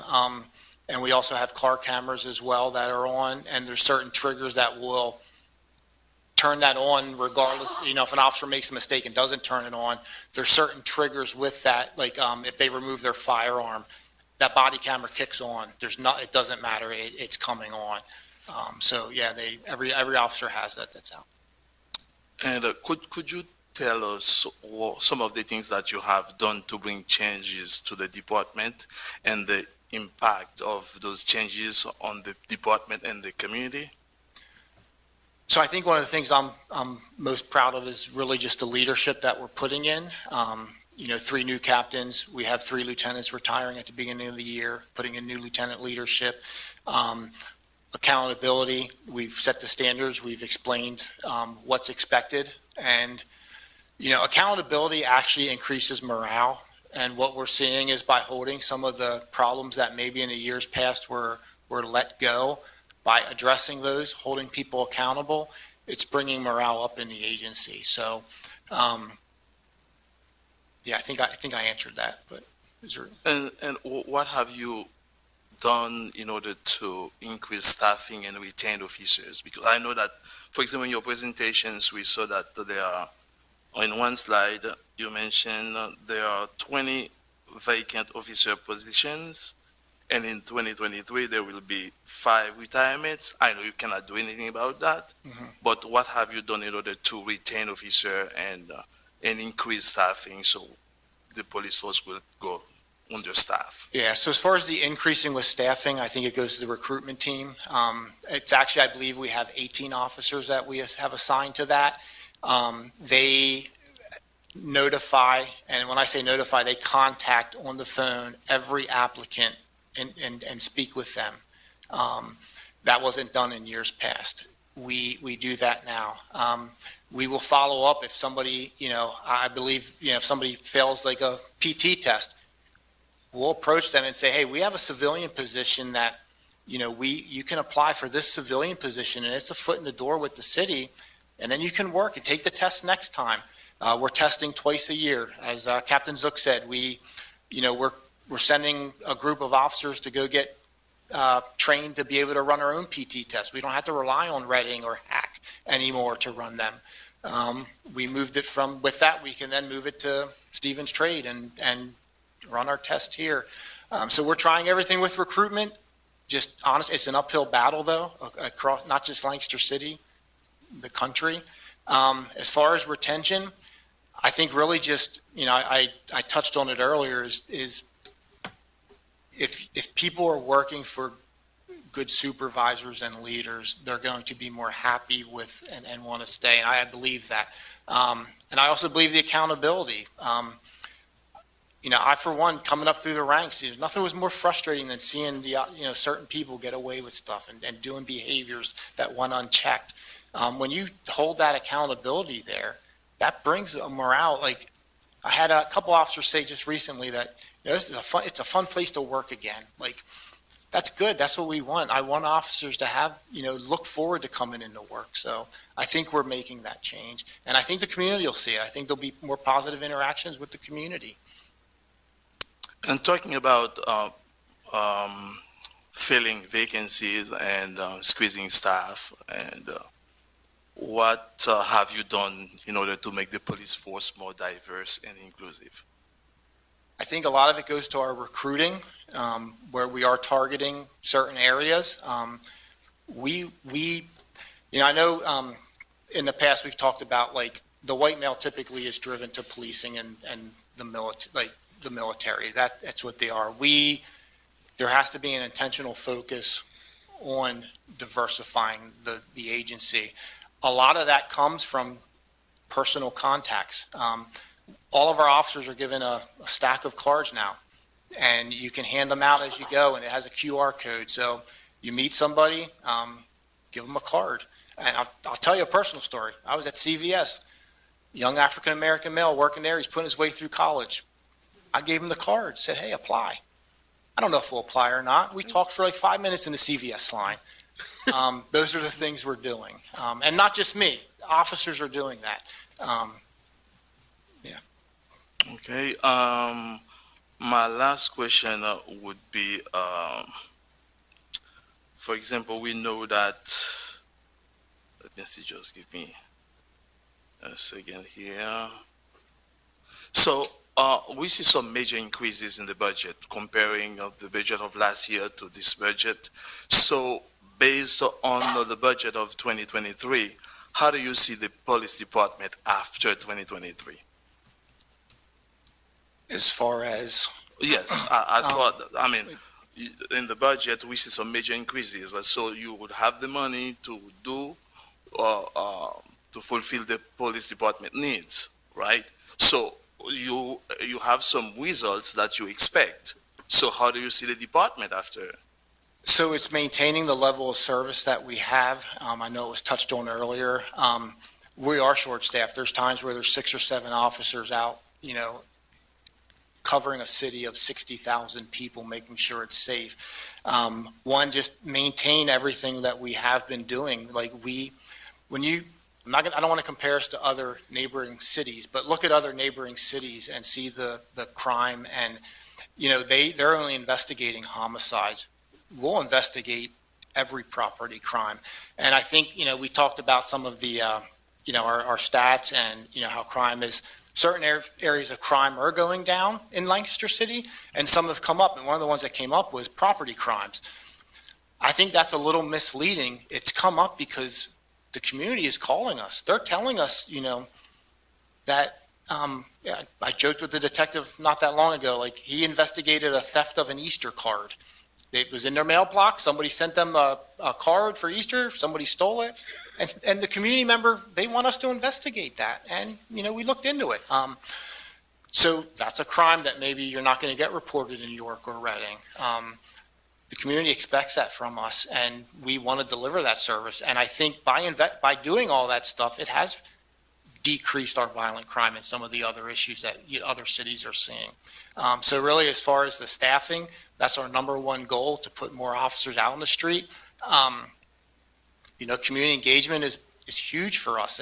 It's one of what we as we talk as a staff, that's one of the biggest highlights we have. And, that starts to suffer when we don't have the officers to do that. So, goal is to hire the best and bring them on for a 25-year commitment to Lancaster City. And how do you see the relationship between the department, the police officers, and the community since your appointment? I would hope it's chief. I believe it's well. I think sometimes, I would actually ask the community how they see it. To me, it appears that our officers are more involved. They want to be more involved. They're having a better time. They're engaging. When we post an event, I think at the last Coffee with a Cop, I think we had more cops out than people that showed up for coffee. Like, we were involved. I think they're involved. I guess the true measure would be to see what the community feels, how things are going. Thank you. Thank you very much. Thank you, Mr. President. Thank you. Councilor Craig? Thank you, Chief, for your presentation. I'm sure I missed something. On the PC leasing, going from 14,000 to 67,000, I'm sure I missed something in there. Can you clear that up for me? So I believe the biggest jump of that was the Microsoft licensing and getting more people in the bureau assigned to it. Yeah, so some of that is because the city's all moving to these Microsoft emails, that's some of the licensing costs in that. That was, I believe, around 30,000 of that increase. Some of that increase is also moving it from a different line item. We were doing it incorrectly in the past and having our our computer expenses in a different line item. So we deleted from that line item and moved some of that. So that offsets some of that cost to the PC lease. Okay. And is it more cost effective to lease? So that, right now, we're not, that's what the line item is called, but right now, we don't actually have it. You're not actually leasing? Leases. Gonna step up. Yeah. Okay. These thank are, you. these are Thank better at you. answering it than what I would be. You're asking a combination of IT and accounting issues. Okay. It's not actually the physical PC license that's being occurred here. So we're not The software. leasing Leasing. units.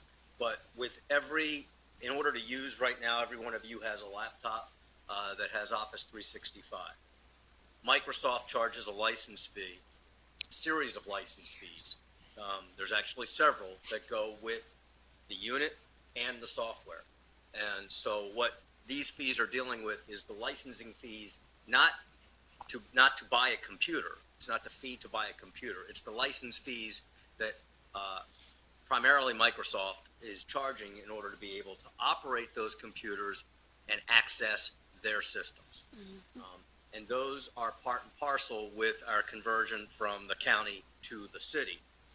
So again, because we were operating under the county was obtaining most of those licenses. And in some cases, there are a couple different types of licenses.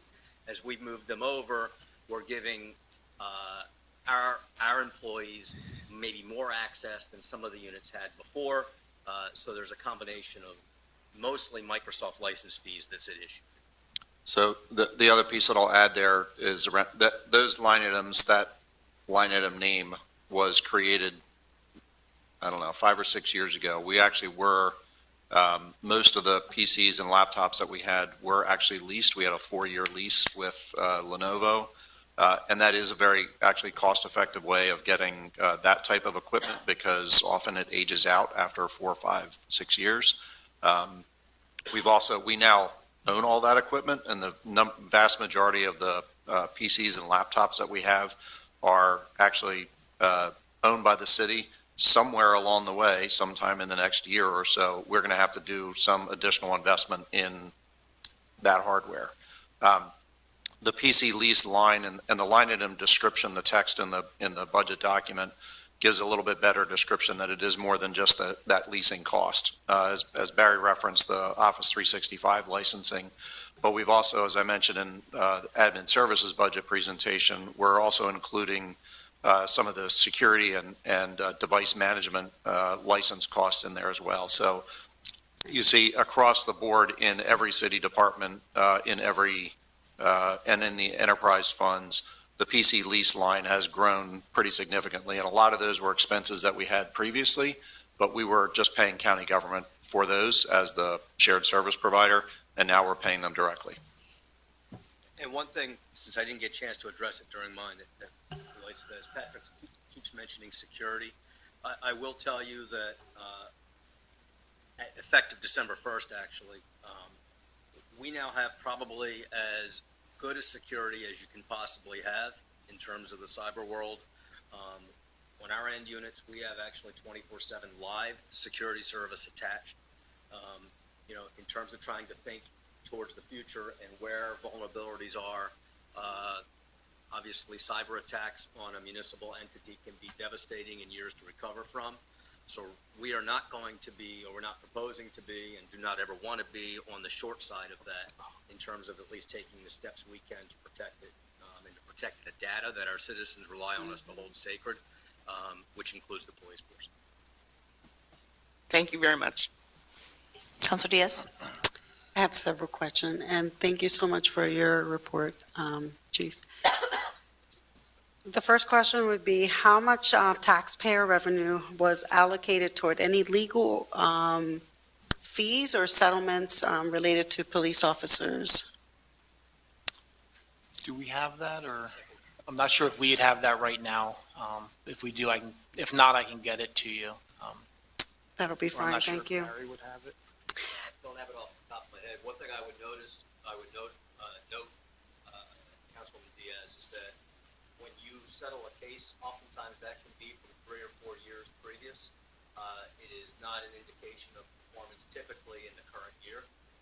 It is usually from an incident that occurred multiple years ago. There's a 2-year statute of limitations generally on filing. Most attorneys representing wait until right before the end of that to file it. There's a reason for that from a strategic standpoint as a lawyer. And so there's a delay. So when you're looking at, we settled a case for $30,000 today, I caution on attributing that to the current performance of your police department. So would you say that, let's say the past 3 years, do we have any kind of numbers that we can look at that might have affected our, our income here in the city? Yeah, Mr. Hopkins can produce a list of the settlements. Okay, thanks. Out of the police over the last 3 years. And in regards to metrics, how many times has the social workers service department been used since it's been implemented? Do you have any kind of numbers? I can get it. I only went back for the tracking for the past, I believe this year, which was 600, but we can definitely look and, it's tracked. I just don't have prior years, but I can get you that. Okay, thank you. Yeah. And, One moment, Ms. Diaz, I do have an answer. So Okay. Mr. Hopkins, over the last 3 years total, it's been $97,000 in settlement.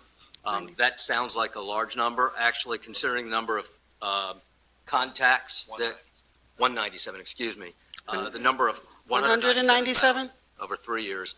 The number of contacts that our police department has with residents, if you were to compare that across the board with other cities, you would see that actually our numbers are extremely good.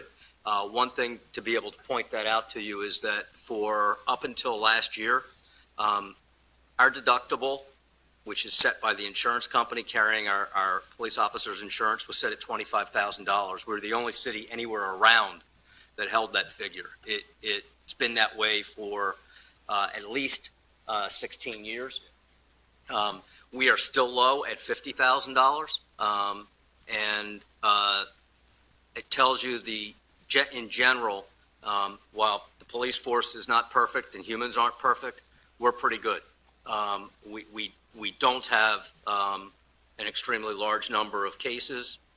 We don't settle. We've actually had 2 cases go to trial this year, which has never happened in the 30 years I've been here at the city, and we won both of them. Our officers, our cases hold up very well in court in terms of we tend to operate within the law and in general within policy. Thank you. And in regards to the homeless issue, I would like to know if you have any type of metric numbers or concrete, like we do process them and that's a cost to the city. So in regards to the homeless community, let's say, do you have numbers that maybe, process? I know that the process and then incarcerating is another cost too. So do you have any numbers that you could throw out? So I'm not sure if I totally understand what you're asking. There's a process. You basically incarcerate them. And obviously there is a cost to processing, someone that you arrest. Do you know what that process cost is? I can get that to you. Okay, that's fine. The cost for processing any person that's arrested would be the same, so I can, Yeah, that'll be fine. yeah, okay. And in regards to the software that he was talking about, the grant money that you received from JAG, was any of that money also used for the licensing? And I know, I'm familiar with software, and every time you turn around, they charge you more and more each time. Before, you used to just subscribe and you used to keep it and upgrade it. Now, it's every year you have to pay a fee. So was that any money that was allocated for the software? Do you know what was the grant? No, none of the grant money was for the Microsoft licenses. The JAG 22 grant was for 2 of the e-bikes, was also for some of the upgrades that we were talking about with the Pathfinder to how we do our reporting system. So there's that software cost. Some of that was going to be covered by the JAG grant, but not the Microsoft licenses. Thank you. And one last thing. I can vouch that they have been recruiting. I did receive some phone calls from some Spanish people overseas, so I am very proud that they are working very hard in doing that. Thank you. Counselor Walsh? Thank you, Council President, and thank you, Chief and Captain, for your presentation. I just have one question as it relates to the budget itself. There's a line item for Community Safety Coalition. It looks like for the past at least 2 years, 2021 and 22, it was about 200,000, and then this year anticipated 337.5. Can you explain what that expense is for? Yeah, so I And why is believe there an increase? the cost for operating the camera system and all that has increasingly gone up. Okay. I can't speak of the specifics of it. I don't know if Patrick or the mayor could, but that cost has gone up.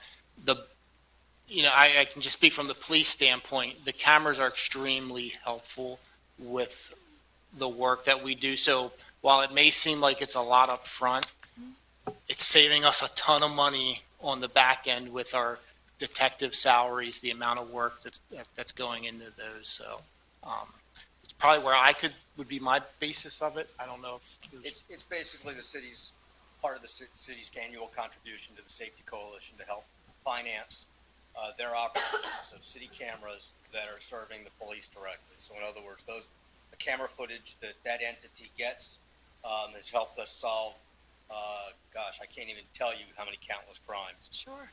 So it's a cost allocation for police utilizing that service.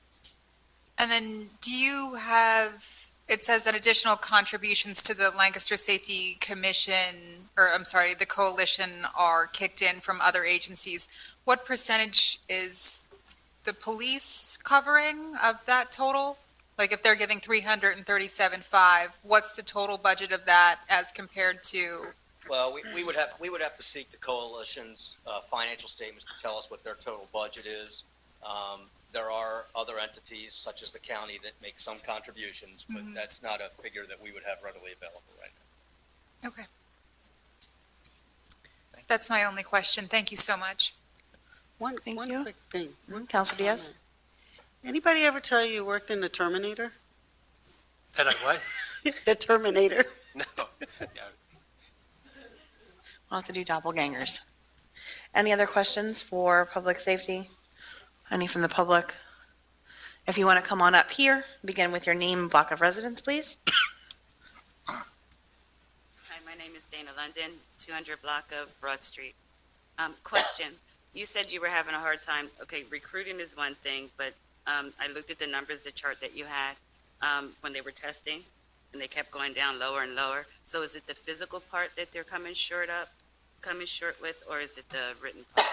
So it's a combination of a few things, and we've revamped a lot of that. So I don't know if I have a specific answer for that, but it's pretty much every step of the process. We lose people. So we look, like I said, we changed the testing standard for PT. We changed our oral interviews. We've worked with stuff to see, I know we had a doctor come in and make sure that we're answering, that our oral questions are great, the process. We vetted those. The testing, it's a standard, but, that loses some people, and then, each step unfortunately drops off. Yeah, I didn't know if it was one versus the other where you were having a problem. I was just curious. Yeah. PCs, let's go back to your PCs. Good goodness. So, just curious, how many laptops do you have, and how many licenses do you guys have? I'm just curious. So I know we're in the process of determining that. I can answer a little bit. So, You have some of yeah, that? we, our computers, the ones that we have now were from 2014, so they're getting up there. I can't speak to how many Microsoft licenses. I think Patrick's looking for that. Yeah, so that's why the increase. We have about 140 computer stations total. A majority of them are desktops. We don't really have that many laptops right now. Okay. So they're outdated, and we're looking at avenues to try to replace those, hopefully with some grant money. We're pursuing that.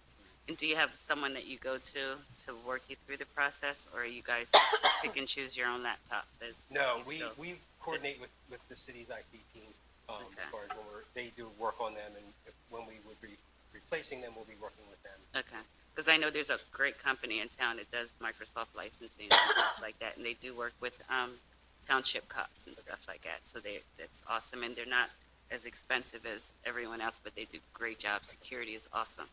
Just put it out there. Hey, Miss London, we'd love to make sure that they are registered in PennBid so that they can bid on I don't jobs. know if I don't know if they're registered in PennBid, but I know they are with Chambers, Mhm. Lancaster Chambers, so they've been a member there for a while. Another question. So this one might take a little longer, I hope not. When you guys said that you did several drug busts, and you had so much money that you got from drugs and money that you busted with criminals or whatever, what happens to the money? So there's a process for that, so it's not like it just comes right back to us, so it doesn't. It gets turned over to the DA's office, and then there's a long legal process before it goes anywhere, and we don't necessarily see any of that back into the. So the DA office gets it in the long run? I wouldn't want to pin it all on them. The state, I believe people think it comes back to the city. It would be nice. Very little comes back to the city. Now the DA's office does provide us with, money back, and that's I couldn't have the exact answer to that because it goes high and low on what we. Yeah, I'd like to know more about that process. We'll do that later. Thank Okay. you. I'm done. Thank you. You have to let me know about the Thank you. tree. Thank you, Miss London. Ms. Darby, hello. Hello, Tanae Darby, 300 block of South Marshall Street. Well, first of all, I want to say I'm a part of the Civil Service Commission, so they do an excellent job on their hiring process. I will say that because I had to be a part of a appeal process with the Civil Service Commission just recently, and what came out of that was a gut punch to me in the stomach that I had to hear, but that's definitely an officer that we do not want. So they do a great job on weeding out officers. From the residents, recently there was a complaint on Facebook. A gentleman went in to try to file a complaint and was given a very hard time by the people at the front desk. Said they were rude, had to wait for a shift change, and then they wouldn't even offer a pen. And this gentleman's a very nice gentleman, which is why he was very patient with the whole process. But, that's just another part of engagement, because then there was a whole thread about this on Facebook, and I know you're trying to very hard to work on the engagement process of. So it seems like also when the, people go in to file a complaint, that seems to also be another barrier that they're coming up against. Okay. Would you be able to get me any of that info offline? That way I can follow up and look into it. Yes. And personal question. So, alleys like Alley 32 behind my house, how do you monitor those? Can you ticket? How does that work? Because I get different answers every time. As far as ticket for like parking or? Right, if somebody's, because I have to take my trash bins out that way, and say if somebody decides to park and block my gate to leave out, how can that be Yeah, dealt if they're on a city alley, we can issue a parking ticket. Okay. And if they're blocking driveways, we can actually have it towed as well. Okay. The distinction being if it's a city alley or a private alley. Correct. And do you know if alley number 32 is public or private, Tanae? I'm assuming it's public. Okay, we should find that out. There's a map that exists of that. I'm in Sector 3, Alley 32, so. Okay. Yeah, it does get tricky, but we can if it's a city alley, like a public alley. All right, thank you. Thank you. Thank you. Any final questions? Thank you very much, gentlemen. Appreciate you being here. Thank you. We'll now move to, under the Department of Public Safety, the Fire Bureau. Chief Hutchison is here. Thank you, sir, for your patience. Thank you for having me. You have a minute to get set up. I can guarantee I won't be that long. You say that now.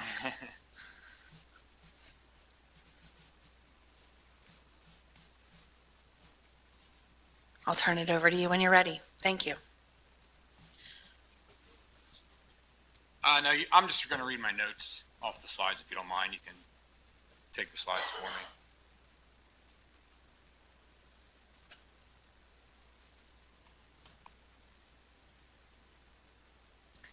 Okay, again, thank you for having me. Presenting with the 23 Fire Bureau budget. As you can see, Todd Hutchinson, Fire Chief. Next slide. Just an overview of 22 and then some objectives that we have for 23.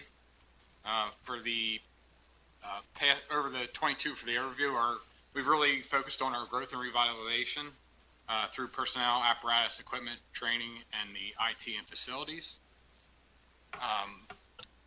In 23, we continue to spend the majority of our resources on growing our fleet and our personnel, along with the transition into contemporary facilities at the West and East King Street stations. In the last year, we heavily invested in these areas and will continue to maintain and improve them, but also begin to re-engage the community through outreach and fire prevention programs. Next slide, please. In 22, the Fire Bureau had 5 retirements, which is a combined loss of 154 years of institutional knowledge. We hired 15 new firefighters, with the most recent graduating from the Fire Academy in November.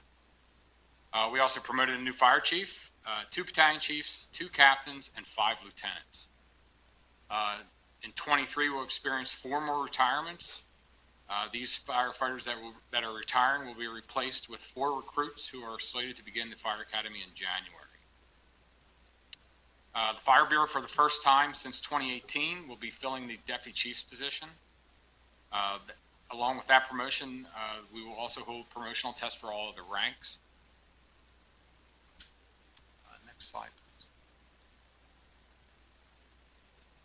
In January of 22, the Fire Bureau placed into service a 2020 Pierce aerial scope, which is part of the apparatus replacement plan. We also took delivery of a new command vehicle, which is outfitted with all the necessary equipment to function as an incident command post during emergency responses. In 23, we'll begin to develop specifications for a replacement of our current reserve apparatus. Development of an early stage is now necessary, as lead times for delivery of new apparatus has increased from 9 months to almost 2 years.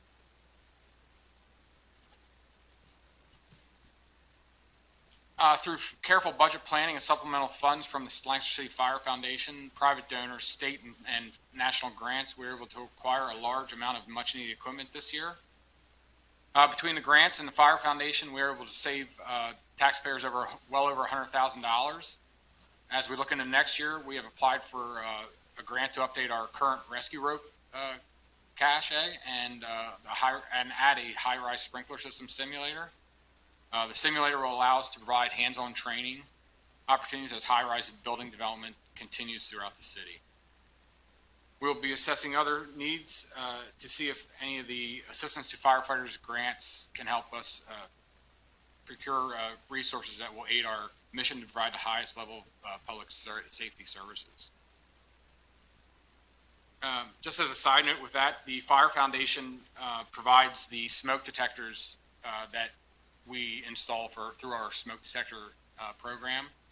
And as of today, we've installed well over 300 smoke detectors free of charge in city residents. Oh, I'm sorry. There it's. So that's a breakdown of our budget. As you can see, as Mr. Hopkins pointed out earlier, a large amount of our budget goes to salary and benefits. So we do the best we can with managing the rest of it and maintaining our fleet, updating our fleet, our debt services, suppression equipment, overtime to staff it, and facilities and admin equipment, along with the training that our firefighters engage in every shift they work. Next slide, please.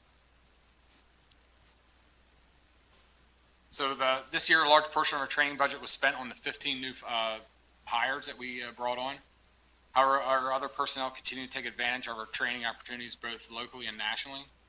Every member of our department is encouraged to take advantage of our training opportunities that will allow our Bureau to improve with our delivery of services. In 23, we'll maintain our membership with the Bucks County Community College, which offers personnel countless opportunities for a wide variety of training in person and online. Our training committee will also begin to develop a much-needed acting officer program.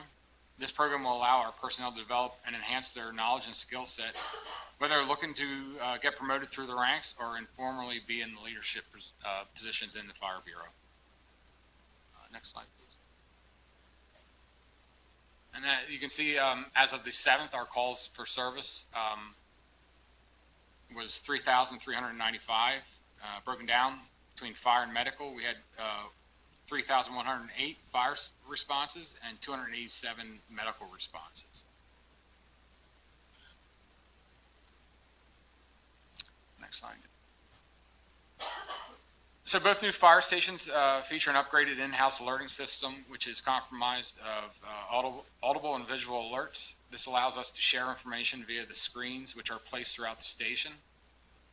The training committee has utilized online resources to develop our new apprenticeship program for the fire recruits, which allows them to take their monthly tests online. The contents of these tests have been updated to current industry standards and best practices, which had previously not been updated since the 90s.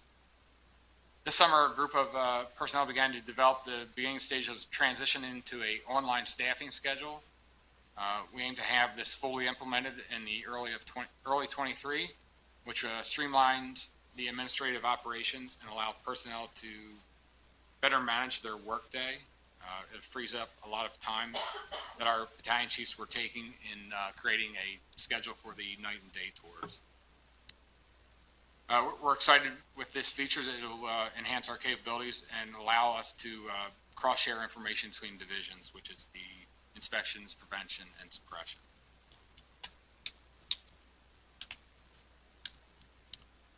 Following the opening, next slide, thank you. Following the opening of Station 1 on West King Street in June of 21, on October 15th of this year, we opened the twin station on East King Street. With Station 3 now fully operational, our Fire Marshal Division has moved out of the City Hall and into Station 1, and the Fire Administration has permanently moved to Station 3. We anticipate the community open house for Station 3 will be held on April 1st of 23 to coincide with the Fire Bureau's 141st birthday, as well as our start of our application and recruitment drive. Next slide.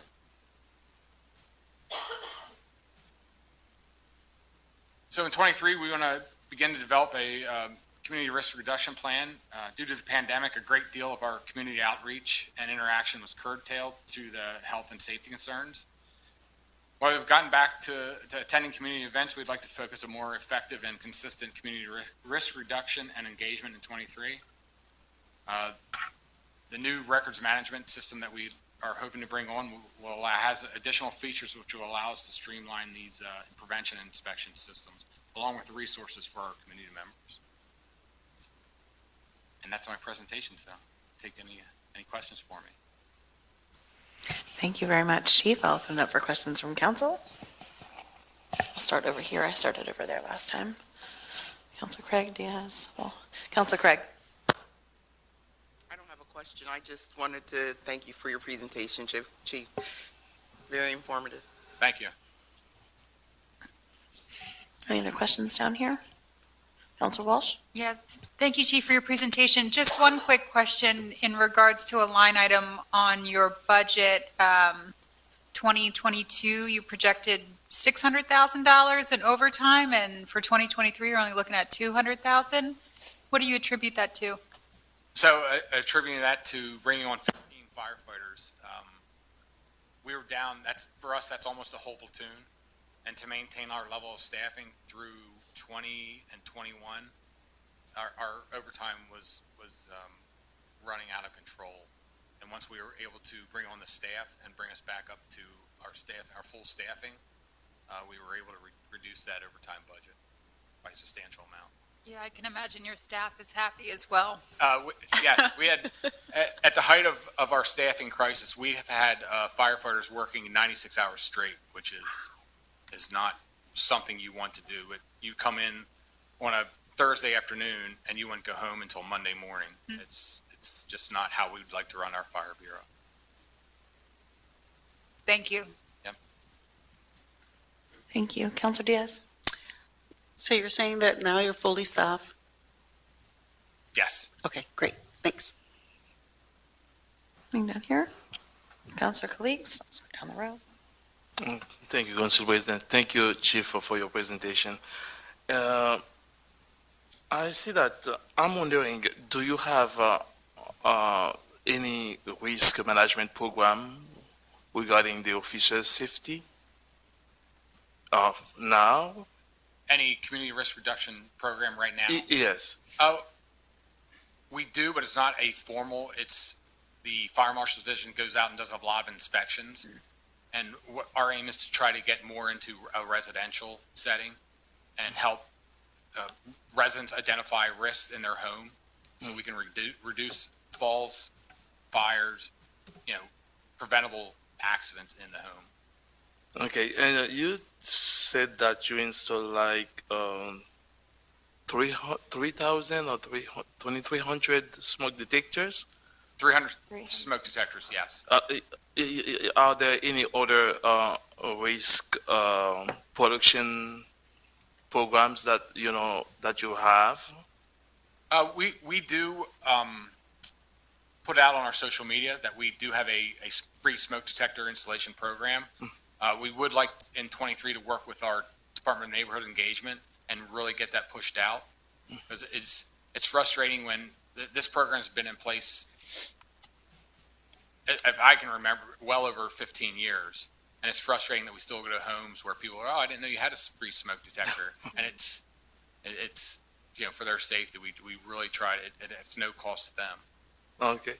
And my last question is related to your last slide, I think. It's develop a community risk reduction plan. How much funds are allocated to this plan? We can actually develop that plan through our staff that's already working and through the Fire Marshal's Division. It doesn't have a startup cost. It's just identifying risks in your community that we can then maybe put dollars to reduce those risks.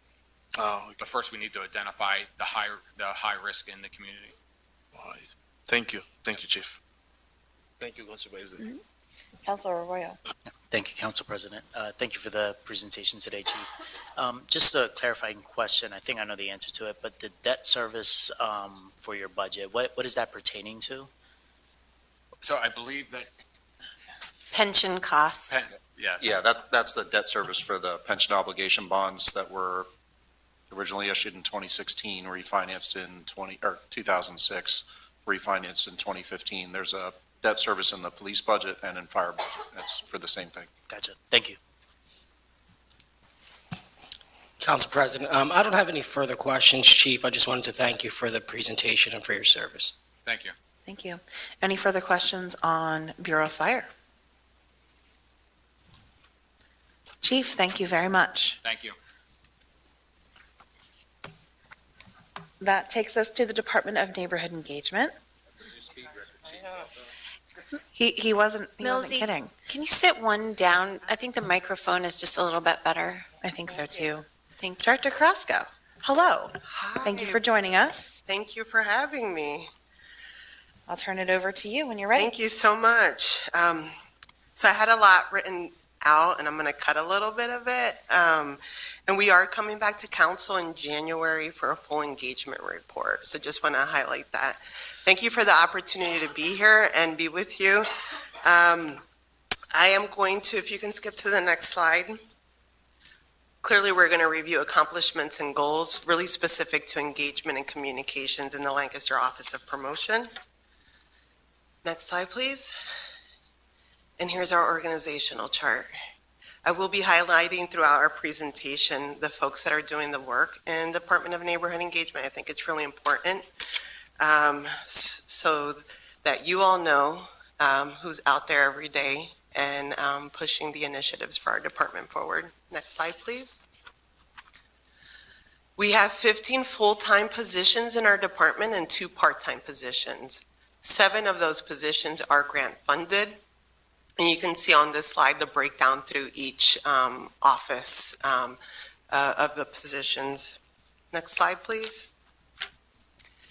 I will take a little bit of time here. I think it's really important to share the names of these folks that are doing this work. We've had a very historical year this year, and I really want their names to be part of that history. So Zaira Falu, Language Access Coordinator, Sarita Herasme, Trauma Informed Training Specialist, Joshua Beltre, Engagement Specialist, Gabrielle Busco, Program Manager, DJ Ramsey, Communications Manager. DJ, I think, has been highlighted in every presentation today. So really thankful to be working with him. And Mirta Del Villal, super awesome team, and really thankful for everyone that's here. So highlight engagement programs. Many of you know we have Love Your Block, Neighborhood Leaders Academy, Mayor's Neighborhood Month, and AmeriCorps Vista programs. Gabrielle Busco manages those programs. In 2022, we awarded 27 Love Your Block projects. And that doesn't seem like a big number, but imagine working with 27 different groups or individuals, project managing and helping their projects come to fruition. It's a lot of work and it's very rewarding. We had 7 NLA graduates and we have our second cohort starting in JP McCaskey students. So we'll be working again with JP McCaskey students. Really excited about that.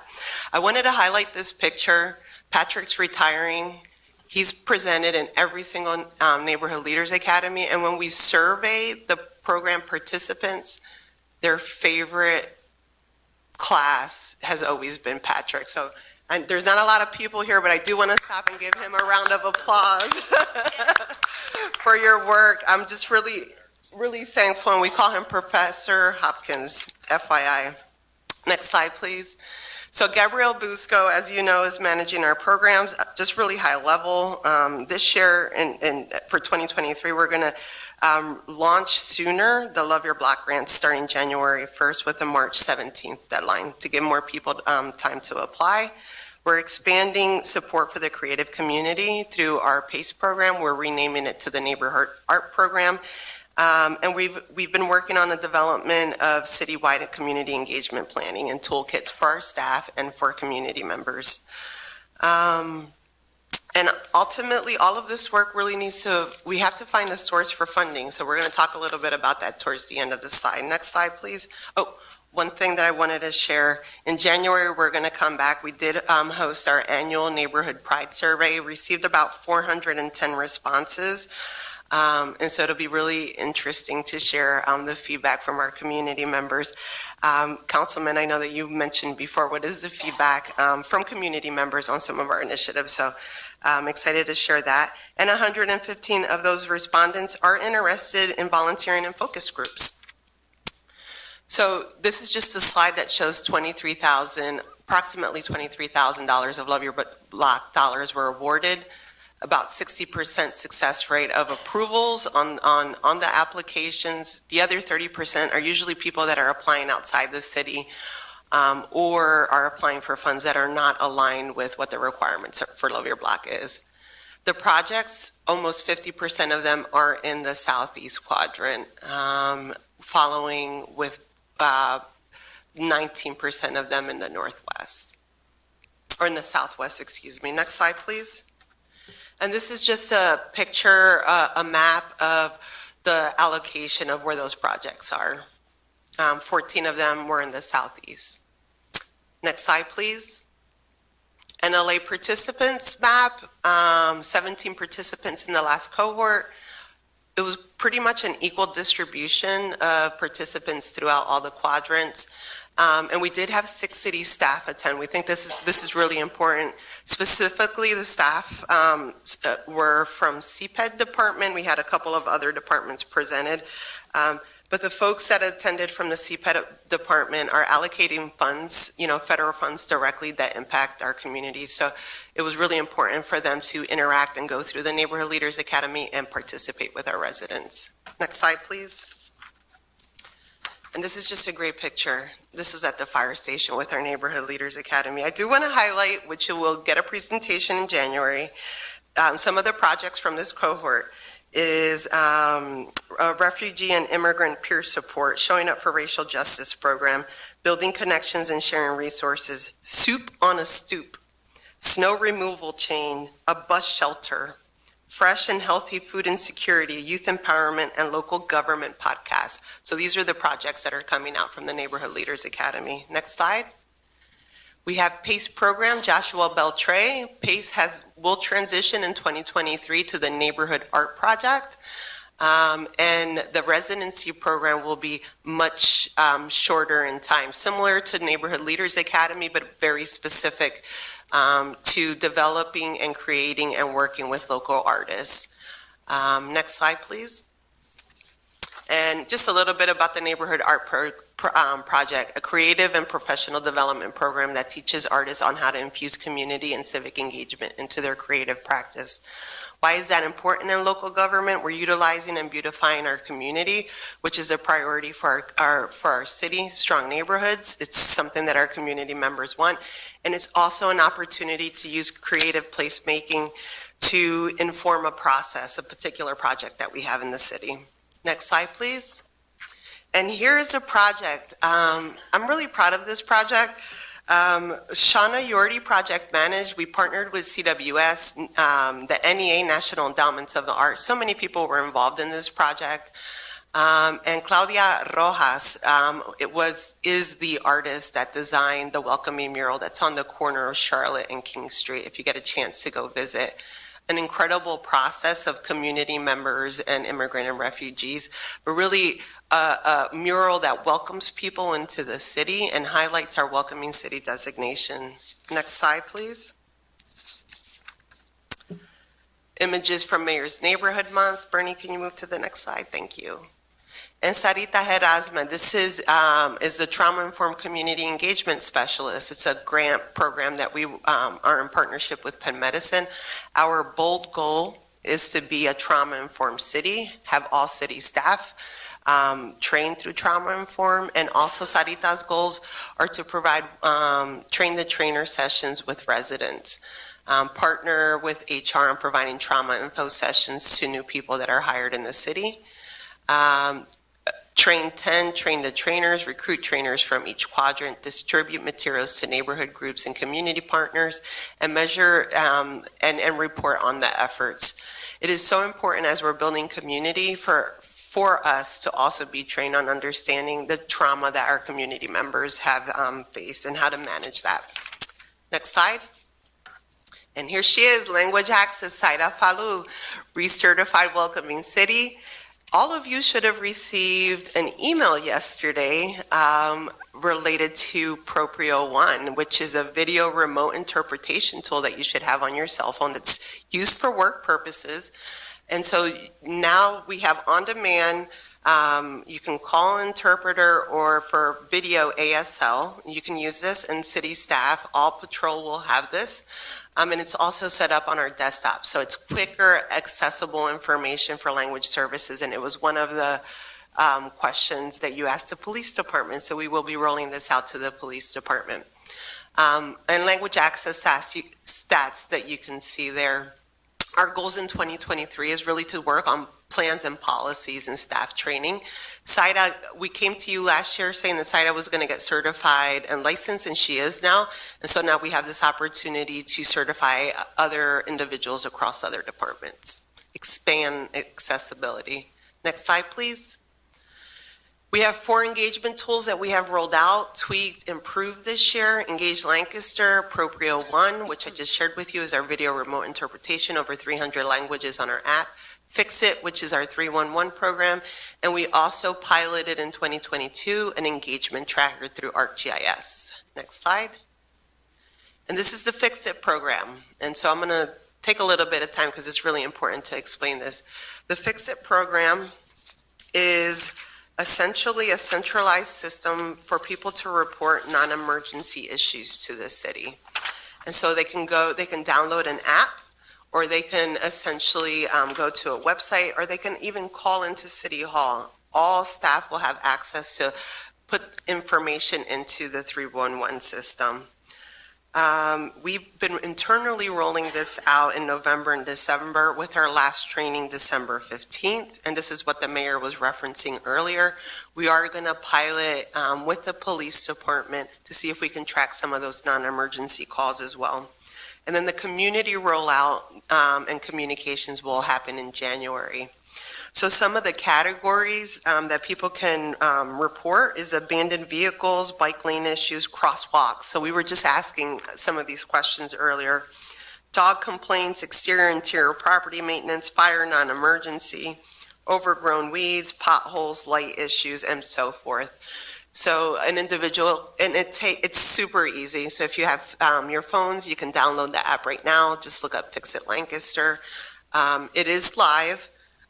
We still are testing it, but we'll go officially out into the public in January. Next slide. And here's Engage Lancaster. We had 35, Engage Lancaster is our public participation platform. We had 35 projects, 12 that are currently active. We have over 2,300 registration. We've had over 3,000 people vote on projects, and we've sent out essentially approximately 150,000 automated emails or project-related emails. So there's a lot of communication and documentation of data that we're tracking specific to projects that we have here in the city. Next slide, please. Our engagement tracker, I got to tell you, I'm really excited about this. As I mentioned in 2022, we worked with the Department of DPW and their GIS team to track engagement efforts. It's one of the things that the police departments always ask, like, we want you out in the community. And we knew that there was a lot of engagement happening, but there was essentially no one really tracking it, or we didn't really have a tool on how to track it. So we developed this app. Essentially, we can see it on our phones, or individuals can add it, enter it into their desktop, that can track citywide, across the city, engagement efforts, the number of meetings we've attended, the attendance, the outreach, staff hours, volunteer times. There's a lot of data that we can collect. So we piloted in 2022. And we tweaked it a little bit, and so in January of 2023, we're launching a new one that's a little bit more robust for across the city. We received a lot of feedback from staff. Again, it'll track engagement citywide. I do want to share, it's really interesting, the police department leads. We're very competitive. I don't know if you know that about the directors, but the police department leads in engagement efforts. They had 131 events that they either led or attended. Following by the community, CPED, with 87 events. Department of Neighborhood Engagement is 67. I feel like we did a lot more, but since we were helping everyone else, we didn't track our numbers. That's what I'm gonna say. Department of Public Works, 63, and Fire attended 20. So this is a really important and exciting tool as we're measuring how we're doing this work moving forward. Next slide, I'm sorry. Thank you, Bernie. Lancaster City Welcome Center. Isn't that beautiful? Next slide, please. So there's Shayla Hutner. Her accomplishments and her team's accomplishments, so many. You all have seen the changes in how our events are managed, and really focus on diversity of even the vendors that we're working with. We're really focused on the local tourism and making sure that our residents feel accessible and welcome to our events. And so we led 8 major events. We've changed the promotional campaigns and really increased supporting small businesses. Restructured the organization of the Welcome Center for more efficiency, so we have staff reporting into different roles. We've increased equitable practices in event planning, permitting process, which was huge. Special events permitting process is a challenge. It's multiple layers. It's seven different requests that we're asking for individuals. So we've streamlined that. We've worked with DJ, and so there's a new digital permitting process that we have already rolled out. Working with the solicitor's office, we have a new flag raising process.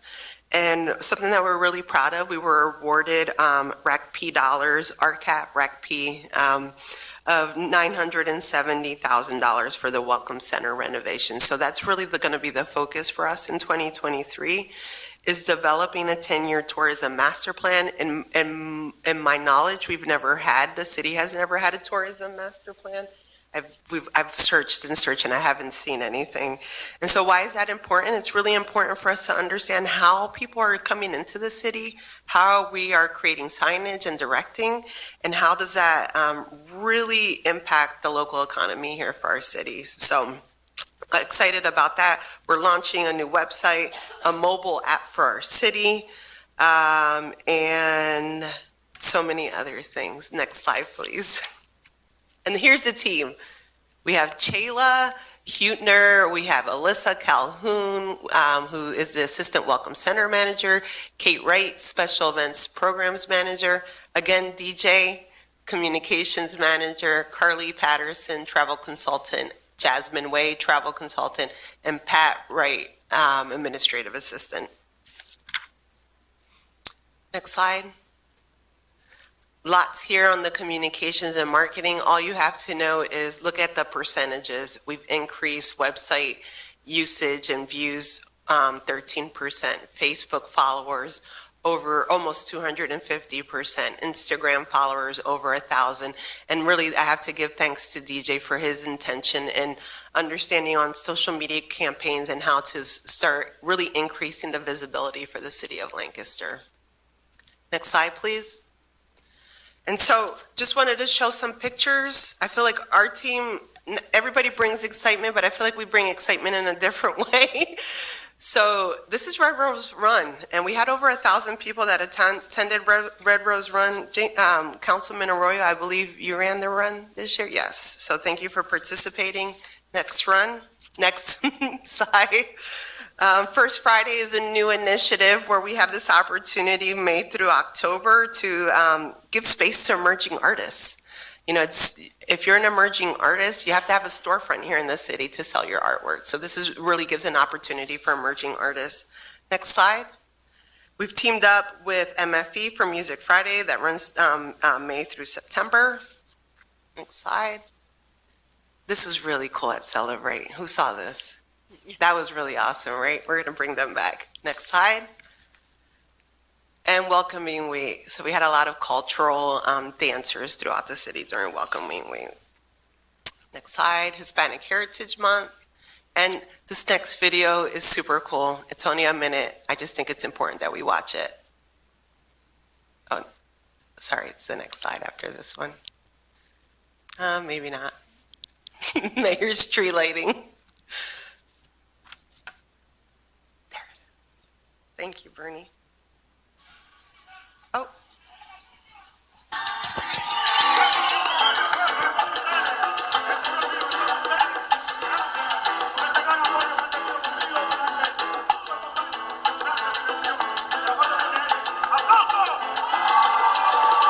Bernie, you can put that up if you like.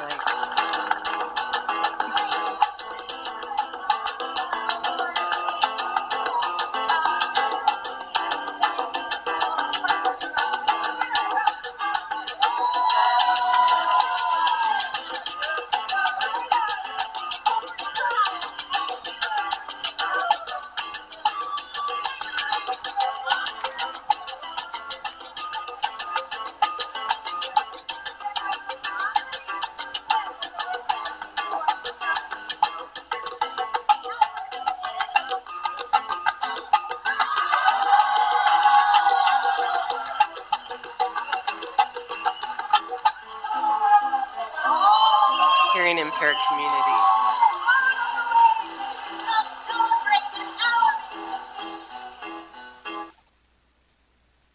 Doesn't that make you feel good? It's a lot of joy. So now our final slide is our So here just wanted to share overall total budget with fundraising and general fund. We're almost at $2 million. It's $1.9 million. But just wanted to talk about general fund at this moment. So related to the work that we have on the engagement team, we do have an increase. And so that increase is really, we have overall for our department, we have $143,000 in an increase. And that increase is due to our two new positions, Sarita and Josh Beltre. Again, they're 100% grant funded, including their fringe expenses. We also have an increase in there for the new Fix-It coordinator. The Fix-It program, we do need a coordinator to manage that program. So that position has not been filled. We're actively interviewing. And then the last thing is we moved language access dollars from the citywide communications plan. Originally, anything that was related to interpretation and translation services came out of the general, was it business admin? Business admin account for citywide communications. So we've actually moved that over into the Department of Neighborhood Engagement, and you'll see that increase under professional services. Yeah, and I just want to take some time and talk about grants and sponsorships and tax credits. So last year, between the two areas, we were close to 600,000. Now with the incredible advancement team, we're almost at $1 million. And to improve the programming that we're doing, we were raising dollars before at the very minimum just to do what we can. Now there's a whole new plan that I have here, just in case you have any questions, on how we can actually move this forward in a more intentional way and adding a lot of quality into the programming that we're doing. And it's pretty exciting. So I just received the new fundraising plan that Tina and Jen put together, part of the advancement team.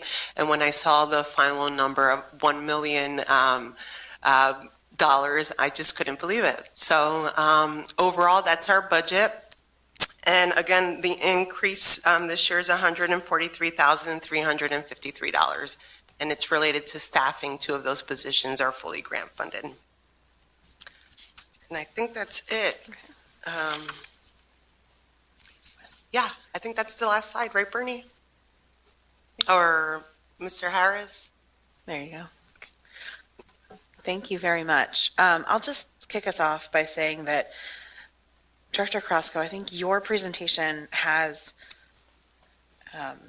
shown us how, one, the work of your department weaves through and touches a lot of the other departments in the city, and also hits home that I think for anyone who's watched the past several years of these budget presentations back, a number of years, that how much there's been increased collaboration between the departments. I think in years past, there's been budgets where a department would come and we'd sit and we'd talk about that, and it's really great. This is all that we do, and it's very internal.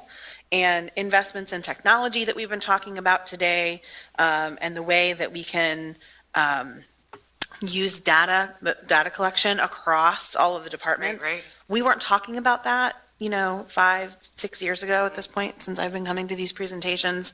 And so I think that this has been really helpful to conceptualize. And also, frankly, the work that your department does with a relatively small, in proportion to our other department budgets, and how crucial that is. So I wanted to thank you for that, and thank you for highlighting that within your presentation. Yeah. I'll open it up for questions from Thank you other so members much. of council. Council President, if I may. Councilor Ahmed? Thank you. And thank you, Director Carrasco. That was a very nice presentation. So with the language access being in the Department of Neighborhood Engagement now, is there a way that we can solidify interpreters at each council meeting to kind of increase participation and access? So how we have it set up right now is there's a request if someone does need interpretation or translation services. So right now the translation services that we have is everything's translated, and that's ongoing. That's been happening, I'm not sure, last year and a half. So every single council agenda is translated into Spanish. If there's an additional request and people can go on, excuse me? I was going to say that was probably more than 2 years. More than 2 years ago, yes. But if there is a need for interpretation, we did purchase equipment, headsets, and we've used them during the welcoming week celebration where we had 3 different groups here speaking 3 different languages, and we had 3 different interpreters interpreting. So that's really exciting. So we do have a process where people can request interpretation, and we would provide interpretation. Thank you. And then my final question is, with some of this grant sponsorships and tax credits, looking into the future, are we looking at strategies to kind of secure that so we continue to have these positions that are funded by grants and also expand on some of the work that we're doing? I loved to hear about the 10-year tourism plan. And especially with Lancaster's vibrant tourism scene, looking in the future, how that's going to increase. Are we aware if we're going to have that grant funding in the foreseeable future? Well, it's something that we continue to do. We have really great partnerships with foundations that have been really essentially funding some of this work since I started here in 2018. And we also know that we have to diversify that. And so part of our fundraising plan is diversifying how we're doing our fundraising. So essentially, there's been 3 organizations that have been funding this work. Now we're looking at grants and tax credits to do this work. We have private foundations. We have sponsorships. And so one of the things is we have this opportunity to go after additional sponsorships with the Lancaster Office of Promotion. So our advancement team has come up with a really diverse way of how we're doing fundraising so that can create that long-term sustainability for programming. But it is one of the challenges. When I first started, I was fundraising just to get, this 1 year covered. And so now we're at the point where we really need to stabilize this work and make sure that we're fundraising for longer-term programming. Good point. Yeah, thank you. And thank you, Council President. Thank you. Councilor Arroyo? Thank you, Council President. Just curious, because one of the new initiatives that I believe you helped start was collaborating with Leadership Lancaster around the Neighborhood Leadership Academy. How many academies have we done so far, and is that partnership planning to continue? Yeah, so we've held 4 NLA, and we've had 1 JP, and now in January, we start our second JP McCaskey. So 6, total of 6. Awesome. And then just really want to emphasize around the intentionality around tourism in the city. Yes. Along with the advancement team, just other things that we've heard today. I think there's just, sometimes we don't emphasize enough the creativity and innovation that happens at City Hall that not all other cities are doing. So that bring revenue to the city and also help the city be sustainable. So I just want to emphasize and thank you for the work that your team is doing behind that. And then last thing is, before Director Hopkins retires, are we expecting to expand to TikTok, and will we have him on? It's so funny that you said that, because we literally just had this conversation the other day in my office where we're like, before Patrick goes, we need to record him like on 5 different devices. So it's so funny, but yes, but he really should be somewhere on the website.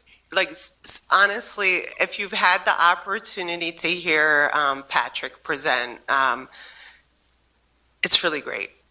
And how many have you had the opportunity to hear Government 101 with Patrick?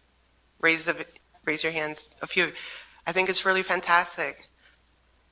You have also? Yes. No. Oh, you have a question? Yes. Oh, yes. Yes. Yeah. Yeah. Oh, that's right. Okay. Yeah. So yes, we'll be recording that before he goes. I look forward to it. Thank you.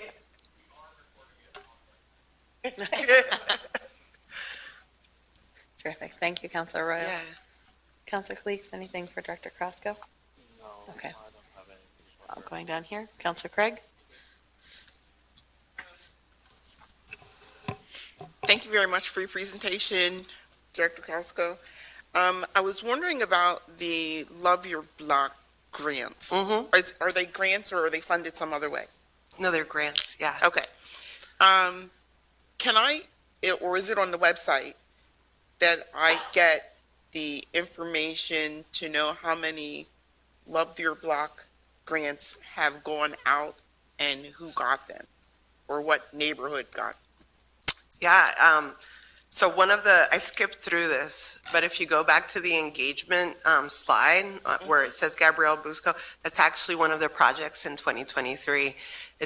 We're going to have a GIS map on where the projects have been happened and what the projects were related to in the city. So if you go back a little bit further.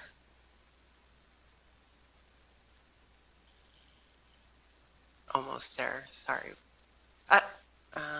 Create on demand, yep, right. It was there under her. It was there. Almost. One more. No? It's the other way. Wait, go- It says Gabrielle, yep. There. There we go. So if you can see on the right-hand bullet point number 3, create public dashboards using GIS to display NLA and Love Your Blocks by location from year to year. And it'll also include dollar amount, projects, so it'll have a lot of information on there. But essentially, we want people to just scroll over and see the information. Okay, thank you. Thank you. Mhm. Thank you. Counselor Diaz. Thank you. Thank you so much for everything you do. I only have one question. Several constituents had a question regarding your role in the community, and one thing that came up was if your role included talking and asking questions about a council member. Talking and asking questions about a council member. Yeah, do you know? I mean, my role in the community is to talk, and so if someone asks a question about a council member, I would refer it to a council member. Thank you. Yeah, you're welcome. Is there a budget question related to that?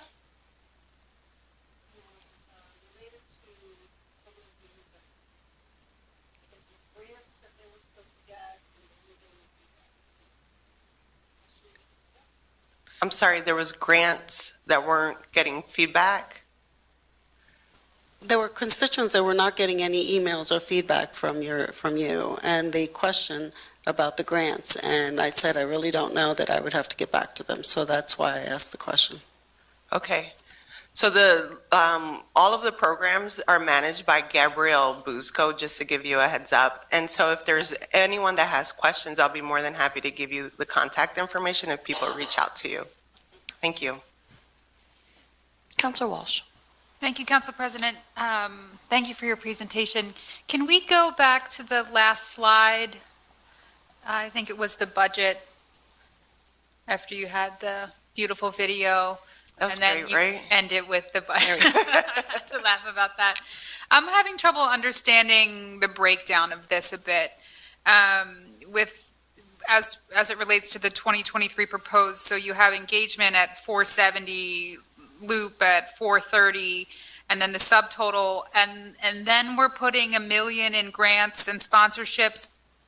Are the first two revenue generating? I'm just. Yeah, so the first two are out of the general fund, and that's essentially salaries, operating expenses. So those are those two line items. So are they expenses? Yep, yeah. And then we're counting, I guess my question is, if the first two line items are expenses and then grants, sponsorships, and tax credits, that wouldn't be an expense.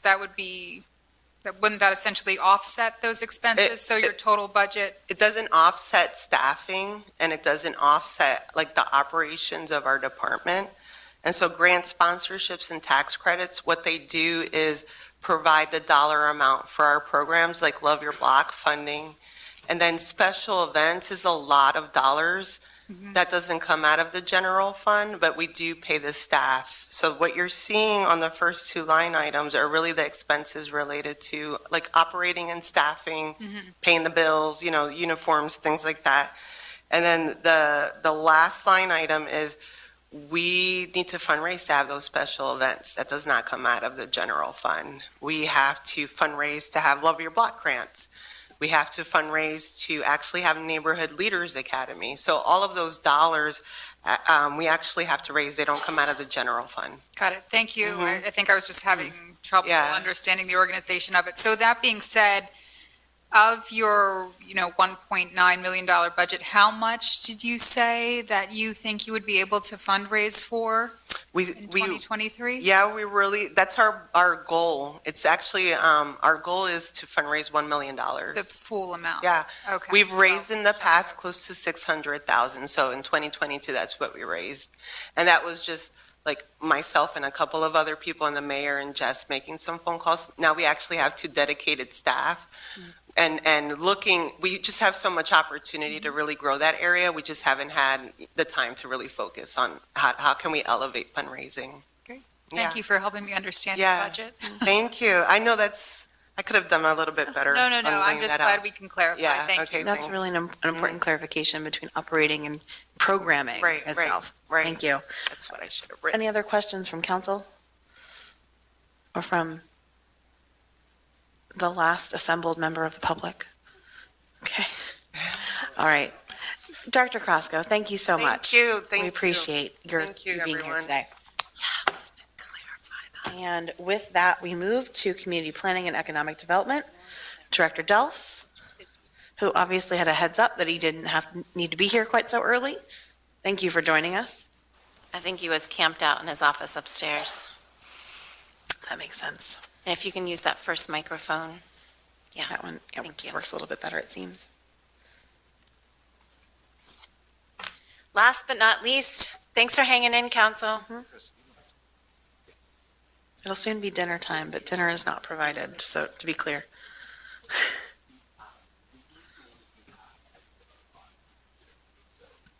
Yeah.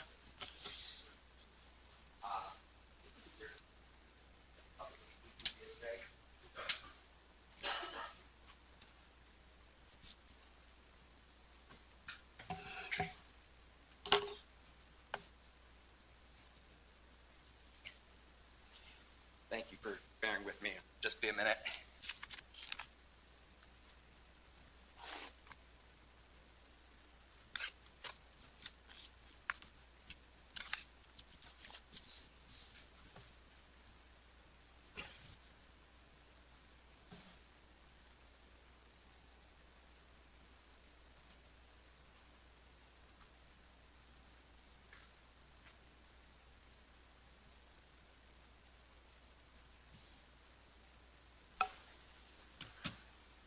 Take it away.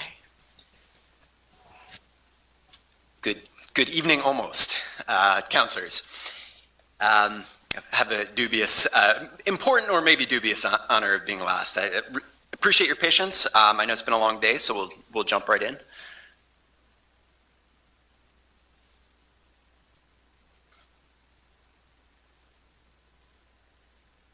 Okay, next slide, please. Just a quick roadmap here for the presentation this evening. We have 4 main sections. Talked about the CPED team briefly and who we are. Next, we'll focus on budget highlights, primarily anything of key interest or changes from the budget in 2022 to 2023. I would say that CPED has been before the council a lot this year, so I tried to make the content maybe more succinct than the last year or two. There's always a lot to cover, but would like to speak briefly about performance and accomplishments in 2022, and then also just touch on key initiatives on the horizon in 2023. Next slide, please. And one more.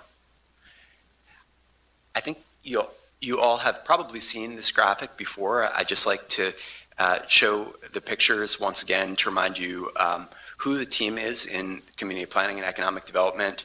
I have said before, and I want to reiterate tonight as part of an annual report at the end of 2022, I have an absolutely fantastic management team, very thankful for the work ethic on this team and really the output throughout the year too. It has been really tremendous. Just as a reminder here, the management team, the deputy director is Rebecca Geiser. She's the deputy director of Health, Housing, and Community Development. She directly oversees 3 of the 5 bureaus, the Bureau of Health under Bureau Chief Kim Whistler, the Bureau of Property Maintenance and Housing Inspections under James Nixon, the Bureau Chief of Property Maintenance, and then finally also oversees the Bureau of Lead Safety and Community Development under Bureau Chief Craig Walt. Would also like to note that Ms. Denise Lazo is the Executive Staff Assistant for really this whole team, for all the managers that you see here.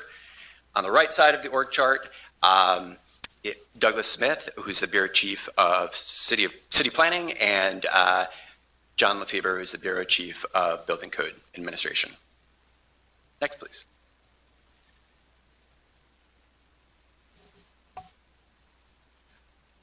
Just to dive in a little bit deeper here to the org chart, as you'll see, we're looking at these 2 divisions again, the Division of Health, Housing, and Community Development. That's a total of 33 positions.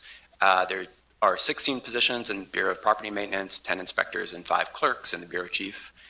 Within the Bureau of Lead Safety and Community Development, the number of staff members there is 11, including the Bureau Chief.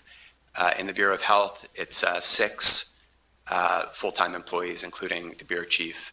And then if you look on the other side of that slide there on the right side, we have the Bureau of Planning at 7.1, and then the Bureau of Code Administration at 7.9. The reason why we have those 0.1 and 0.9 there, if you'll note, the very last bullet on the slide is the permit coordinator, which is a shared cost amongst actually four different work units between the Bureau of Planning, the Bureau of Code Administration, and then within two other work units within Department of Public Works.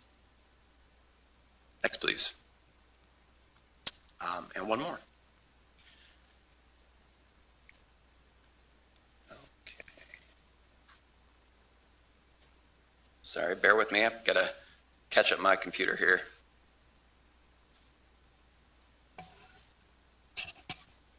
Okay, starting with proposed expense budget in 2023. As you can see here, the total budget for the department is about $4.84 million. We worked really hard this year to try to find savings within the department, and we were able to achieve a small reduction, negative reduction of 2.5% in the overall operating budget versus 2022. Just to give you some context of how CPED fits in with the greater general fund budget, we represent about 6.7% of the city's general fund budget overall. And then if you drill down into the way our budget is set up, we're really largely personnel. The vast majority of our costs are our staff, and that accounts for about 86% of our budget. Again, this is a total of 51 positions overall. Wanted to note here that we have a net change from 2022 of negative 0.5. Really takes a little more explanation why we ended up with that net change. There were 3 positions in the 2022 budget that ended up being vacant and actually not needed moving forward. So we've removed those 3 positions from the 2022 budget, and then we have added 2.5 new positions. Next, please. Moving on from the expenses, the big picture of the CPED expenses, and looking at the other side of the ledger at our revenues, just to give you a sense of the funding or the revenues that are coming in through the CPED functions is projected to be about $2.2 million in 2023, and that is related primarily to health, housing, and building code related fees, so for specific services by those users.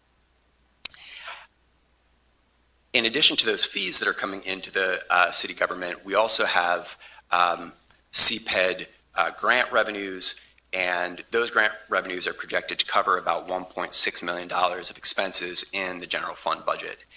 So if you break that down further, about $1.4 million of that $1.6 pays for CPED expenses. These are primarily the U.S. Department of Housing and Urban Development funds that the city receives. I think it's also worthwhile to note that in addition to that $1.4 million, we also have about $160,000 of those grant funds that, as I say here, are kind of being exported to other departments to cover general fund expenses, and particularly those services are in the Police Bureau and Department of Neighborhood Engagement, and we're helping to support 2.25 positions in those two departments. Next, please. I think that you have this information in the summary that Mr. Hopkins has provided and is in the budget document itself. I just thought it was worthwhile to note here a few of the key changes. We have a reduction of 16.3% in the director's office budget. That's primarily a reduction in professional services. Also, I would like to say that this reflects a lot of hard work over the last few years to really structure the department the right way so that we have expenses flowing out of the bureaus where they belong as opposed to flowing out of the director's office. In addition, we were able to reduce the combined city planning and public art budget by 5.5%. We have folded the Office of Public Art, which is just one person, into the City Planning Bureau, and by doing that, we were able to capture some efficiencies there and reduce the overall budget. Moving along here, we have proposed in the 2023 budget a new half position, a new part-time position in building code administration to focus specifically on building safety compliance.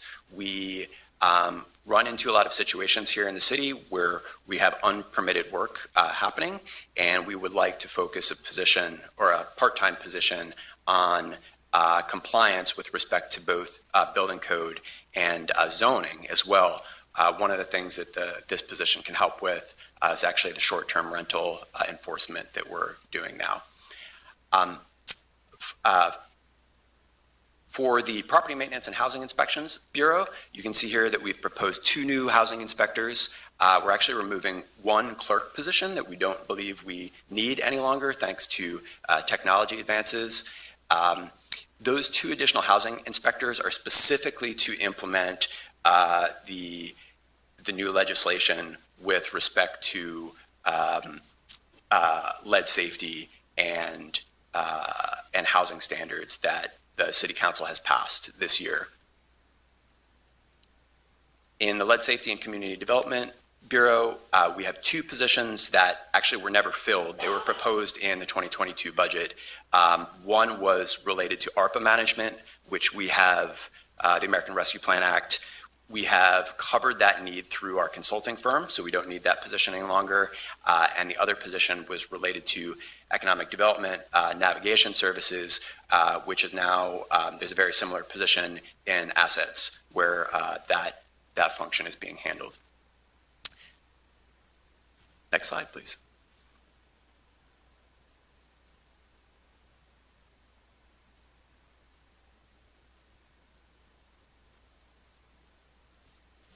Okay, so just changing gears here, I wanted to talk for a little while about our big achievements or our headlines for the department over the past 12 months. And the first area I wanted to touch on is the financial and human resources. This first bullet here is kind of a good news, bad news item.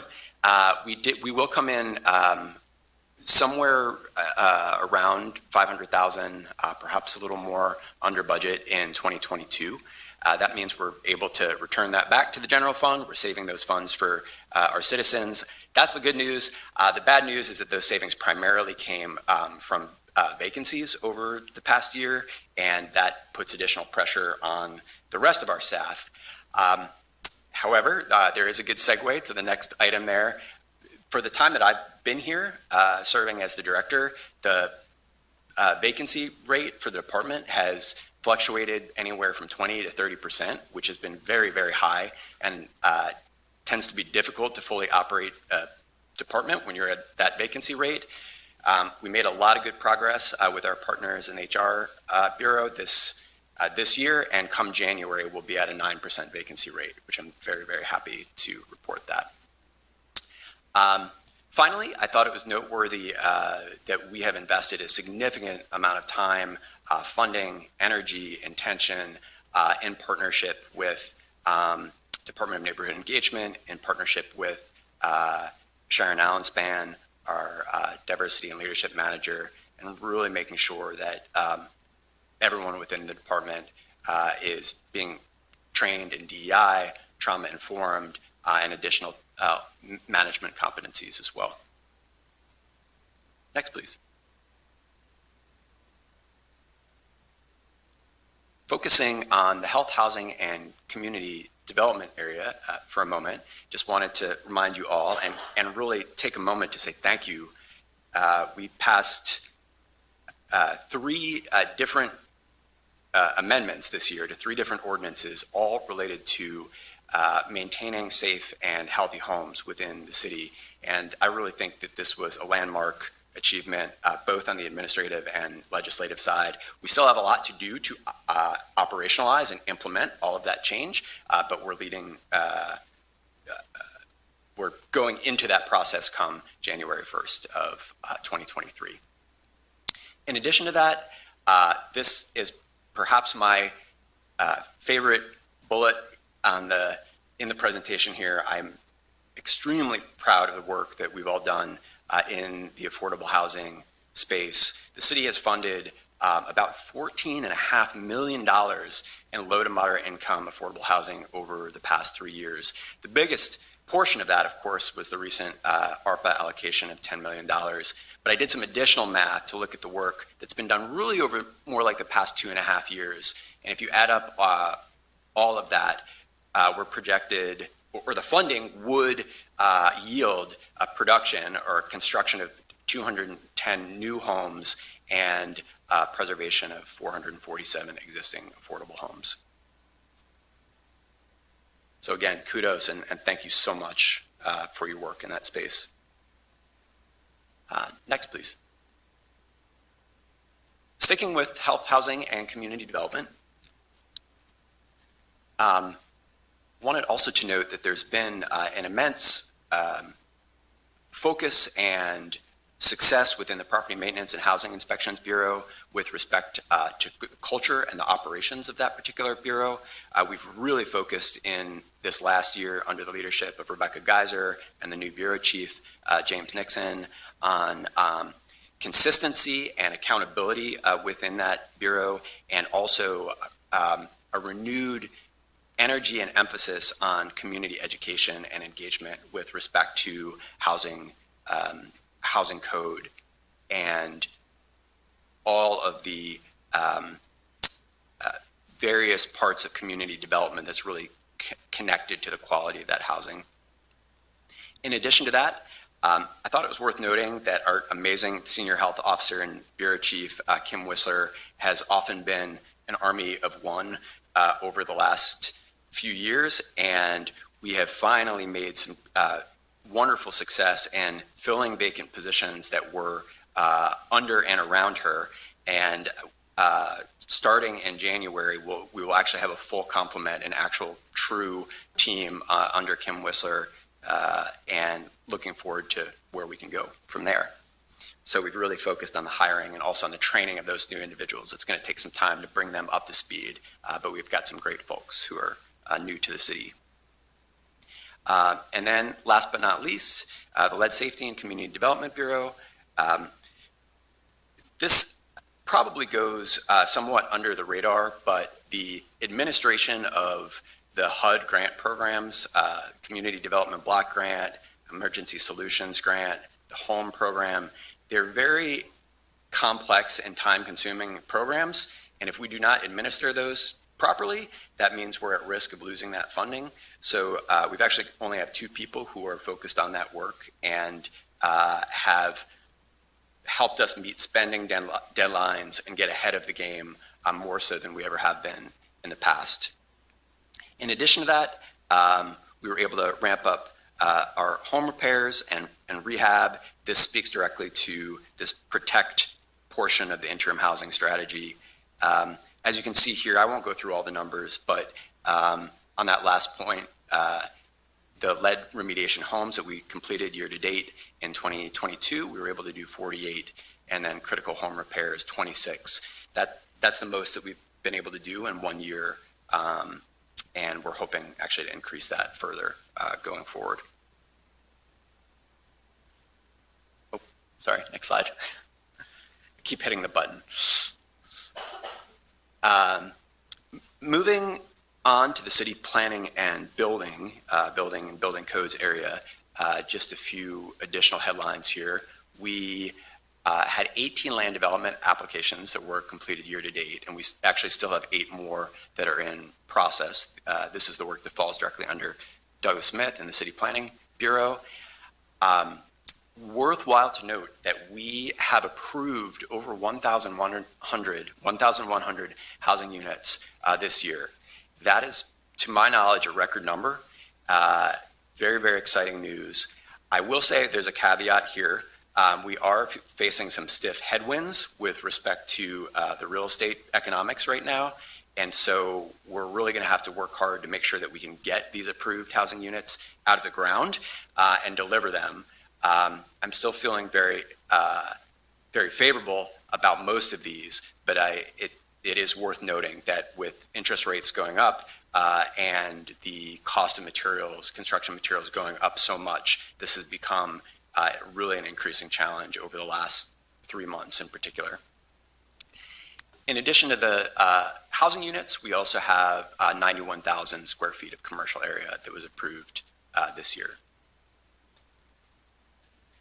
That's more on the planning side. With respect to building and construction, we have a number of different stats that we track related to building permits. I just picked out one here to show you that over the course of the year, we've had 1,579 residential permits and 459 commercial building permits. You can see that we frequently get more. The pie chart there shows that we get more residential and fewer commercial. But then if you look at the next pie chart below, in terms of construction value of those permits, the commercial and mixed use jobs usually are quite a bit higher. So you have residential permits that are worth a construction value of $26 million and worth a commercial construction value of almost $129 million. Next, please. We spoke about this recently with the comp plan, so I won't spend much time on this. Just wanted to remind us again, thank you for everyone who's worked on this, all the partners, the residents of the city. We've engaged over 4,700 people directly through the comprehensive plan process. This has involved more than 80 community events. In addition to that, we have had a number of deliverables during the comp plan process this year. We've completed an extensive existing conditions report, which is on the project website, titled Lancaster Today. Also a great engagement report, which has at the end of the engagement report a statement of community objectives, which we derived through our public input process. Next, please.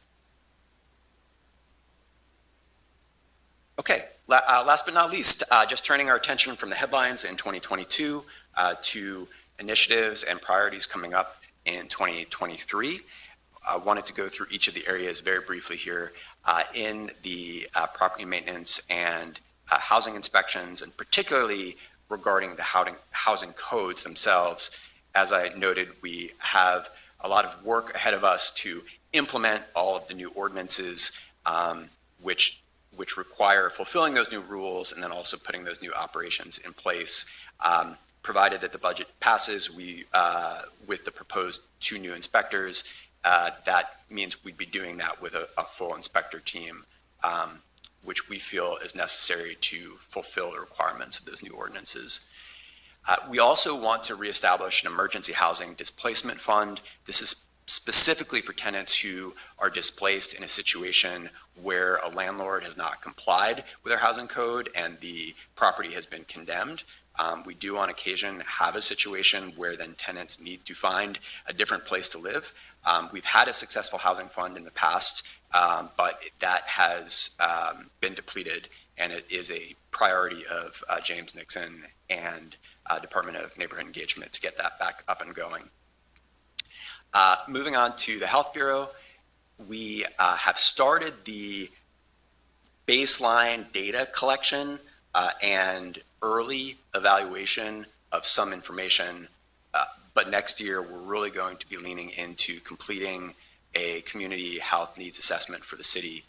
And then in addition to that, we'll be continuing the expansion of healthy food access initiatives, which have been really successful for our Health Bureau team and also has a real passion for our Bureau Chief, Kim Whistler.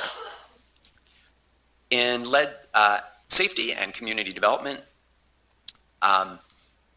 I did note this briefly already. We really want to expand the output and the impact of our lead and home repair programs. We do think that there will be some opportunities to even move beyond.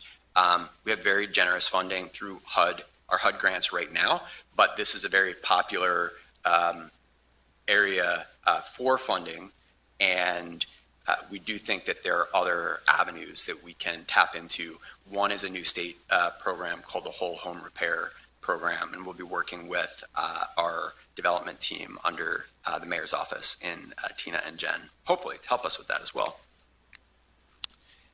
Next, please. Okay, for city planning, we are looking to, after a 2-year process, we want to complete and adopt the comprehensive plan with the help of the Planning Commission and with City Council later in 2023. We want to continue progress that has been happening with the Redevelopment Authority and Land Bank, where we've been successful, more successful in the last year in delivering additional housing units, affordable housing units, which is very exciting. And then finally, within building codes, wanted to note that we're instituting new City View permitting software, which will be the responsibility of our new permit manager, Maggie Warner, and that will fit hand in hand with introducing additional electronic plan review equipment, which hopefully will streamline some things, streamline the process overall for our customers looking for building plan review and building permits. That is a quick whirlwind. There's a lot happening. I'm happy to expound on any of the headlines and achievements from the past year or any of these anticipated priorities. I hope that I didn't talk too fast. Thank you, Director Dawes. And I would welcome any questions. Thank you so much for your time. Start council questions. Councilor Craig, work on the line. Thank you, Director Delphs. I just have one question related to the emergency housing fund that is like depleted. What was it depleted on? Emergency housing, and when? And yeah, I may need help with more details from others in the room, but I can answer the question generally. The fund was set up through a private grant, actually, and then we did utilize all of those funds for the intended purpose, which was to help out tenants who were displaced. We also had a partnership with CAP to help dispense those funds, but we have used them all at this point. so, and the hope is to get that reestablished at some point. That's correct. If I could just add a little bit of history here. One of the challenges that we had is that our housing inspectors would go into a home and it would clearly be uninhabitable and should have been condemned. But there was a reticence to condemn because then that would mean that there would be a family or an individual who would not have a place to stay. At the same time, that place where they were living was unsafe. And so this fund really helped to provide a tool so that we are continuing to hold landlords accountable for the conditions of their property while also not displacing residents. We do very few condemnations, but we've recently done one that I can tell you that, is deplorable conditions and nobody should be living in there. So really making sure that the people, when we are doing those condemnations, we have resources to help them get into another stable living environment that's safe. Great. I'll be happy to see that get reestablished. And Councilor Craig, Mr. Hopkins just reminded me, actually, slightly different, but our lead program, when we are doing a lead remediation, we do have funds within that grant to move someone if necessary while that lead work is going on. This displacement fund is really focused on what the mayor described, which is in the rare cases we have to condemn. We don't want that decision to hinge on whether a person is going to be homeless or not. Thank you. Counselor Diaz. Thank you, Ms. I have a question regarding, we do know that we have federal funds coming to Pennsylvania for the vulnerable. I heard it was like 5.8 million. Is that some grant that you have already reached out to see for the grant money to apply for it?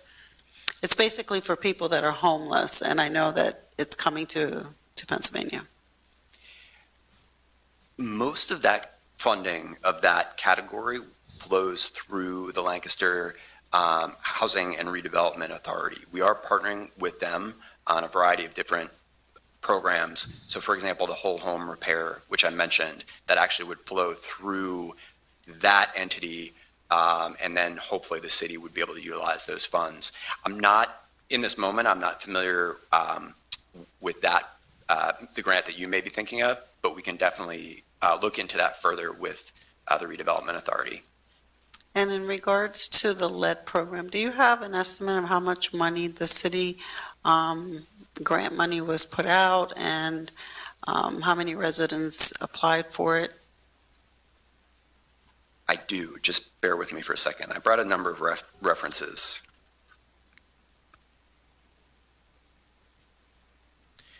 Okay, so the stats that I showed earlier were year to date. But if you look at the lead units that have been completed since the start of the grant, we've completed 96 in total. To date, we have spent a little over $1.7 million, and that's approximately 18% of the total grant. Yes. Mm-hmm. Thank you, Counselor Diaz. Counselor Walsh? Thank you, Council President. Thank you, Director Delfs. Three questions, sort of in three unique categories. The first question I have is understanding that you manage all the HUD funds that are coming in, the three particular programs, CDBG, ESG, and Home Dollars. Am I missing any particular bucket aside from those? Those are the three, right? Those are the main ones. There are some other related funds that come through the State Department of Community and Economic Development, but in terms of the HUD programs, yes, that's correct. Right, and you're allocated those through the county.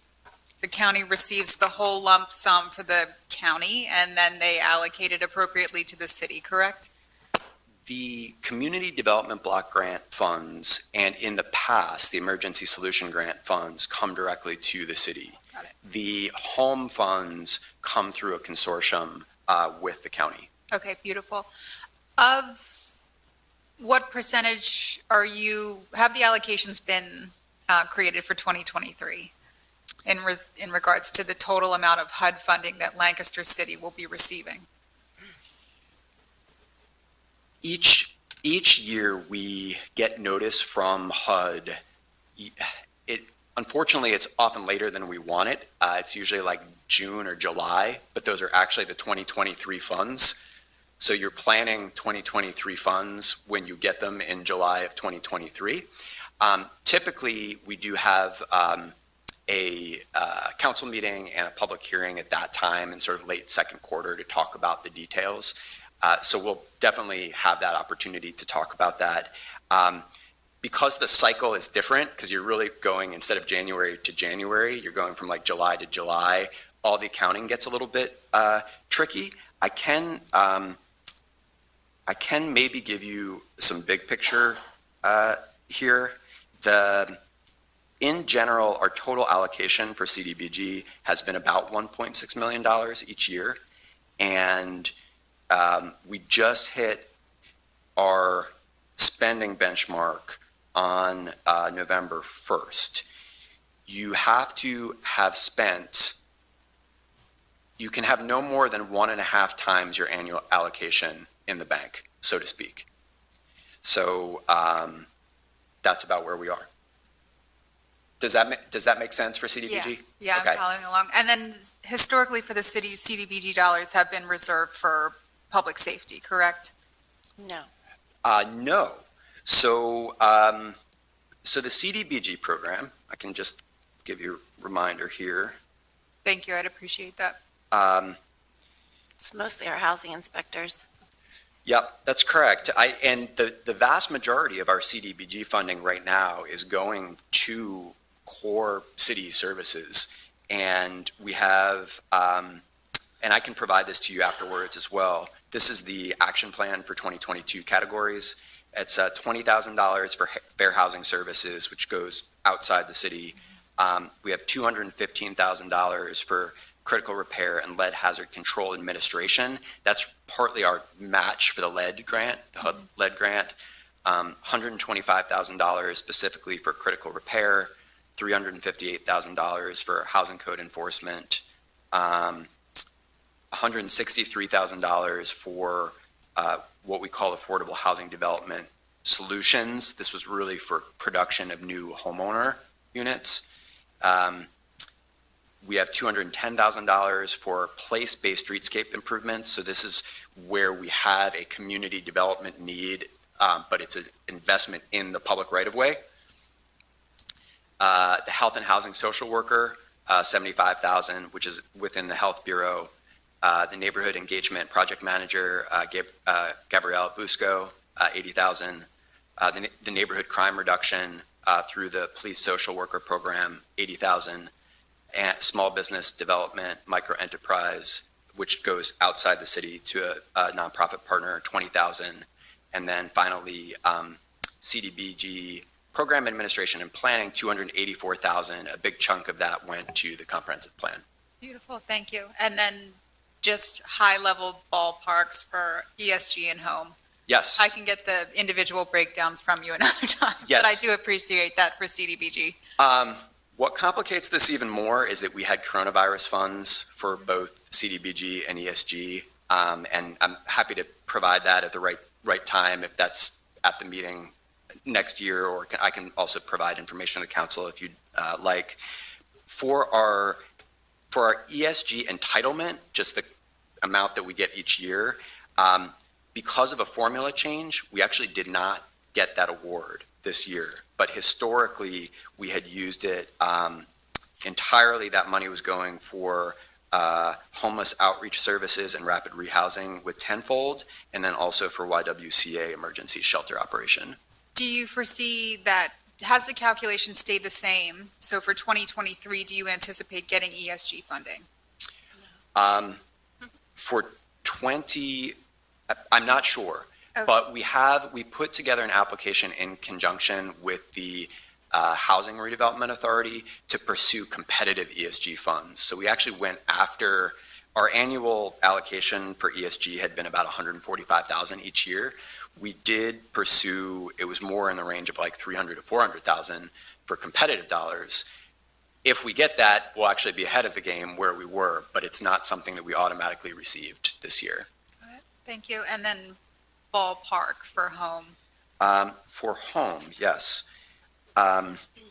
So the funds that we have expended since 2020, home kind of rolls over in a different way than the other programs. You can hold on to it for a little while if you want to, but we've expended $1.1 million in home funds since 2020.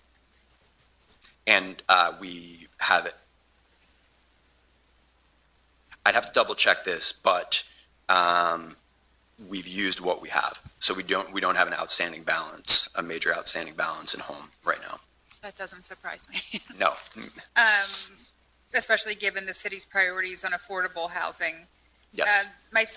Thank you for that. So my second topical question is around permits. You had said there was a slide around the number of permits. It was broken down by residential or commercial. Are those unique to the property? So is it one property, one permit, or in that total, is it, the one property could have 25 of those permits that are listed there? My understanding of the stats is it's by permit, not by property. So you could have additional permits. Okay, so they're You not. could have more than one permit at a property. But it depends on how the contractor decides to group them. Right. I just wanted to make sure I understood that it's not unique per property. So it's not like one, I forget what was like 1,200 residential ones. It wasn't 1,200 residential units, but rather just 1,200 residential permits. Yes, I believe so. Yes, and the data that was mapped on the dashboard is by property address. So if you go to the map that I showed earlier on the Block by Block website, you'll see it by address, not by unit, it will be an unduplicated count of permits. How's that? Got it. Thank you. Last question around permitting. Health and housing codes revenue up by 40%. That's great. I just wondering what you're attributing that to. I mean, especially from even if you go 2 years back to what we're anticipating for 2023. That's quite impressive. And that was for that entire category, the 40% increase in health and housing. Yeah, I think it was about $600,000 in change from last year to this coming. The fee study. Right. Mhm. Right, okay. That's what I thought, but I'm glad Mr. Hopkins was reminding me. That's primarily due to the fee increases that the council had passed. And there had been a modest increase, for example, number of different rental housing fees. There was also increase in particular with respect to the building permits for larger commercial jobs. So fees and enforcement. Yes. Okay, thank you. And then last question, Public Art Advisory moving, so when I first saw the budget, it was, from 2022 to 2023, it's quite surprising to see a whole department essentially, not eliminated, but just moved. So I'm glad that you clarified where that had moved to. Was that purely, I know that you had made mention of it earlier, but that's purely for cost saving? Was there any other reason why we were removing it from its own section? Yeah, From the thank you. budget? I really appreciate the question. This is something that Mr. Hopkins and I spoke about. I was also worried that it was going to be reflected that way in the budget, but there really wasn't a good way to work around that. The real driver for the change was programmatic and structural. We thought that it made the most sense within the department to move that one-person program within the Planning Bureau. There were a lot of different natural connection points where we thought it could enhance the work of the planning team, and also that person, the public art manager, could benefit from having a team around her. So that was really the driver, but then when we went through that process of making the organizational change, we were able to find some natural duplication and efficiency. That's my last question. Thank you so much. Thank you, Councilor Walsh. Coming down here, Councilor Calix, anything for Director Dobbs? Thank you, Council President. Thank you, Director Dales, for your presentation. And considering those increases in your budget, what will be the impact of your budget on your department and the community? I'm sorry, did you say on the decreases or the increases? Increases. Overall, across the entire department, we're actually going down by 2.5%. So that it's not an increase overall, but within the specific bureaus, really the major changes are the 2 new housing inspectors that would be added in order to implement the legislative changes that have occurred this past year. And then there was also a part-time position in building code. The intention really to focus on unpermitted construction work within the city, and a concern that when that unpermitted work is done, you could have additional safety issues, primarily for the people who are living within that home or within that structure. Okay. I was going to ask you a question about the changes that you have made to the department, during this year, 2022. And I was going to ask you to walk us through those changes. And I think that you answered a part of this question. But anyway, I don't know how many changes you did, because I heard that during the presentation you eliminated a position that was not necessary, but have you added other positions, right?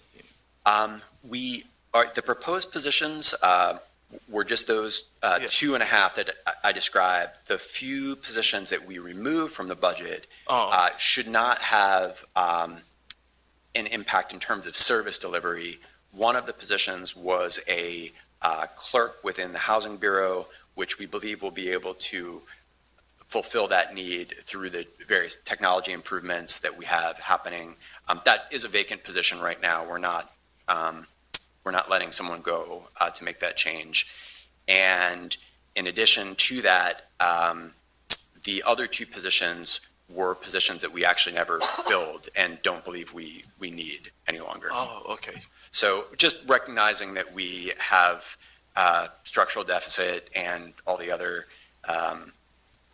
additional expenses for citizens this year in particular, really worked hard to try to sharpen our pencils.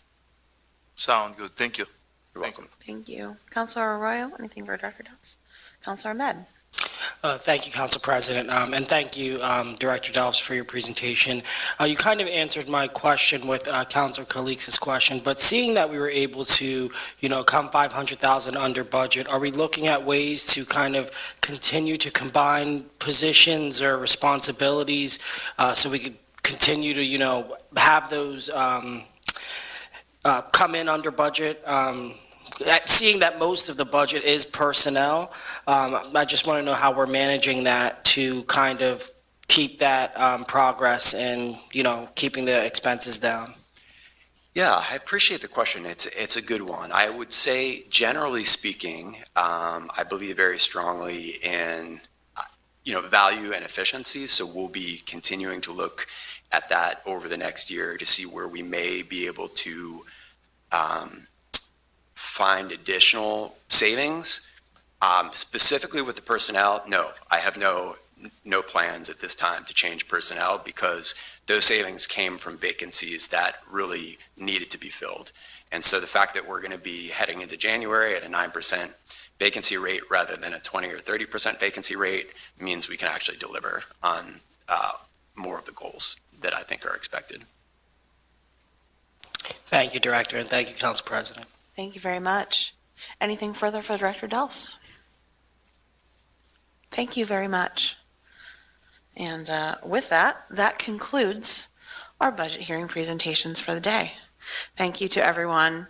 Thank you to Tom Hassler, who has been here all day. And also thank you to Patrick Hopkins. This has been your last budget hearing. And we made it 7 whole hours for you. Congratulations. Thanks, everybody. Have a great evening.